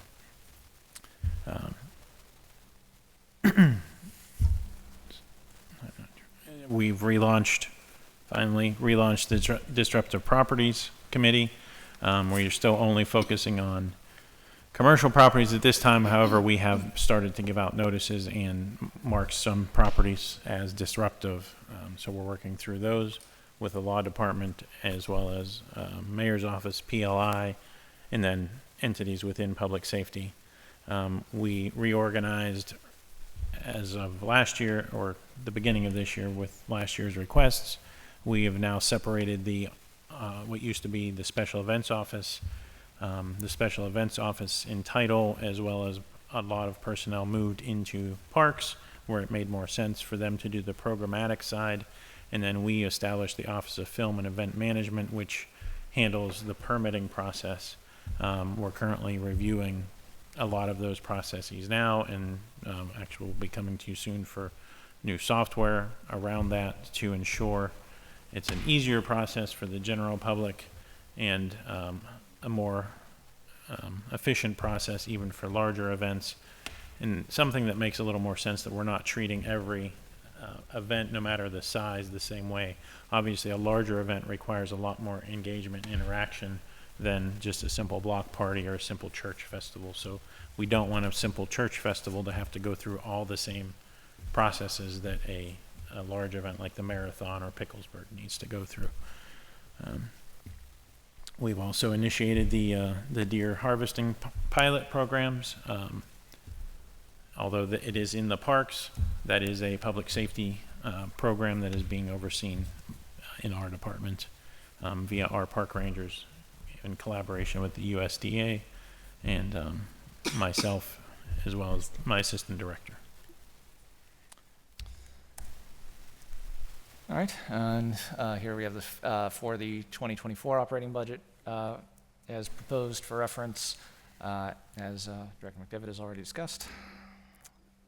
Some changes that are new to this include a request of 1 additional inventory assistant to assist in our public safety warehouse, and for some non-personnel changes that includes the expected expansion of the shot spotter system in Zone 3, some security improvements to the steam fitters facility currently inhabited by the Police Special Deployment Division, we have the camera system maintenance contract that is coming forward. A resolution has been introduced to authorize the contract with our new supplier for that service. In addition to that, we have some additional fleet requests, as you see on the slide. And then this just goes into a little bit more detail about some of those requests. As said, the ShotSpotter expansion would be primarily in Carrick. The security upgrades to the steam fitter site, obviously it's a security sensitive area. And then fleet maintenance, that's been a topic of conversation all day with the deferred maintenance that we need to restore. And the camera system is, as I said, we have a resolution moving through council, and you should be seeing that next week at standing committee for authorizing a new contract with a new vendor. And that concludes our initial presentation. Thank you for your attention. Thank you. Yeah, and I just want to say thank you all for your time. And as you've seen, one thing I do want to point out is, I know it's been a topic yesterday and today, is the fleet. Consistently throughout public safety, we have ongoing fleet issues. I do sit on the ELA board, so I'm also familiar with the other fleet and the general fleet of the city, as well as the new contract with FES. I do think we, as a city, need to evaluate the amount of money we're spending on maintaining old vehicles versus spending money to purchase new ones. I think, as we all know, eventually you do a, cost analysis when you have a car, even personally, that am I putting more into it than I can get out of it, and is it time to purchase a new one?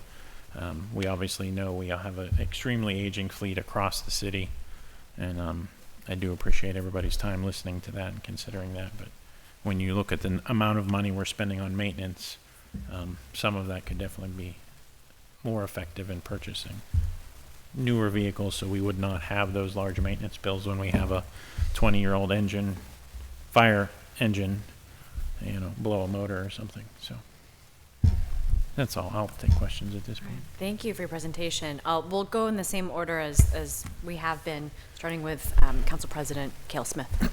Thank you, Councilwoman. Could you talk a little bit about the uniforms for all the departments? The money that you put aside, do we pay for uniforms for police and fire and EMS throughout, or is it just when they're a recruit? No, so fire is actually the lowest on that uniform contract of the three major bureaus. They were, I think, around $40,000 because they only, so the way the fire's contract, the bargaining agreement with the fire union is, they get a uniform allowance at a dollar amount. So we provide them their initial uniforms, and then they're required to maintain them using that allowance. Also, a big part of fire expenses is not the uniforms itself, but the bunker gear that they wear. For police and EMS, we're contractually obligated to provide them with actual uniforms. So police officers, I believe, get 5 shirts or 6 shirts and 5 or 6 pairs of pants annually at least, plus a personal item, which is a belt or et cetera, as well as the vests. So and those they pay numbers. for their own guns, right? They pay for their own guns. They also do get an additional allowance in a dollar amount annually for uniform, and that is where they can purchase weapons and some other do items. You tell them what kind of guns they can purchase and stuff? We do. We have our academy requires any gun that an officer is going to carry on duty is listed within the policy. They pick out a few different models, all Glock brand, but different models that officers can carry. They work with the officers to evaluate which handgun would be the best for them to carry, based on their size and their stance and their comfortability with the weapons. Okay. And so I just want to say, I want to thank Peter McDevitt, our budget director, for working with you as well. That he has been going over all the trust funds, and he and Rhea, our deputy director, and next week we'll have some conversation about those, but we've been talking a little bit about them. Mm-hmm. I think we're trying to figure out how much you need to spend for the Stop the Violence funds. Like this year, I think it was $3 million, or not quite $3 million, right? Just for money going to that was spent, yeah. Yeah, I believe that is correct. It's. I mean, we're going to talk about Stop the Violence as soon as we're done with public Yeah, safety. I'm admin, leaving, but- so I'm talking okay. about it now. I believe there was, is it Reach has 2 million and then Poise has 1 million. Right. And then the money that goes towards the Office of Community Health and Safety. Okay. And the Office of Community Services and Violence Prevention. Yeah. Yeah, we're going to talk about that on Monday. Those are the staffing costs. Yeah, we're going And to talk then about it on Monday. The Okay. additional funding, yeah. Okay. It's for Talk about it external. on Monday, but I will say that the city is about, if you look at the budget, it's about 20 million. Yeah. We're short. Sure. With the transfers out and expenditures, those two combined. Yeah, we'll have a bigger conversation about it. But with that in mind, we're going to have to look and see what we can do for the next 2 years just to get us over that bad time of year, or 2 years. But Right. with that said, we'll look forward to, we're having a meeting on Monday with all, you, the mayor's office, the controller, and city council to discuss, where we can make cuts and what we need to do. Thank you. Yep. Thank you. Thank you. I'll move now to Councilwoman Warwick. Yeah, thanks. I don't really have, just a few, I guess, in terms of the encampments, and I know that we have OCHS, and I don't want to hear from them on specifics, but just kind of in general, if you could just explain the roles of the various public safety departments in, how they interact with the unhoused and specifically in the encampments. Like with regards to the policy, that the city just put forth. Again, it sort of Yeah. in brief, just like a synopsis. So overall, the bureaus themselves, like police, fire, EMS, other than providing standard normal services in an encampment, if someone calls 911 because they're sick or injured or been assaulted, then those bureaus will show up. Beyond that, it is more the Roots team, the county, our Office of Community Health and Safety co-response team, which is a police officer and a social worker. They engage on the outreach side and services side with each of the encampments, as well as the county service providers. Beyond that, we do work closely with DPW around providing services like trash collection and cleanup. And then and that's who also sits on the encampment committee. So what we do with that is when EMS or fire, police, or others bring concerns about encampments, that committee sits down together and talks about what we're seeing in the encampments and how we can help ensure the encampment is safe, or whether it needs to be decommissioned because of activity or just the location or a various number of things. The idea would be there are encampments that have been around the city historically for years that probably are not in great condition at this time. So what we're looking at is how we support them by providing them with a clean space, services such as trash and, potentially a porta-john or some other toilet system, sharps containers, those sorts of things, so they live in a clean and safe environment and can remain where they are until such time the county can find alternative space for them to either be sheltered or placed into housing. The housing crisis in general and the cost of housing has definitely created a backlog and a strain on the system overall. So what we're seeing is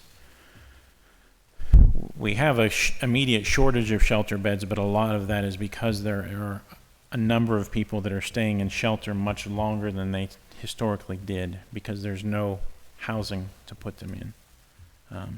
So that's where I know that went a little long there, but No, that's and because we spoke recently, and there are I'm not remembering now if there were 1 or 2 additional shelters coming, county shelters coming online. There is for the winter and for some other stuff. There are some spaces coming online for general overflow. So some of this is a little more in the county's wheelhouse than mine, but They are working with their shelter providers to try to get them to provide some overflow space for at least overnight, if not around the clock. So there is a few spaces that are now going to provide around the clock's expanded services that used to just be like a daylight program, but now they're going to provide services around the clock.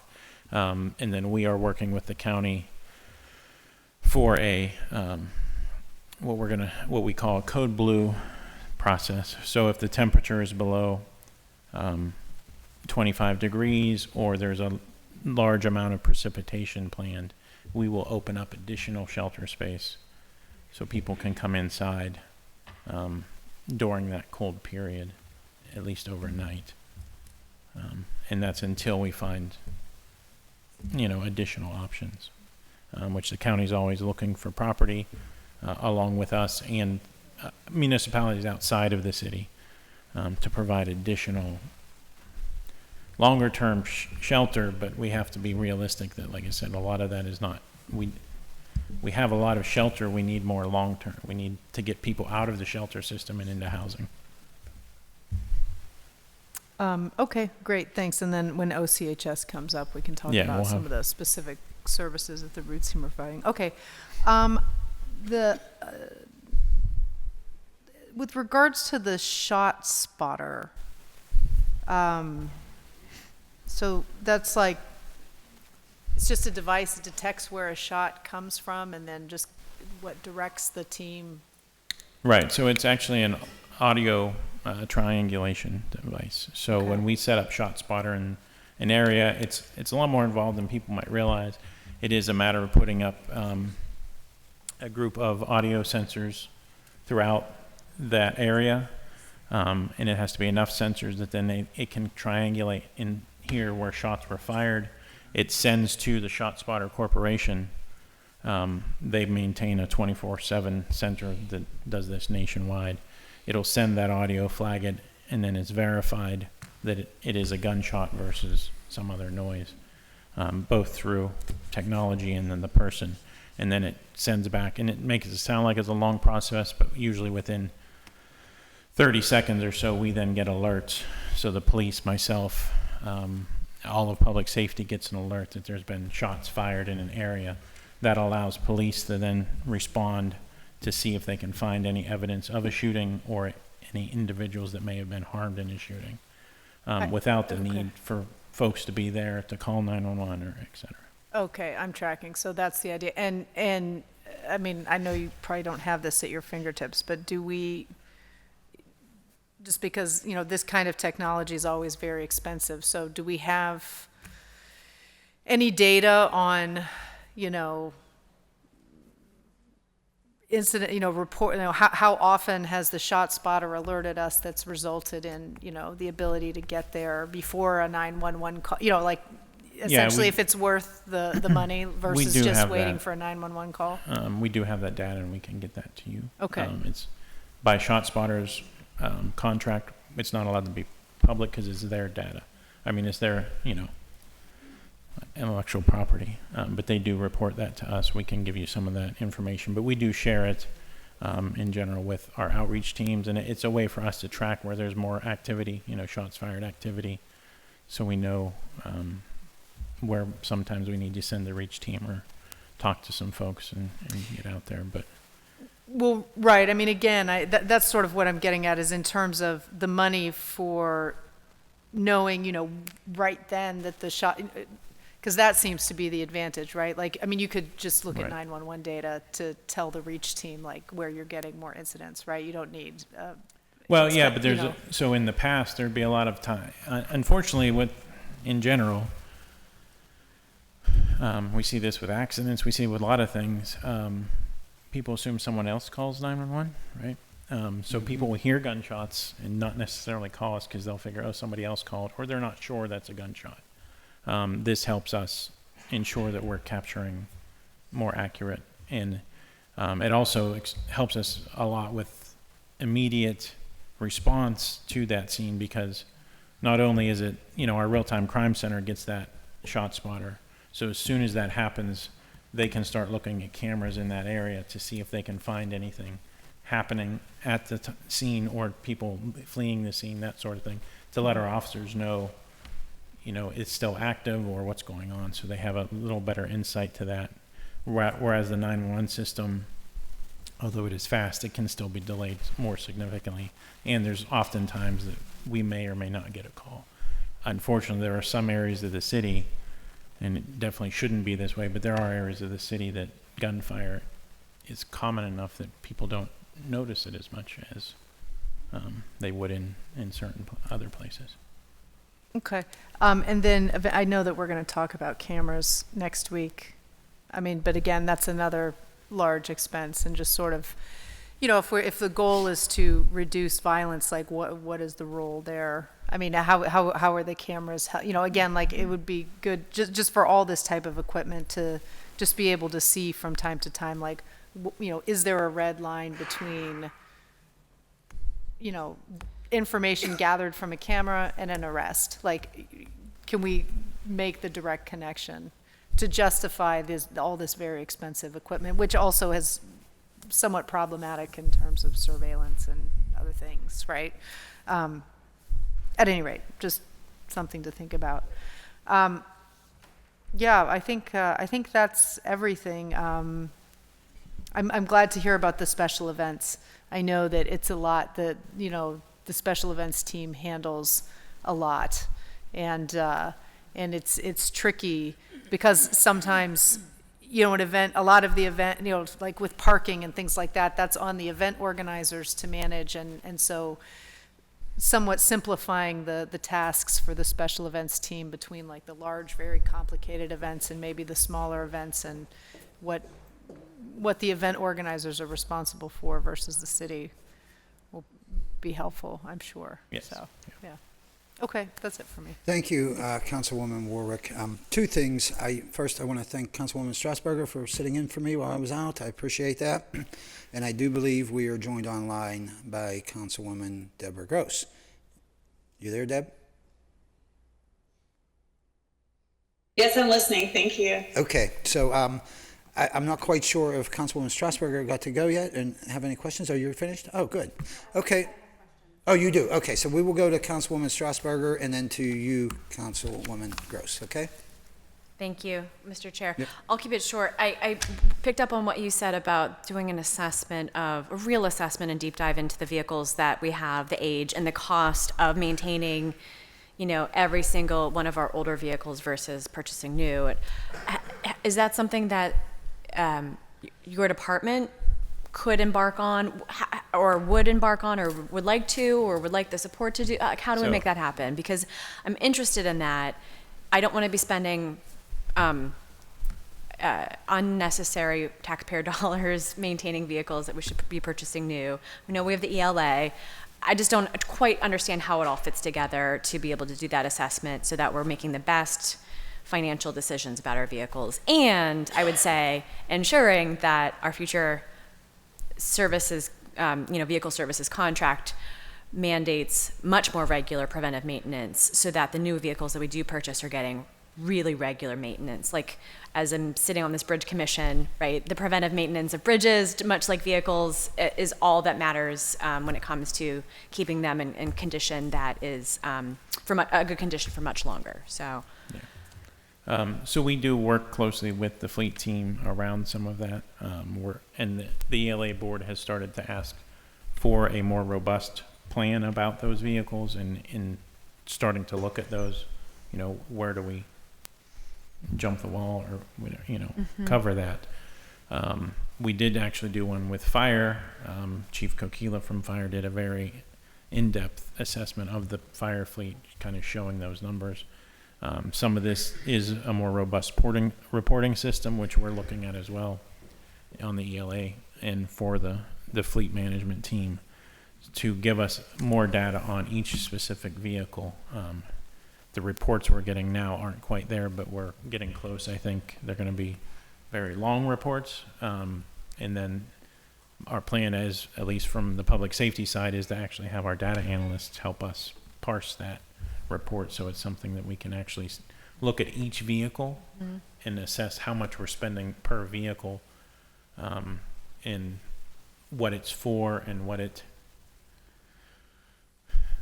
what are these major repairs? Are these consistent? How often is it there? Why is it there? Trying to find root cause, and it is going to require a lot of effort and work to get an assessment for each vehicle. So, Sure. yeah, we are heading in that direction with the cooperation of the procurement and fleet team.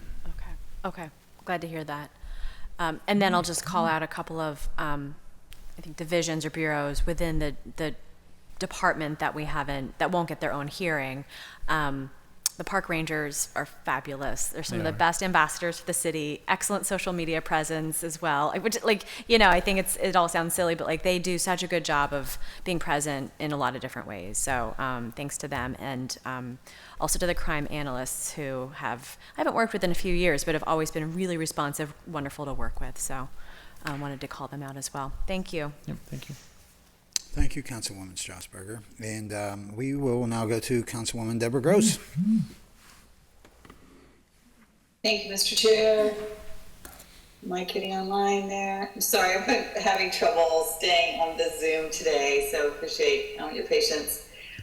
Thank you, everybody, for your presentation. I have a question that maybe you can answer now, but you might be able to answer in the next section, which is, I'm having trouble putting together in the budget where it looks like OCHS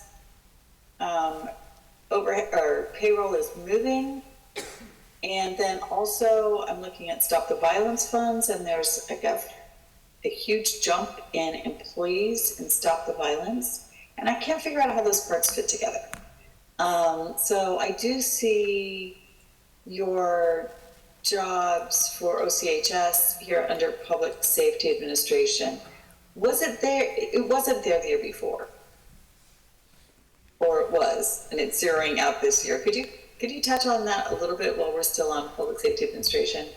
Sure. I'm not sure where I'd have to see what you're looking at, because I'm not sure where they are. Yeah, it's just kind of like in the 2024 budget,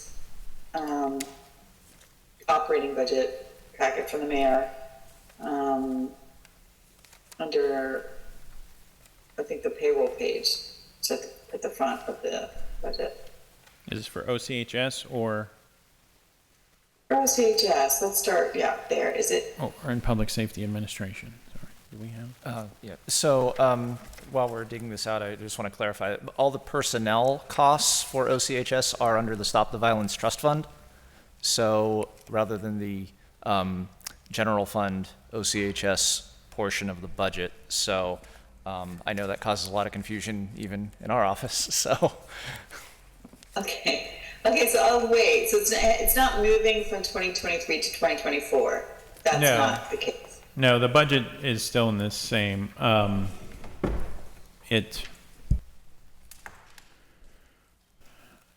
know the money for the Roots program has shifted, so that might be the $5 million that was in the 2023 budget is now clearly shown in the ARPA funding instead of in the OCHS budget, so that might be, but that is specifically for the Roots program. I know there's been questions about that money being disappeared, but it's not. It still exists. It just has not been spent down because of challenges around that contract and program. So. Okay, so that's good. That's the first part. The second part is I can't find it on my documents, and you went over it, I think, briefly in your presentation. I don't believe it's in our budget director's presentation. A new dollar amount for the, dare I say, controversial public safety training facility. What was that dollar amount? There's $855,000. It's listed under the capital expenditures on the sheet. Under capital, thank you, Peter. So, so $800,000, and it was previously zeroed out. Can you speak to that for a minute? It was previously zeroed out in the 2024 budget documents or for 23? I'm not. 23. Any previous funding that we had put in the capital budget for the Highland Drive campus, we had slowly trickled that down to nothing. It had all been transferred out. So this is the first time that there's new funding for it. New funding, right. So this is, in conjunction with DPW, we are looking to do a master plan on exactly what we want to do with the VA site. I think it's much smaller than what was previously proposed as far as having as much stuff up there. We are looking to move, as you all know, we currently rent or lease the police training facility from CCAC.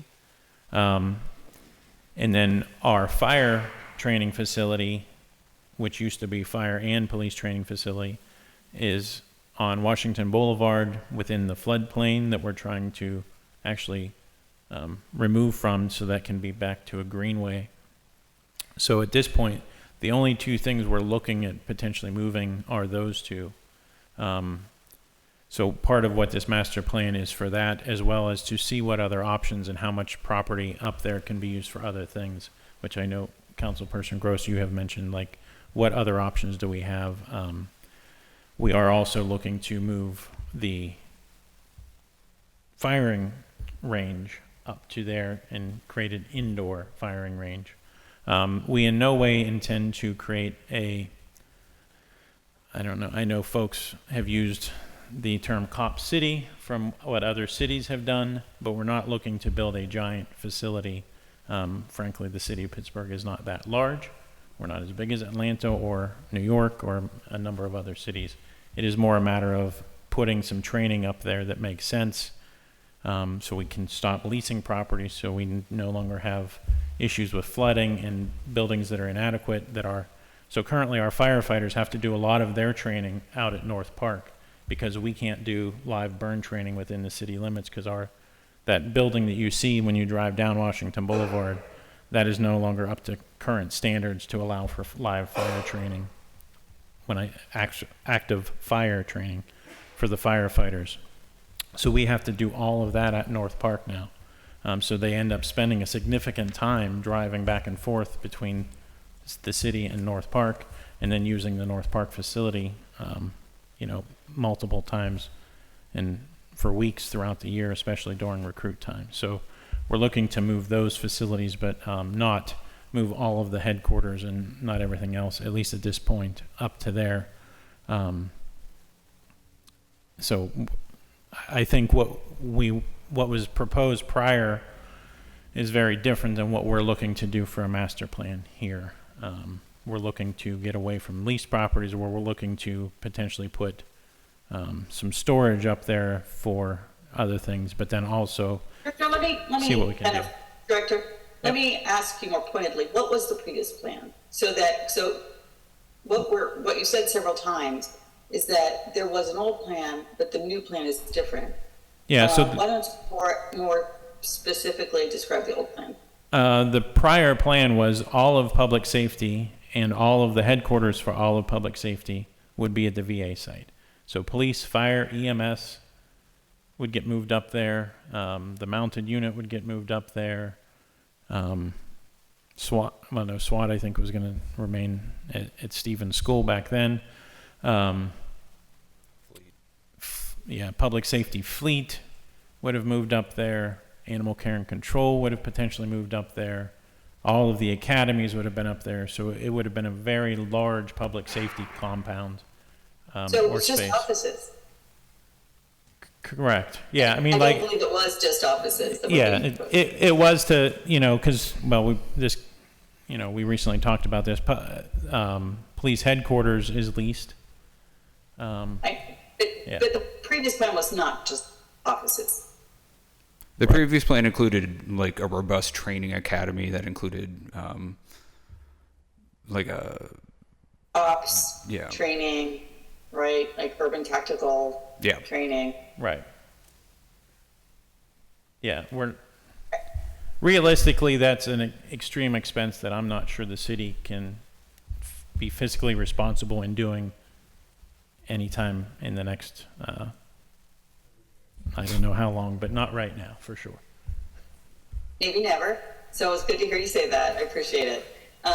So that we're talking about right now, the CCAC campus, you say just again, for the public understanding, you say the academy, police academy, and training is now at the CCAC campus, but that is just classroom space, correct? It is classroom space in a gym. Yes, that's all. Classroom space in a gym. And so you'd be looking to put classroom space in a gym at the Highland Avenue site. Yes. Highland Drive, to differentiate it, not Highland Avenue and Highland Park, but Highland Drive over at Lincoln Limington. And then the fire training, which would be moving out of a much, needed green space for flood control on Washington Boulevard. Yes. And the fire and range. Sorry. Okay, right. And so that is really small. That Highland Drive campus is 200 acres? 164 acres, about like 60 acres is actually buildable and usable. It's very hilly outside of that. Yeah, it's up on a bluff for sure.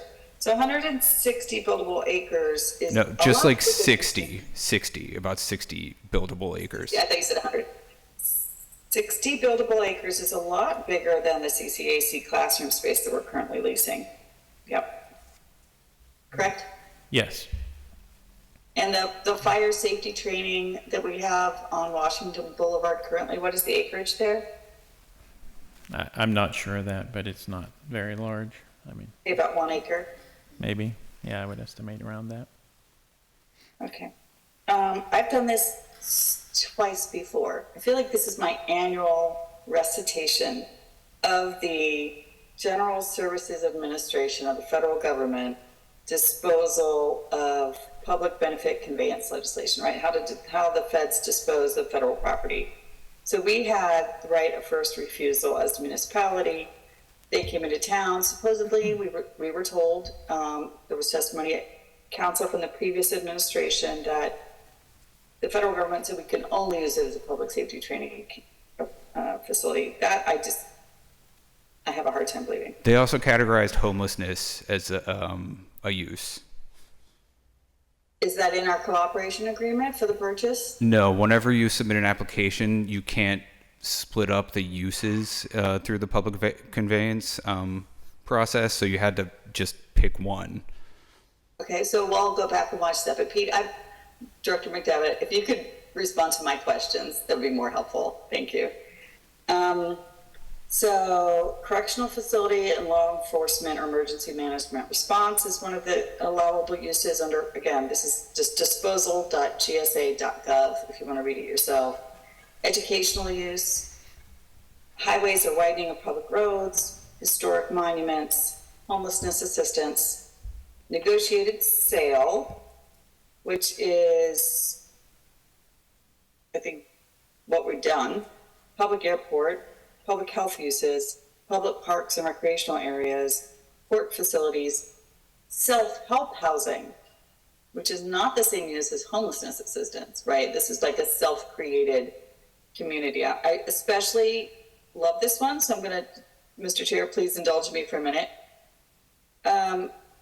Is recommended as being needed for providing housing or housing assistance for low-income individuals or families. The amendment contains a quote-unquote sweat equity provision, which requires that individuals or families receiving the housing or housing assistance constructed, rehabilitated, or refurbished through the use of the property must contribute a significant amount of labor toward the construction, rehabilitation, refurbishment.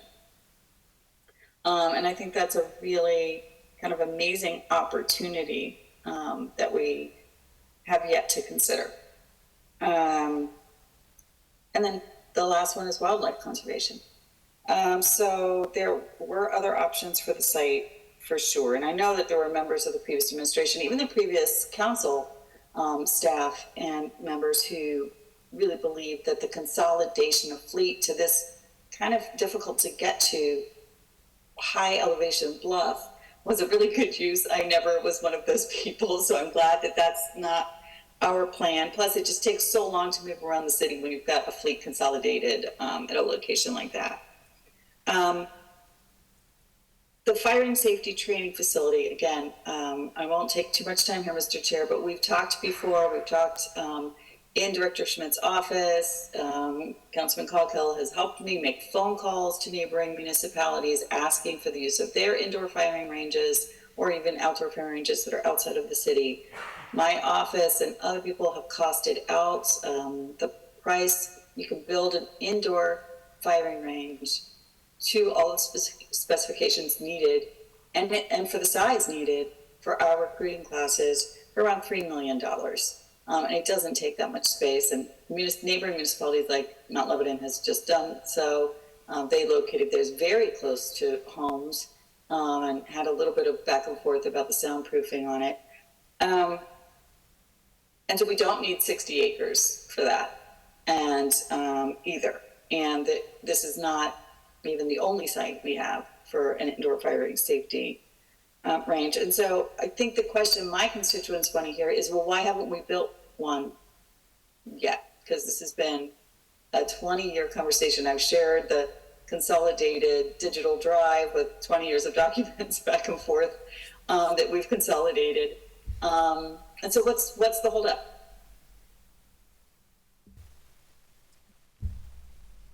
I mean, for this particular site, that's part of the master planning for this. We want to ensure, well, there's a couple things. The buildings that are there, most of them are no longer habitable and need to be removed or torn down. So we have to figure out how we do that safely and also rebuild there. We also don't want to just pop up a space up there without the master plan to make sure we all understand where we're going with the property itself. So that's what this master planning is, that first step towards that. I know I would definitely support, and our police would support, an indoor training or indoor firing range is actually much more ideal for not only the community, but also for our officers to provide a climate controlled space where they can also do different simulations like their, low light and poor weather, those sorts of things. It's more effective use of a training space without impacting the community way the outdoor range does, and having the dynamics around the weather that we have to deal with there. So I know that is top of the list for this site, but the administration, everyone felt that we should do some sort of a master plan to ensure where we're putting it on those 60 acres makes sense, that we can figure out how we're going to decommission and demolition the existing buildings that are up there without necessarily taking longer to build new structures as well. So that's what this master planning is for. One I represent cares that it's up there. And so if that site is in the way of us doing an indoor firing range, it doesn't have to be there. So it feels like we could have, the amount of time that I've spent working with various,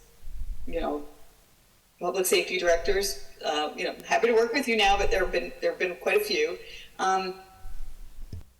around this issue, and the city has been taking complaints from constituents. We could have easily already built one somewhere else inside the city. So I think that's definitely something we should still consider. I understand that there are members, and I see from the proposal here for this planning dollars, that the mayor really still wants to move forward with this campus for this purpose. But construction costs have doubled, if not tripled, since it was, anything for everything, for our roads, for our parks, for our city steps, for our playgrounds, for housing. And so I expect that this is going to come back even with the scaled down version that is not the plan that was first put forward, is still going to be really significant. And so, and construction takes a long time. And we could easily, especially when you're talking about, having to do demolition on the site and reconsider the entire campus. Like I said, I've really never been very enthusiastic about this plan, so I'm not sure how I feel about even the scaled down version. But I'll stop that line of questioning, and I do have questions, Mr. Chair, as we get to what is the increase in personnel under Stop the Violence Fund that we see in the synopsis from our budget office? And if that's not under OCHS, then what is that? So I hope I can stay, but I'll stop the questions here with the Public Safety Administration. Thank you.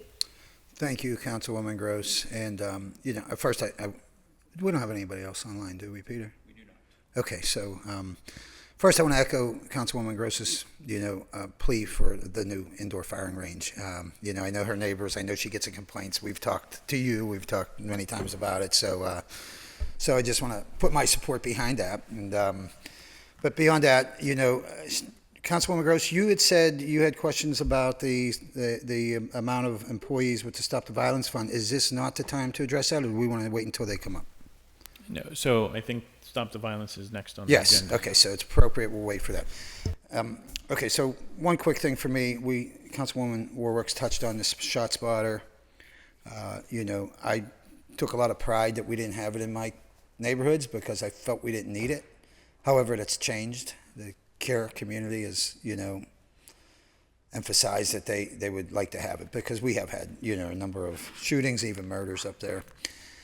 The technology is incredible. I really believe in the technology, and I know it could actually save lives and help capture an assailant as well because of the speedy time that we get there. We are to expand into Carrick next. I know that's a fact. Where is that at? As far as a time frame goes, and do we have the funding for it? That's actually what the expansion request in here is for. The $80,000 for ShotSpotter expansion into Zone 3. Right. We actually, ShotSpotter is ready to go as soon as we know the funding is committed. We don't want to engage them quite yet until council approves the budget and says that money will be there next year. Sure. So $80,000 is all it takes to expand into Carrick? Yes. Oh, that's really not a bad price tag. I was assuming it would be much more. That'll be $80,000 annually. Annually. I see. Okay. So we actually pay a company for a service, annual service for that? Is that how that works? Correct. So they maintain the technology. It's actually they supply the technology. They supply as the well. technology. Okay. They maintain it. They work out the leases with so a lot of these sensors are on top of buildings. They then lease with the property owner, the building owner, to have an agreement. We don't do any of that. That's all on them. They determine through their engineer department where the sensors need to be. They test them. They do all that, and then they maintain that system, which triggers the alerts to the real-time crime center. So there's no upfront inflated cost. It's more or less just getting in the program, that the company putting their technology throughout the neighborhood. How many detectors would that consist of in an area like this? We don't know that yet. That's actually what they'll determine based on the topography, the buildings, et cetera, how many sensors they need and where. Understood. Okay. I do have, we're going to move on to the next group because I think a lot of these questions that I have fall under, next group. But I did have a question as far as your homeless committee goes. Is that appropriate now, or should we wait for OCHS? Either one. I mean, it is a public safety committee. So let's get that out of the way. I know Ricky Moody represents City Council, appointed by our council president. Who else is on that committee? So it is Ricky Moody, Aaron Dalton from the county, Brian, his name escapes me at the moment, from the county also, Bill Crean from DPW, Director Hornstein from DPW, myself, Camila Alarcon, our Assistant Director for OCHS, Dave Lettrich, who is the Bridge Outreach Coordinator, who is the county's homeless outreach provider, and then Ben Talek, our Roots Program Coordinator, and myself. And I think that's all. And Chief Frank from the Mayor's Office. Okay. How often do you meet? We're meeting we haven't met for a couple weeks, but our plan is for right now to meet every other week probably. And what we do there is we have a list of encampments that we go over and try to prioritize which encampments may need extra attention or will need to be decommissioned. Right. So when you talk about decommissioning camps and looking into the camps, what is the alternative when you decommission a camp? From what I understood, for First Avenue, you had space for each and every individual that was there. Yes, Ben Talek, our Roots Program Coordinator, actually was very pleased with the response and the help partnership with the county. We were able to offer everyone there a bed in a space. Many of them were offered SROs, which are single room occupancy. Not everyone took that offer, but many of them, everybody was able to be offered. Many of them did go in, and some of them chose not to, but some of them we did hold space for them for a little while, and they have been going in. Right. So you have 10 or 12 folks on the committee. We had our own committee consisting of myself, Councilwoman Gross, Councilwoman Strasburger, and Councilman Wilson, with our own set of plans that were elaborate and expensive, but let's face it, it's going to be expensive if we're going to be supplying SROs to each and every individual that's out there. And I heard Aaron Dalton speak to this on a program just a week ago, saying that they don't have the beds for everybody that's out there. We're probably going to have, say, anywhere between, providing she finds an additional, say, 20, 30, it's still going to leave us with anywhere between 80 and 125 people living out on corners in tents. Yeah, so over the past week or so, we have the county, mainly the county, working with us. They have found an additional 60 plus an additional 60 for the Code Blue. So they won't be all the time. It's about 45 days a year that the temperature drops below 25, plus days that we would get heavy snowfall. That shelter, immediate urgent emergency shelter, would be stood up. We had a meeting yesterday, and Director Dalton is confident that we will have ability to bring everyone inside during those times, at least when it is very cold. But it's also a matter of getting folks to come in. Sometimes that can be a challenge. I don't know Ben Talek. Is he a city employee? He is. He's newly city employee, transitioned from AHN to the city as we transition that program from AHN to the city. He's actually in the audience right now. So. Where you at, Ben? Okay, all right, buddy. We were supposed to meet. I don't know what happened to that meeting, man. We're looking to get together with you still, though. But as you know, me, you, Director Alicorn, and Councilwoman Gross met a few, I want to say 4 weeks ago, maybe, as to an alternative plan as to help people get through this winter so they don't freeze or die out there, quite frankly. Right. We were supposed to get together with Ben. We put a lot of time and energy in not only our original committee that we spent over a year, right, the Councilwoman Strasburger, and we felt like, it's a viable, very viable plan. And I'm disappointed, I will tell you, as to the lack of feedback from the administration and others as to that plan. All I got really was it's too expensive. We don't have the money. Well, we know that. We're not naive to that fact. We know the cost of what we proposed. But more recently, Councilwoman Gross and I proposed a more primitive, again, not that we wanted to do this and not that we didn't want it to come to this, but we feel like the short-term solution, whether it be safe encampments, as we call them, or safe neighborhoods, renovating an existing building owned by the city, we're just trying to be part of the solution, I will tell you, and we had talked, like I said, we were supposed to get together with Ben. I don't know if it fell through or why that didn't happen, but that's neither here nor there. So we have our plan out there. It's been well documented. What is your committee suggesting other than hoping Aaron Dalton gets beds? So that committee focuses specifically on encampments. What we're looking to do is how we support some of the existing encampments to make sure they're at least cleaned and sanitary for everyone.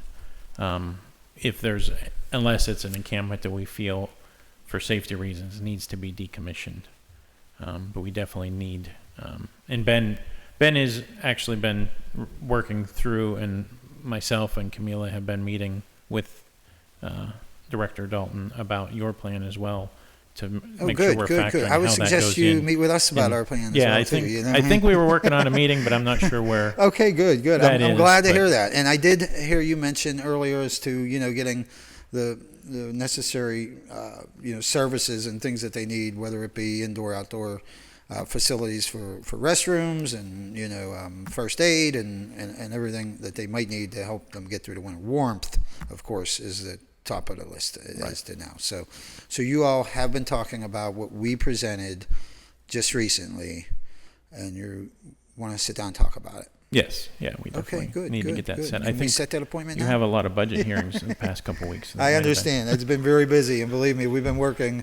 She and I worked on this like around the clock for the last 6-7 days, and that's why we're looking for feedback. We're hoping the interest is there, and again, we're not hell bent on let's set up encampments down by the river. That just is, we feel, the most cost effective, efficient thing we can do in the short term. It can be set up quickly in a timely fashion before the bitter cold really sets in. So I'm glad to hear that your committee is kicking that around. That is music to my ears. It's the first I've heard of it, to be honest with you. So we look forward to meeting with, whether it's just a few members of your committee or the entire committee, into doing something, whether, hopefully our idea, we hope, is a last resort, but it's an idea, and it's a doable idea. So, Councilwoman Gross, you want to chime in on that? I'm gonna finish up with my end there, but I thought you might want to ask something there, or you want to wait to OCHS. That's up to you.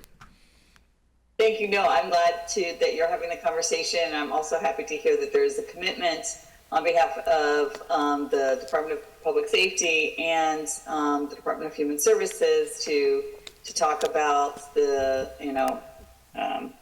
how possible the plan is and if it would be helpful. Thank you. That's all. Thank you, Councilwoman. And Councilwoman Strasburger or Warwick, do you have anything else you want to add? Director, Charlie, anything before we move on to the next round? No, we can. Okay. Well, thank you very much. I appreciate it. And you Thank two you. are just going to stay right there, I guess, and we'll bring up, who are we bringing up next, Peter? Stop the Violence Trust Fund and should we do them together? Office of Community Health and Safety? Or do you want to split them up? Well, they're both. So, Stop the Violence Trust Fund is funding source for two different offices. So, do you want to start with Office of why Community don't Health we and Safety? just bring up?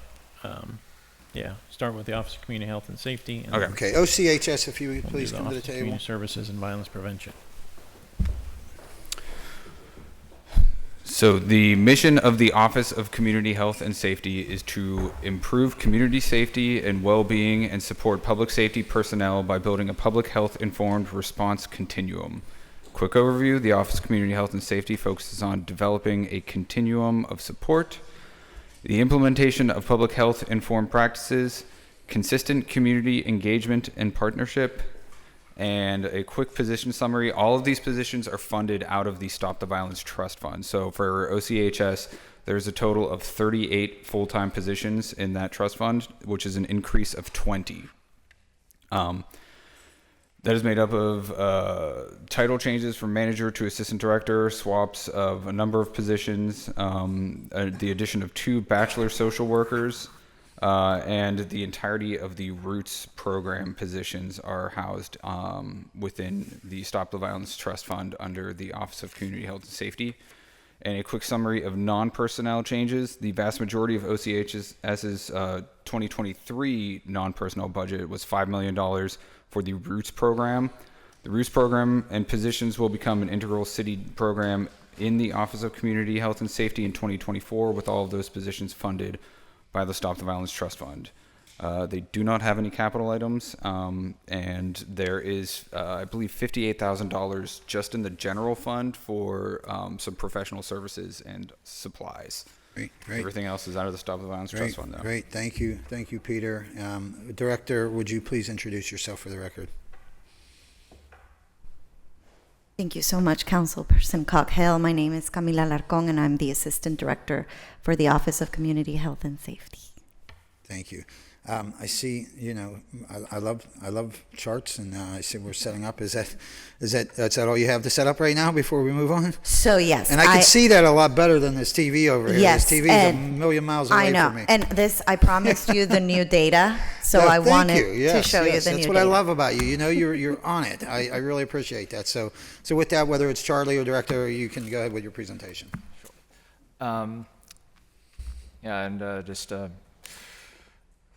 Yet again, another brief PowerPoint here to try to go over some of the stats and triumphs of the office over the last year. To try to clarify some of the confusion or some of the budgetary points here. There's the Office of Community Health and Safety. There's a general fund portion that is, lumped in with the rest of public safety in your budget book, and that does have that roughly $58,000 of supplies and so on in there.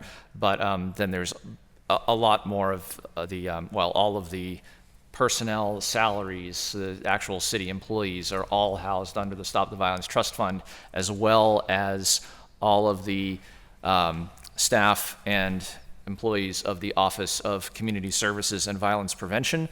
So if you go to the page in your budget book that for the Stop the Violence Trust Fund, you would see that that split there. And as well, the Stop the Violence Trust Fund also includes many of the other professional services contracts that we have, mostly under Community Services and Violence Prevention, such as our contract with the REACH team and with the Poise Foundation for the grant program, the micro grant program, I should say. So with that, I'll get through our PowerPoint here. Director?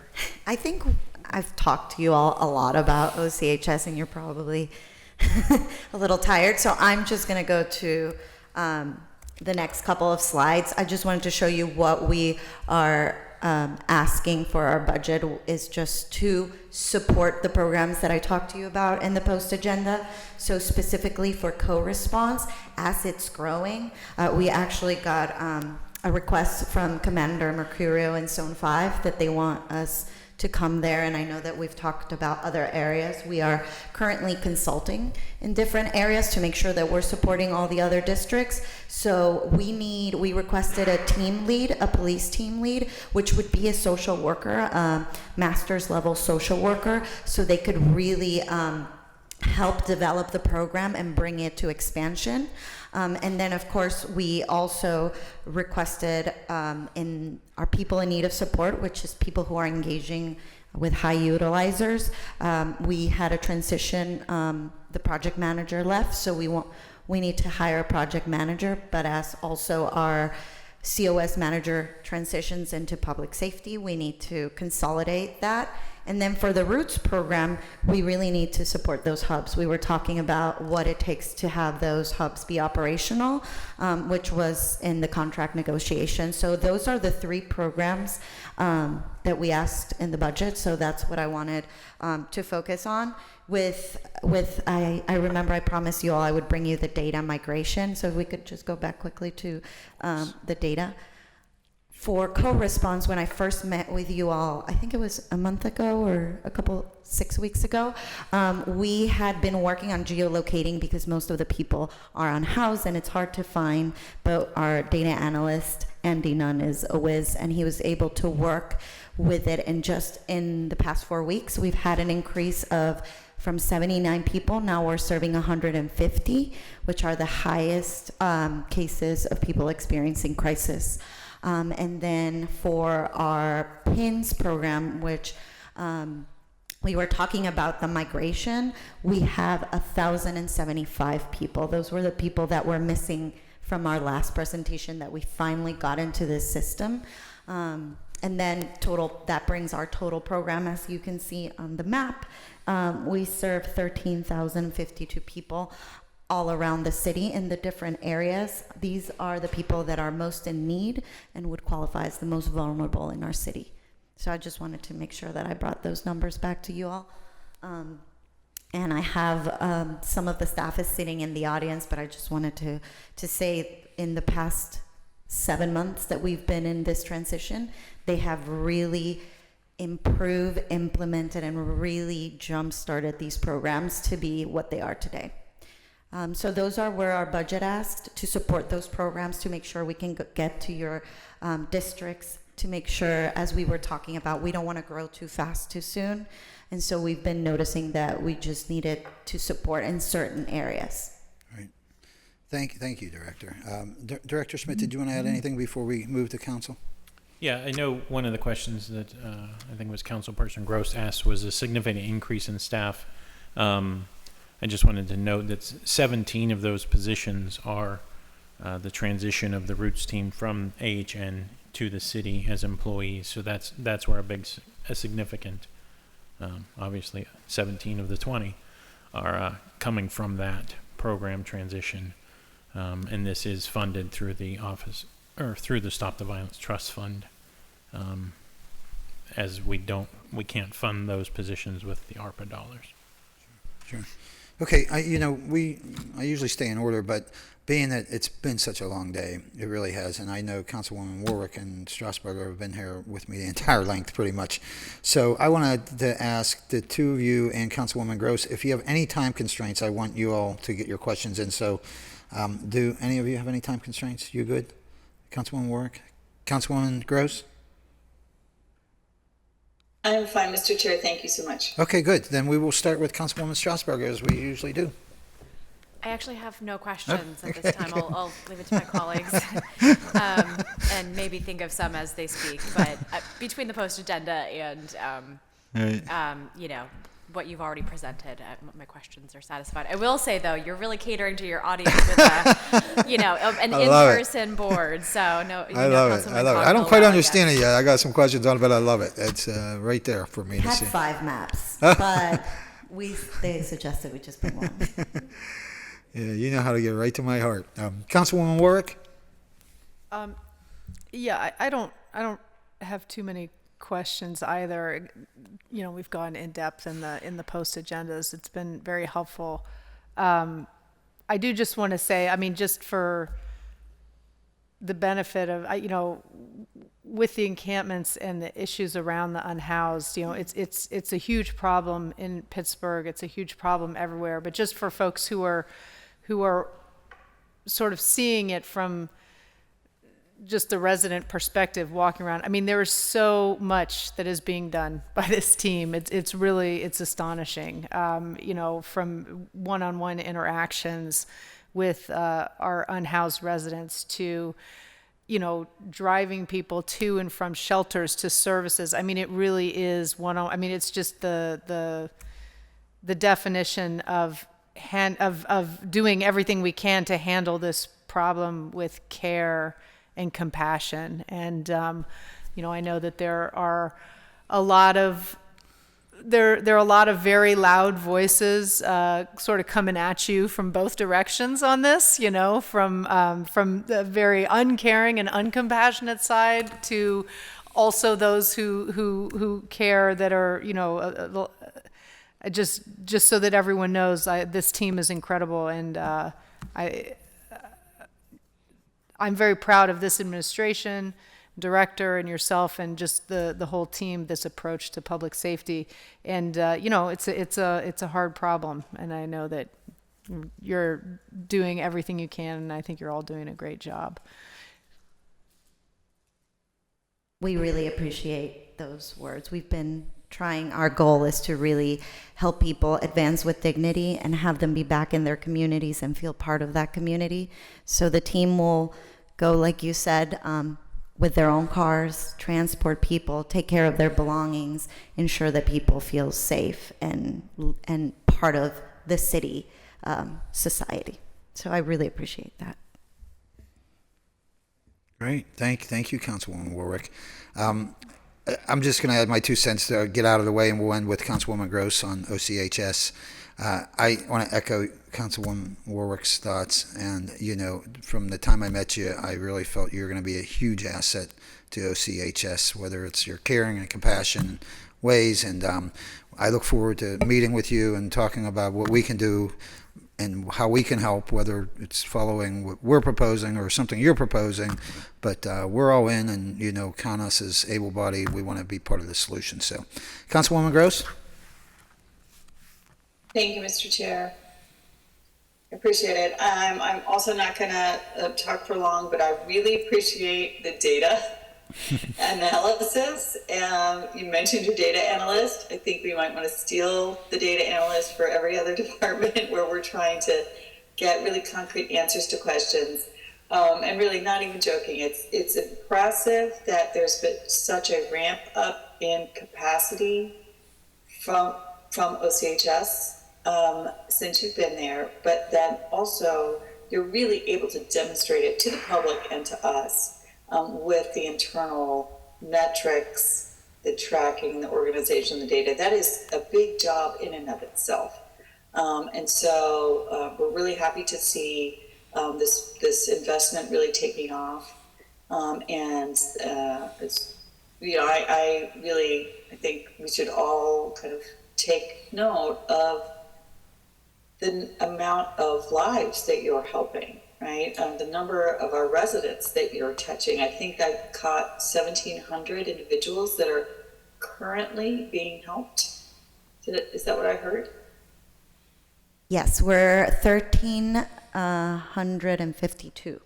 So 1,352 that we're currently engaging, plus the people we have like touch engagements on a daily. So that's not even including like the encounters that we have.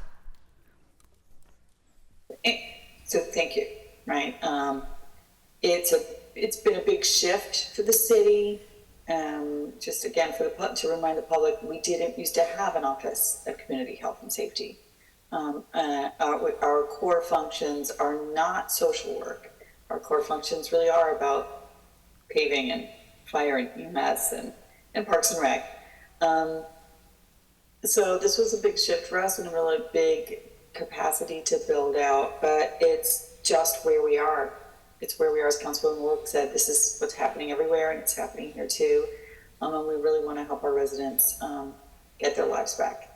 And the co-response, also we had a huge call to action from our residents to do co-response and to try to divert police calls or divert calls for help from policing to social work. And so we've really seen the advantage here too.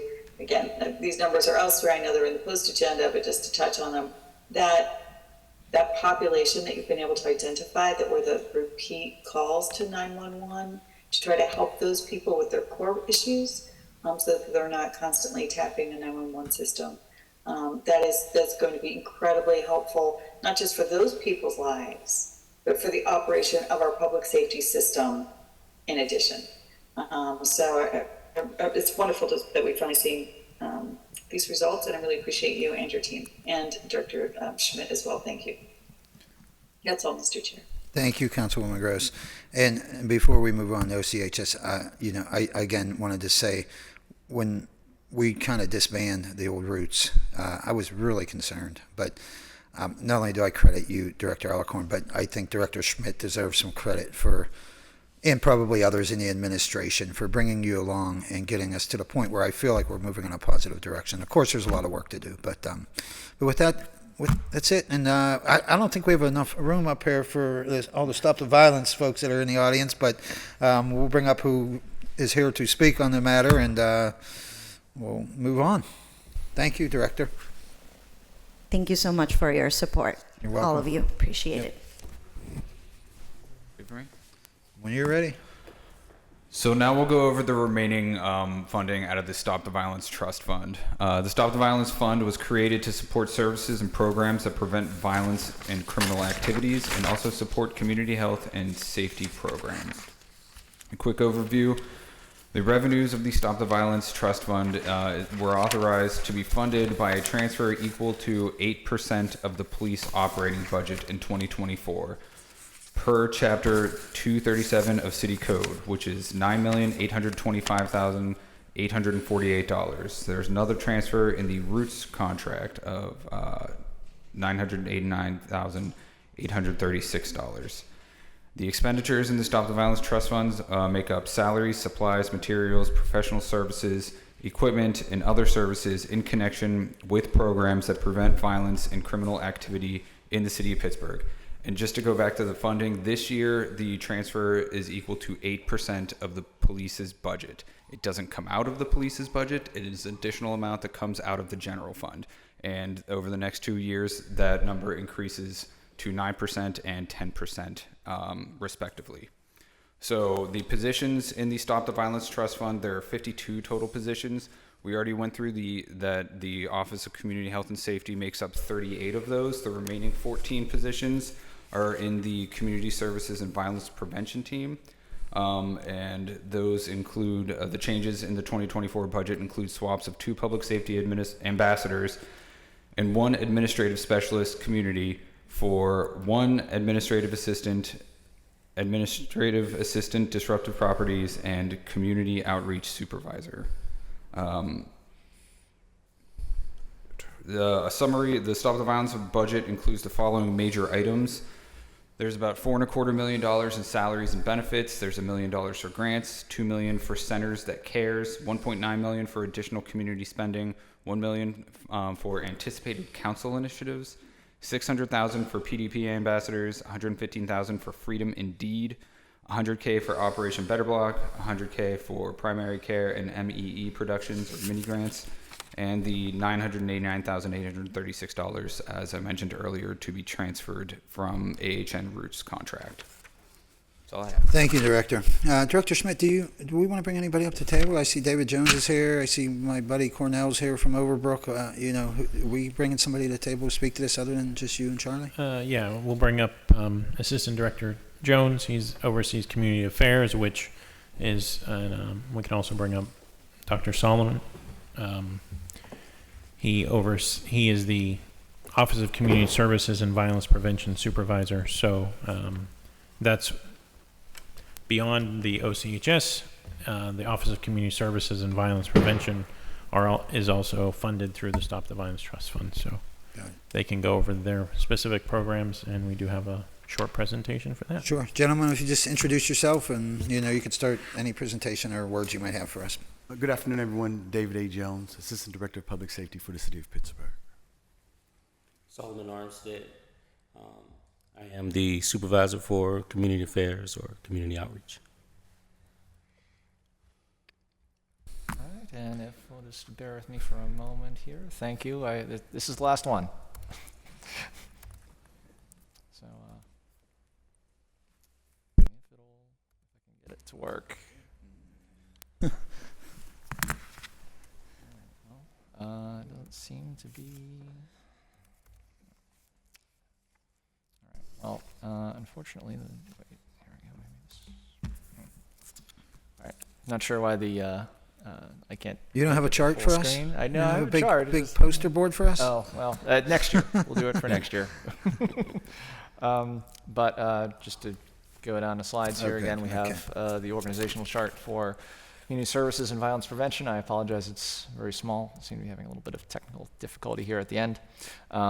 But we have 2 primary branches off of the organizational chart. We have the violence prevention and crime reduction programs, such as group violence intervention and REACH, and our community engagement branch, which consists of our some of our staff, such as the Safer Together coordinators and the Stop the Violence grantees.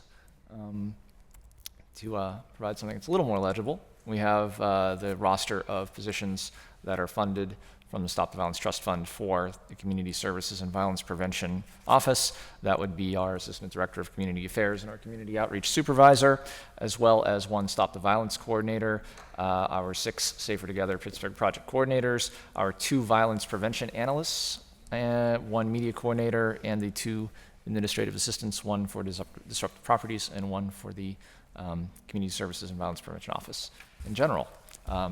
Director or Dr. Armstead, do you wish to elaborate on any of those? Yes, a couple of things are important. Again, thank you, everyone. I know it's been a very, very long day, so we're going to be brief. We just would like to point out in our ecosystem that Mr. Showers just talked about our coordinators. So our coordinators are our people that have all the resources in their respective zones to help give them out to our city. Behind us, we have some of our supervisors from our REACH team that are certainly walking lock and step with the director of our GVI, Reverend Cornell Jones. Statistically, we're at a reduction of 29% of violent homicides from this time last year, and approximately 17%. So we all work synergistically together to help to get to zero violence, as our Mr. Mayor has stated. A couple of these positions we have not hired yet. We're working. I also would like to bring up our Safe Passage program, which also works in conjunction with all the people we've already mentioned. So they are the people that work inside the school, and when we were signed an MOU, we're walking lock and step with the City of Pittsburgh Public Schools. We've been meeting with them on a weekly basis to get to that point, and we'll be all in our major high schools in one feeder school. And when we're fully robust, we'll have approximately 80 student ambassadors that will get a stipend to help stop in peer-to-peer relationships, and at least 2 designated outreach workers or safe passage workers in the school. They also communicate with our reach workers and everyone else when things are happening, because we also know what happens in the schools flows out to our cities and vice versa. So we have built an ecosystem where we're in constant communication with each other, and it's been working pretty well to date. Mr. Armstead? Oh, I'm sorry, Charlie, you said more? No, I've just, sorry, going a little bit out of order, but we Sure, did have a that's okay. slide for safe passages, which I've brought up for some more details on there. Do you want me to go back to, let's see, we covered our Safer Together coordinators.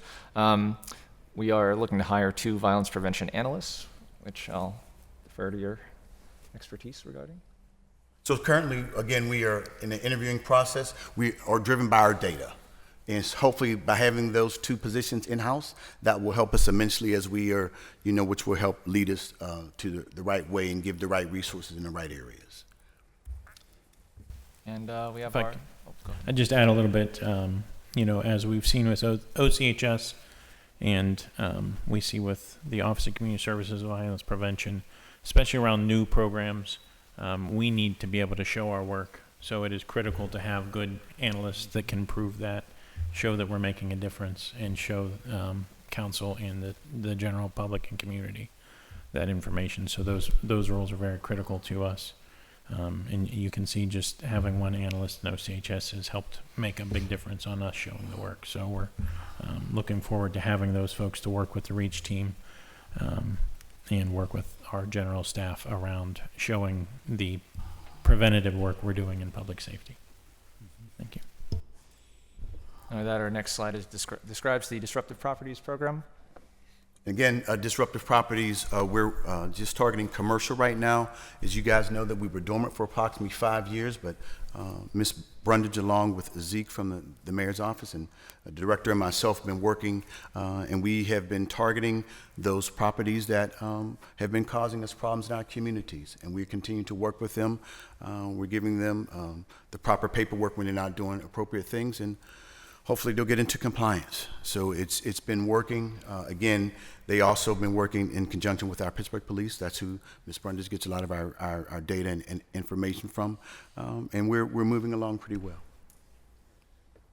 All right, and with that, we go into some of our external partners, such as Freedom Indeed, REACH, and Operation Better Block.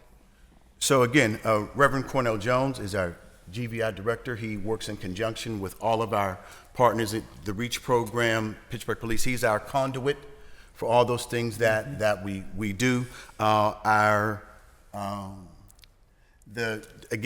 street team is behind us, a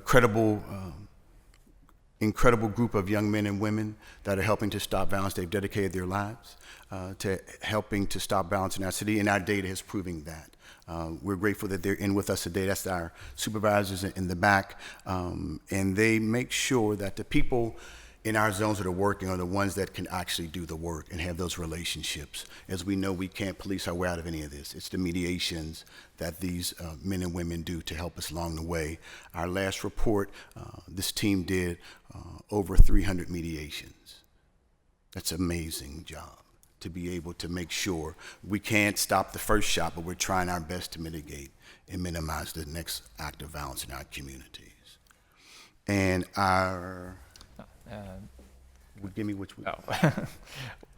Next slide describes our work with Poise Foundation and the Forbes Fund. Yes. So our Poise Foundation, we just 2 days ago, we just closed the portal on our second round of Stop the Violence grants. Council, you guys will be able to get those to you is very, very soon. Mm-hmm. And then you guys, to the ones that I've heard Madam President say and others say that you guys feel maybe some people were not doing the work, you get opportunity to strike. The ones that you feel are not doing the work, and then we'll take it from there and we'll get to our second round. The Poise Fund is handling that. So what we've added new from last year is our capacity building organization, which is the Forbes Fund. And they are to help all of our grantees get up to speed wherever they are. All of them come in the door with 501c3, but how can they help them build out and also direct them to other funding that they can be able to stand alone. So we're excited about that addition, and so are the grantees as well. We've already discussed the Safe Passages program. There we go. Making a difference that we are. Yeah. You want to talk about Dr. Armstead? Sure. One of the ways that we have the checks and balances, I think the question that's sort of always looming in the background is, are there checks and balances? And there are. With the Forbes Fund, in collaboration with the Poise Foundation, they're able to help with reporting, to help them do an assessment of their organizational structure, how they're spending, how viable they are, and when it comes to being able to produce work that they can really be proud of. And so that reporting is important for us to be able to say, not only did we disperse money, but here's the proof that it works. And so that's the question we talk about with the checks and balances, and that's one of the things I wanted to mention. Well, here's an example of the data that we're trying to produce. So if you look at our new Area 412 map, that is the piece that council has sanctioned for our outreach workers to use, also our Safe Passage workers use. So just to make it simplistic, red means that something violence has occurred and a threat remains. If we get to green, no violence and imminent threat has occurred. However, our reach workers, our Safe Passage workers do this assessment on a weekly basis. That also works in conjunction with our police, and then we know where to send law enforcement to if there's a potential and when there's a potential problem. Okay, and with that, we have a little bit of a description of some of the projects that have been funded across the city. If we want to go into those. So certainly, in the interest of time, you certainly everyone can read, but we thought is important to highlight some of those organizations in our respective zones.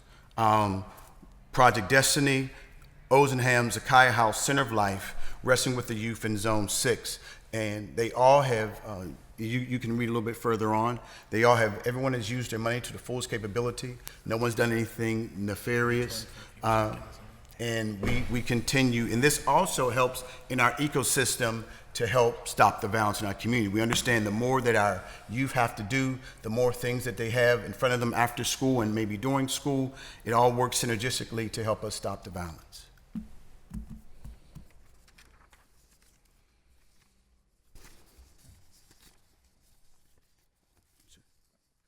And Dr. Armstead, if you want to talk a little bit more about the how the grantees are being held accountable.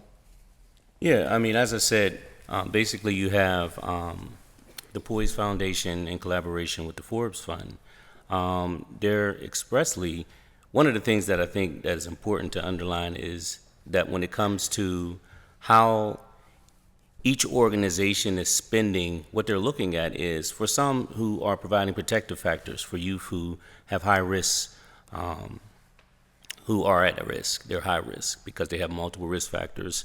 And you would think that just having a gym open at night isn't important until you realize that those kids, if they didn't have that gym, would be the ones who are out, in the neighborhoods, causing a ruckus or whatever it is, just being kids. But some of it is, when you have individuals who have the spontaneity and they're kids, but sometimes they walk past cars and just check to see if it's unlocked for the sake of it. But so the protective factors are the gyms, are the churches, all of these programs that we're funding.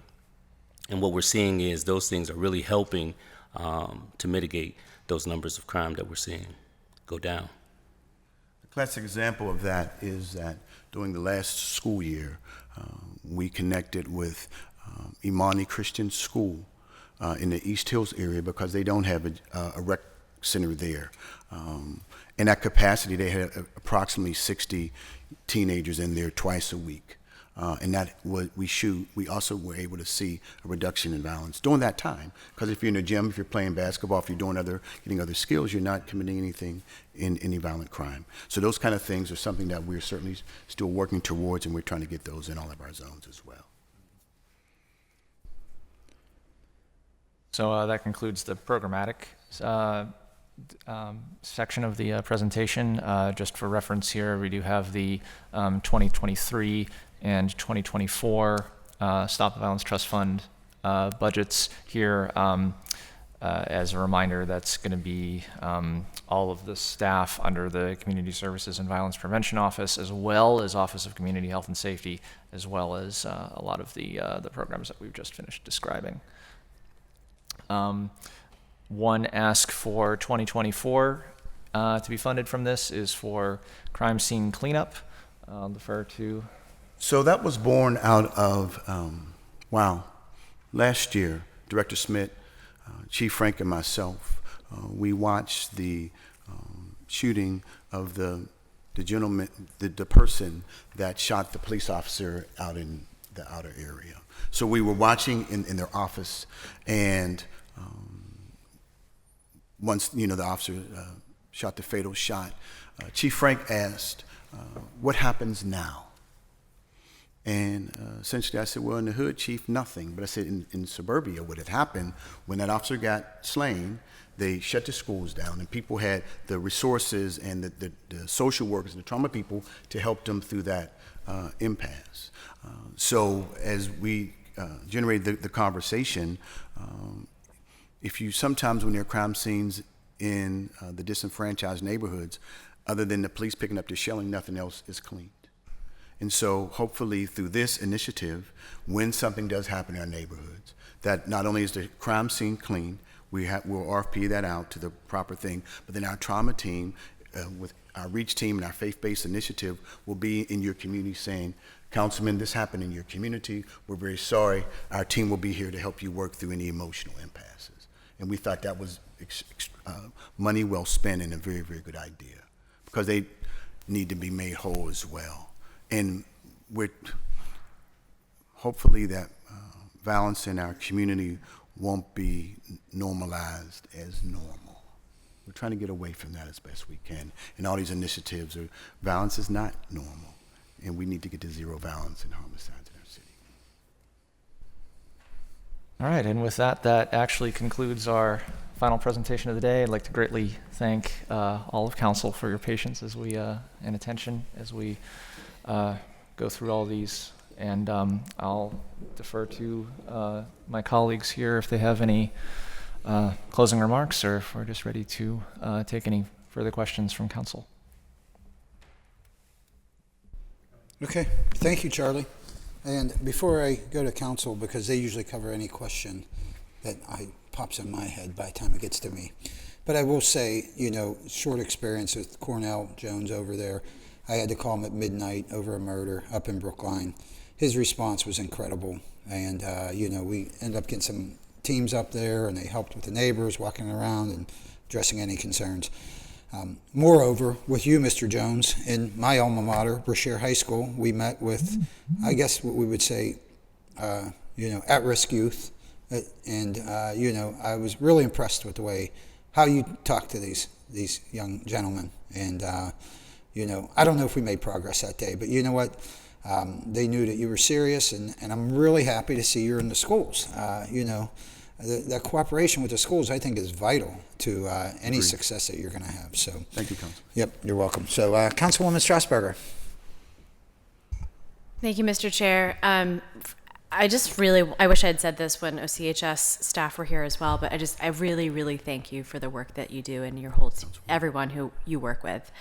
It strikes me that the work that I wish we could shout from the mountaintops and show the data somehow of the violence avoided and the what we are not seeing because of the negative impacts on the city because of the work that you all are doing. The homicides that don't occur, the people who don't end up wandering the street at night, or the youth who don't get their lives ruined because of the work that you do. It's hard to you can't quantify what you avoid, but I see that and I recognize that. Thank you very much. And I know that despite the detractors who don't see the full picture or might be pointing to statistics or what they observe anecdotally downtown, think some of the stats that you provided, you said a 27% decrease in homicides citywide. 29% decrease. I mean, we should be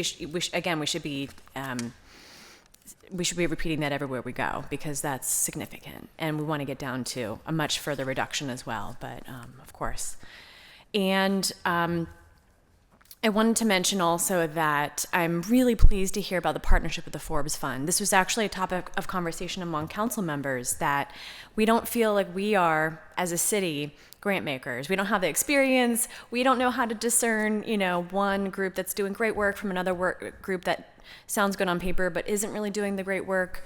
Certainly, council members know their districts and know the groups, and I'm glad that we'll have a say, but to work with, we even were batting around the idea ourselves, the Forbes Fund or the Bayer Center or some other group to help the organizations, one, yes, professionalize, but two, be able to diversify their own funding streams. So I'm not saying that our money's going anywhere next year necessarily in a big way, but should that not, be a recurring expenditure into the future, that they have other places that they can go.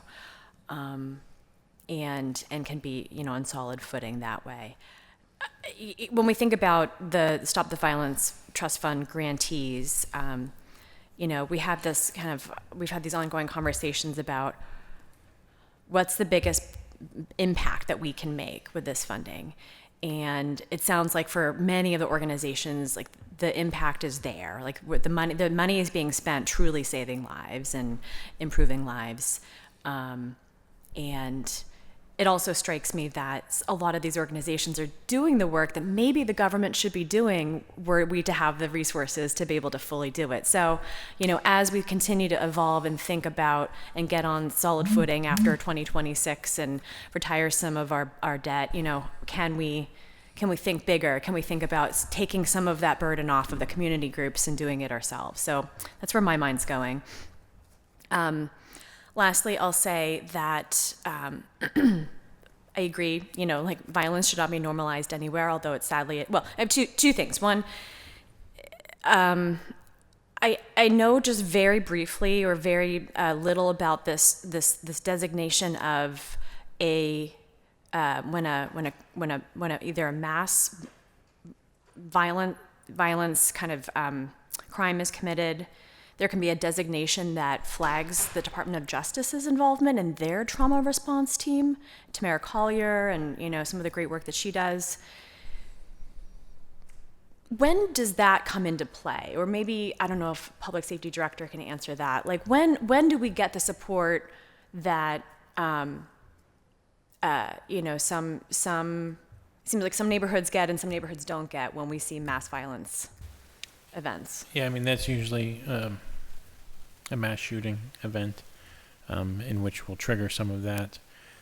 Between the Office of Community Services and Violence Prevention and OCHS, that's where the TSAP team, so Trauma Support Assistance Program, has stood up to cover any time there's a shooting, whether that's, community involved, police involved, whatever. They work closely with Center for Victims and others to bring in resources, and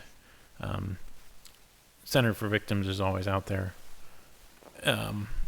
working with our officers around individuals, but we're also looking around the community, how their impact is. So that's what they're doing. So we don't need to wait until it's a big event, that we're providing that every time, every day.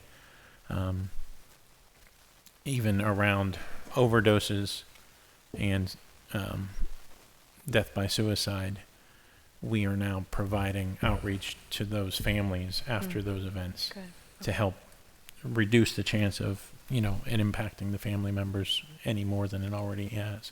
So we're reaching out to those folks, working with our police when they respond to a suicide or overdose death, that they're provided trauma support and trauma services. And that's something I do think the city, definitely can provide, because we have that response. We know it's there, so we can quickly do that. So that is part of that expansion, and that is where the crime scene cleanup idea came from, because we have had multiple incidents where you go the next day and there's still some crime scene tape or some holes or whatever it might be, signs that there was something that happened there. And that obviously still traumatizes that community every time they drive past there. So yeah. Anything to add on that piece? I mean, it seems like we're filling in the gaps where, of course, a mass shooting gets a lot of media attention, then it gets all the attention from Department of Justice, whatever, and whenever there is any kind of violence or incident that deserves the same type of trauma response, I'm glad that we're filling in the gaps there, trauma-wise, but also cleanup-wise. Lastly, I'll just ask, to your knowledge, are any of our programs or any of the programs that we're funding specifically aimed at breaking the cycle of trauma with younger parents, like as their children are infants or even before they're born, sort of the family trauma cycle? And I know some of the most effective programs across the country I've read about focus on, the parents and the skills and the tools that they can use to, whether it's in the public health field and pediatricians that they're seeing, or their own mental health, or accessing services as parents. So I think the one that comes to mind is Melanin Mommies, or would you say yes? Melanin Mommies, yeah, I've heard of them, yeah. Yeah, they do excellent work in our communities and helping those parents that are traumatized and working with their children as well. They are still, I just got something recently that somebody wanted to have them at their, another partner, AD 99, wanted to have Melanin Mommies work with their females in that demographic as well. So that one comes to mind. Did I miss one? Yeah, I would also say a Parent Place. That's another one. A Parent Place. She does really good work. I think they worked with over 80 families. And they run their events, have over 900 in attendance, and so they've been working diligently. When you look at criminogenic needs, kids who later go to offend, one of the things that you see is family dysfunction. Add to that, family trauma. So the risk factors just increase when you say this family has a drug addiction, and it's not just one risk factor. It goes from at risk to high risk because it's multiple. And we've seen that at the Parent Place, one of the things that they're doing is they're teaching them, how do I talk to my kid who is experimenting with drugs? How do I get myself together first to be able to be a better parent? And they start from the car seat, if you will, or from the womb for some of them, until they are able to really have the deeper discussions about life choices. And so they've been, it's almost like, when you talk about dosage and intensity, those are the things that change outcomes. If you have the right dose and it's intense enough, it can change a life. And I think that's one of the things that Parent Place does. Great to know about them. Thank you.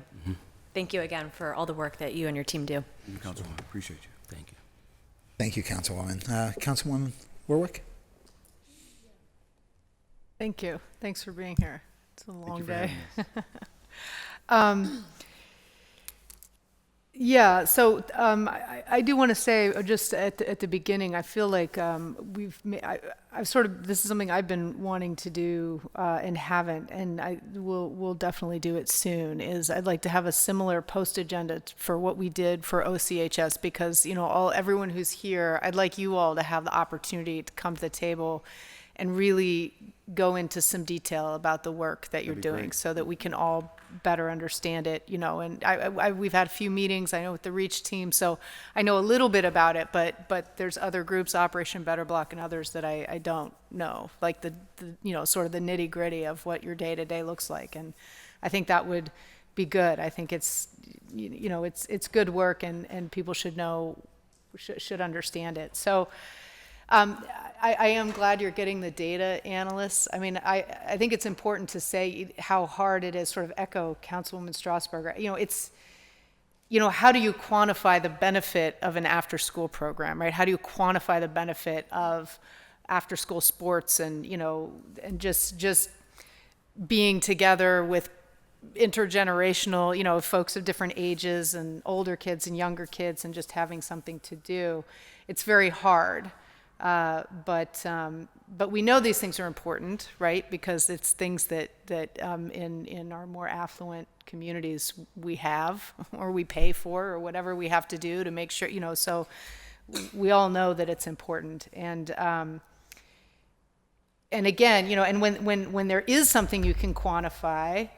You know, it's funny because I've said before, like, oh, well, we have to be patient. These things take a long time. You know, these programs, we know they're effective, but they take many years to really, like, you know, see the results. Yet, in fact, when there is a data point, right, a very clear one, like a reduction in homicides through gun violence, we have a strong number. I mean, 29%, that's remarkable for such a short period of time, right? So, you know, it's in the data that this works. And at the end of the day, you all are providing services that the city can't provide, or hasn't provided, and you know, or provides in some areas but not in others. And I definitely want to see, and I know I've talked about this with council members and some other folks here, of increasing our support as a city, you know, from the city parks perspective, of ways that we can. And I do want to be clear that, you know, whether it's, you know, flag football or after school or whatever, that it's about enhancing, right, increasing the options and the opportunities. Absolutely. Not about, like, you know, taking away, but just adding to, right, so that there's more for, you know, more options for everybody. And I think that can only be a positive. And let's see, just in terms of the small grants that have been going to the community groups, you know, $15K, $30K, that's like a drop in the pan in terms of the money that we spend on all sorts of things around the city. It's really almost nothing. And sure, you know, some groups are more effective than others, absolutely, right? Some groups are more organized than others, and, you know, and of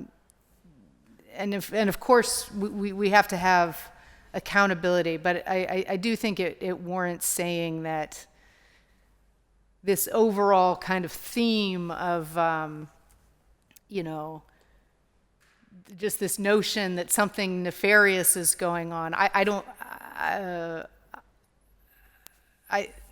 Well, I'll just say I am bothered by that narrative, and me too. So I'll just say that I think you. that it is unfortunate, and while maybe not intentional, I think that it sort of puts kind of a pall over the program as a whole that is not fair, because this really is, you know, this is hard work, and it's new work, right? And this is all new. This is new for all of us, and for all of you. And I think you're doing a great job. And that is also why I think it's going to be so important to have everyone come up and really kind of sit down and be like, hey, this is who we are and this is what we do. And these are the number of kids that we're seeing. And these are, and whatever. And these are the improvements we're seeing with parents and grades and, whatnot. And of course, when we talk about I didn't even know about the trauma support aspect of it. So that's not even something I knew about, even in general. Of course, as you mentioned, right? Like there's a ton of trauma support around mass shootings and things, and so I'm glad that that's happening too. But of course, I mean, again, when we talk about this, it's capacity building, right? And capacity, I mean, to do all of these things and do them well takes people, right? And it takes money. So, if you want a safe city and you want to reduce violence, and as we know, you can't police your way out of violence, right? And so, as we're doing with OCHS and our unhoused populations, we also have to be doing for our kids, right? And hopefully there's also more collaboration with the county too, to come, coming down the pipe, and I think that's all positive. I guess that's all just me talking, I guess. So I could ask a couple questions.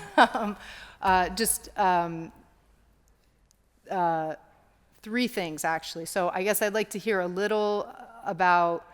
I'd like to maybe see some more focus on empowering our women and girls, like in this violence prevention work, just in terms of, and what you maybe have thoughts on around that. Also engaging our LGBTQ youth, both themselves and also just because they do experience lots of violence, and that, whether, and sort of helping fix the cultural issue around that, right? For however possible, just sort of how we're engaging around that. And then also finally on mental health services, because there's a lot of great programs around the city, from the JFCF Youth Services Center now, and Dr. Liz Miller does amazing work, just anything you're doing around that. So I guess I'll let you.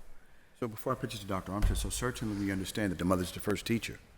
So anything that we can, some of our programs are centered around, we have females in our REACH team. We have females that, again, those two organizations that we mentioned, and we understand the importance of that. Sometimes in disenfranchised communities, maybe the mother's the only one. So we're always looking for more organizations that can help, and we understand that is something that we need to work on. And as we even move forward with our grantees, we will drill down on that to see where those organizations work specifically with that demographic, Councilwoman. We have many, many programs. I'm glad you mentioned that. We have many programs that speak to young women. We talk about Gwit's Girls and some of the other ones, Zakiya House. They all do Girl Circle. Girl Circle gives them a chance to be able to figure out which way they're trending, whether they're trending up and down in life, and where they want to go. They also invite them to participate in a lot of the co-ed sports that we have. Because as you know, co-ed sports, later in life, those women, they stand a better chance when they get in relationships to not be exposed and be victims of domestic violence. And it starts early on, being able to feel confident. And so we have multiple partners with our collaboration and through the REACH team. And if you go, one of the great things about 412-ERA app, this is amazing, that if you click on any of our partners who receive this funding, it'll give you the resources based on that zone, on what's there and available for a person who is dealing with whatever they're dealing with. So all of our partners are accessible through that app. Even if it's just getting a job, male or female, it'll point them in the right direction based on their needs. And so one of the great things about that is that we have everyone tied into this app, everyone tied into this community, and as the ecosystem continues to build, everyone will be more familiar with what resources there are, and there are so many that people don't know yet, but part of our Safer Together coordinators and some of the Safe Passages, REACH team, all of these folks are helping yell it from the rooftops. And if I could just add a little bit too. One thing, and I know, as you said, there's some detractors from this grant program. and somehow folks think $10,000 are going to create this big organization, right? One thing it has created is more collaboration between all these organizations, because one thing we require of the grantees is to attend joint meetings together, so then they understand who's providing what services, rather than reinventing wheels and saying, well, nobody's doing this, so I'm going to start doing this as well as this. We connect them with somebody who's already doing that work. So whether it's a boys program and a girl, I know Dr. Armstead already mentioned two of the organizations that are working together because of this program. Like, they reached out to say, hey, we want to provide some of these services. Can you bring those folks in? And then with the Forbes Fund, the hope is to help them figure out ways to expand their program without it being city dollars, because we know the amount of money we can give them is not enough to like expand them or let them spread throughout the city, but providing them some resources to learn how to expand their programs with the Forbes Fund. Maybe they can go from, hey, because there are some that they only provide services in one zone or one neighborhood. Mm-hmm. How do we take what they're doing, the great work they're doing, and help learn them or help teach them how to expand that to the zone, to the entire city, and maybe even outside the city to the neighboring communities that the county's working with. So. And to the director's point, we also are introducing in the second round a collaborative agreement that everyone that receives money, Stop the Violence grants, will sign on in saying that we will work together. Things happen intentionally, but also organically. Again, as the director said, in our zones, they came and they worked together and they collaborated, which was amazing to see. And we didn't have the man and woman power to do that ourselves. It just kind of happened as they connected with our coordinators in our respective zones throughout the city. So the director was obviously spot on. Thank you, Councilwoman Warwick. And I'd like to start by saying I like your idea of a post agenda, because even though I've gotten to work up close with Mr. Jones and Mr. Jones, but I don't know all the moving parts, and you have a lot of moving parts I could see, and a lot of different. We'd be delighted to come back and do. We did one last year, which helped us, so we'll do the one this year. Right, and especially now, I think Councilman Lavelle has introduced a bill to kind of restructure some of the percentages as to what the payments. I don't know if you're aware of that, but we're to take that up next week. I'm sure he's coordinated with the administration and some others, but I don't think it's nothing too altering as far as your end goes. Except I believe it was more money put towards outreach teams as to administration. Oh, more towards internal staff. Oh, maybe that doesn't hurt you so much, but it's all one big puzzle or one big machine, right? You have $19 million, I think, was allocated towards Stop the Violence at this point. $8 million spent, or I'm sorry, $11 million has been spent, and I think there's $8 million left. Does that sound right? You're talking about over the 3 years? 2 years, right. Yeah, there is some, and I know your office reached out. We'll be meeting on that soon about some of those residual funds that are kind of out there. You spoke, Director Jones, you spoke to, you're director? Did I call you director? Okay. Yes. You spoke to the student ambassadors, and we touched on it once before. These are paid positions, right? You're right. Yeah, Yes, cool. correct. That's great. We have them operating yet? Yes, they're. So it took us a while to work through the politics of Pittsburgh Public Schools. Sure, right. But yes, we have worked through that now. We're not fully engaged in all of our, because we want to hire the right people and the right student ambassadors, and that comes from the collaboration with our Safe Passage workers in the school and also the administration of said school. Mm-hmm. So those things are very, very helpful. So we're moving towards all 80. So we're moving rapidly towards that. So we're not in every school yet. Right. Who hands-pick these students? So that comes from the principal or whoever they deem necessary in conjunction with the coordinator, a Safe Passage person in the school. Yeah, they would know best, I would think. That's great. Absolutely. That's great. They don't have to be 18. No. Okay, They're right. high school students. Right. Well, I was, it depends. I was held back. But no, I didn't know if they were able to sign up and be on a payroll unless they were 18. Yeah. They get a stipend. Okay, good. I don't have much more. My colleagues really covered everything. I do look further. Oh, is Councilwoman Gross still here? Okay, well, I'll finish up, and then we're going to turn it over to her for finishing remarks. I'm sorry, Councilwoman Gross. I thought you stepped out. I didn't know you were back. But I will say, and this is not for everybody, I believe, and I do believe part of your programming works through faith-based. You have pastors and folks out Correct. there. Yes. So we have a faith-based program. We meet monthly. They also work with some of our trauma team. Our goal is, as we give them some more trainings, I did Stop the Bleeding, some other things, that when something happens in our community, that they will go out with our reach team and the police just to help, because they are also credible messengers in their respective houses of faith. So that's where we're working with them. We've been doing that for about a year. But we're not to the point yet, and by their own admittance and us, they need just a little bit more training so they can get to that point that when that call gets and our reach workers are out, that they can go along with them as well.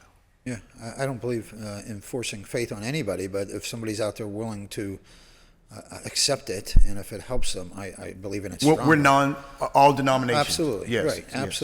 absolutely. And as far as your outreach team goes, Cornell, there was a faith-based team that came up into Brookline, and Father, I can't remember. Abernathy? Yes. So, Neighborhood Brazilian. Great team. Your partner. I walked. I knocked on doors with them. They were sensitive. I was afraid, to be honest with you. I thought, these people just had somebody gunned down on their front stoop, so I was nervous as to what they were going to do. So I was there, kind of just keeping a close watchful eye, and knocked on doors with them, approached children and kids that were walking by. They were excellent, and sure. So they really did a good job. So the few experiences I've had have been really good. I do look forward to your post agenda if you're going to call for it next week or whenever you call for it, to get to know all the moving parts. So again, that's it for me. Councilwoman Gross, again, I apologize. I thought you were gone, and maybe you were and you're back, but I will turn it over to you. She is gone. Let me see. Did you think she was on from before? Because she told me she's stepping out. I don't know if she stepped out. She's on there. She just unmuted her camera. She's muted. Any follow-ups from you? Okay. Councilwoman Gross, are you there?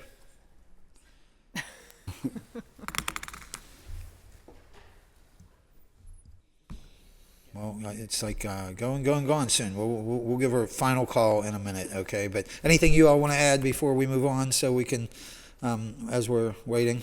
Just thank you, everyone, for this opportunity. We're glad to share, and thank you that you received our information. Thank you so very much. You're welcome.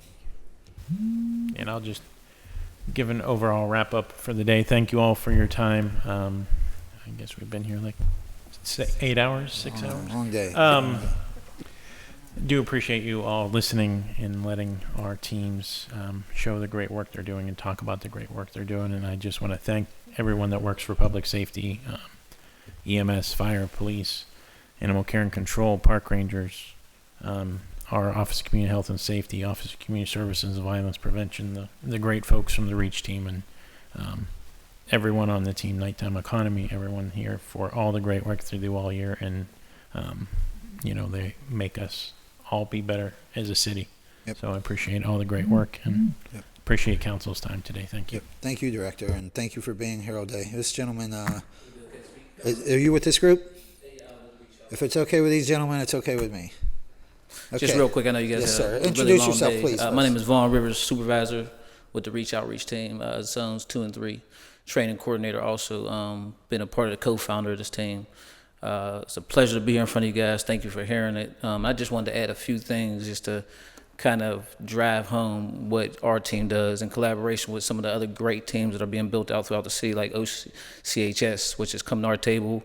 We started a partnership. We see the vitality of having social workers who know their lane, who are experts at what they do, in conjunction with what we do, in conjunction with what police do, and seeing all these lanes merge, it's really starting to be so beneficial to the outcome that we all want, and that's safer communities.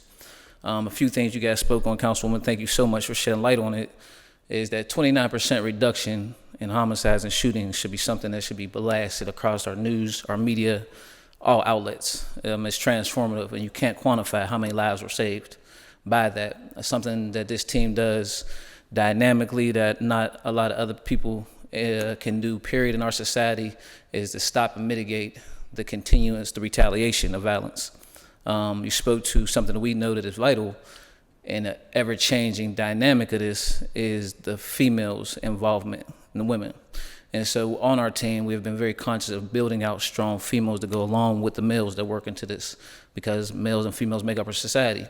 Just this past year, we had 3 of our young outreach workers, all dynamic and brilliant women, put on a women's program. And they went to 2 of our schools throughout the city. They both schools, they got 15 different young women in middle school and high school. They worked with them for 9 weeks, and at the end of that 9-week program, they trained these young women on how to deal with trauma, consistent trauma, generational trauma, and how to problem solve. They took them and they culminated this with a fine dining evening at one of our most prestigious restaurants in the city to show them that they are worth something, that they are valuable. And that is something that we will continue on to do, and we did that with the least amount of funding, and we were able to empower them. So building the women and showing them how much they matter in curbing of violence and the safety of our community, like Director Jones said, our mothers are so vital to everything we do. So just wanted to shed light on that, that we continue to see that as very important, that we continue to see our partnerships with other people that do their own thing in this field are big to us. And thank you guys for your time and your support, and we continue to try to be as dynamic as we can in our communities. What was your name again, sir? Vaughn Rivers. Vaughn, I appreciate you stepping up unannounced. I appreciate you taking initiative, and that speaks to your program, let me tell you. So thank you. Absolutely, thank you. And I do agree with Vaughn. Myself being an inner city youth, and my brothers and I got in trouble, but always, I was more afraid, and I listened to the women in my life than the men, I will tell you. So women need a strong leadership in this role, and I'm glad to hear that you have that already incorporated, but I look forward to more of that. I think, again, I just think they make better leaders, stronger leaders. Anything else, folks? Okay, I don't think Councilwoman Gross ever made it back. Mr. Chair. Oh, you're here, okay. Mr. Chair, Yes, Councilwoman Gross, I okay. apologize. We're gonna close it out with you. You go ahead.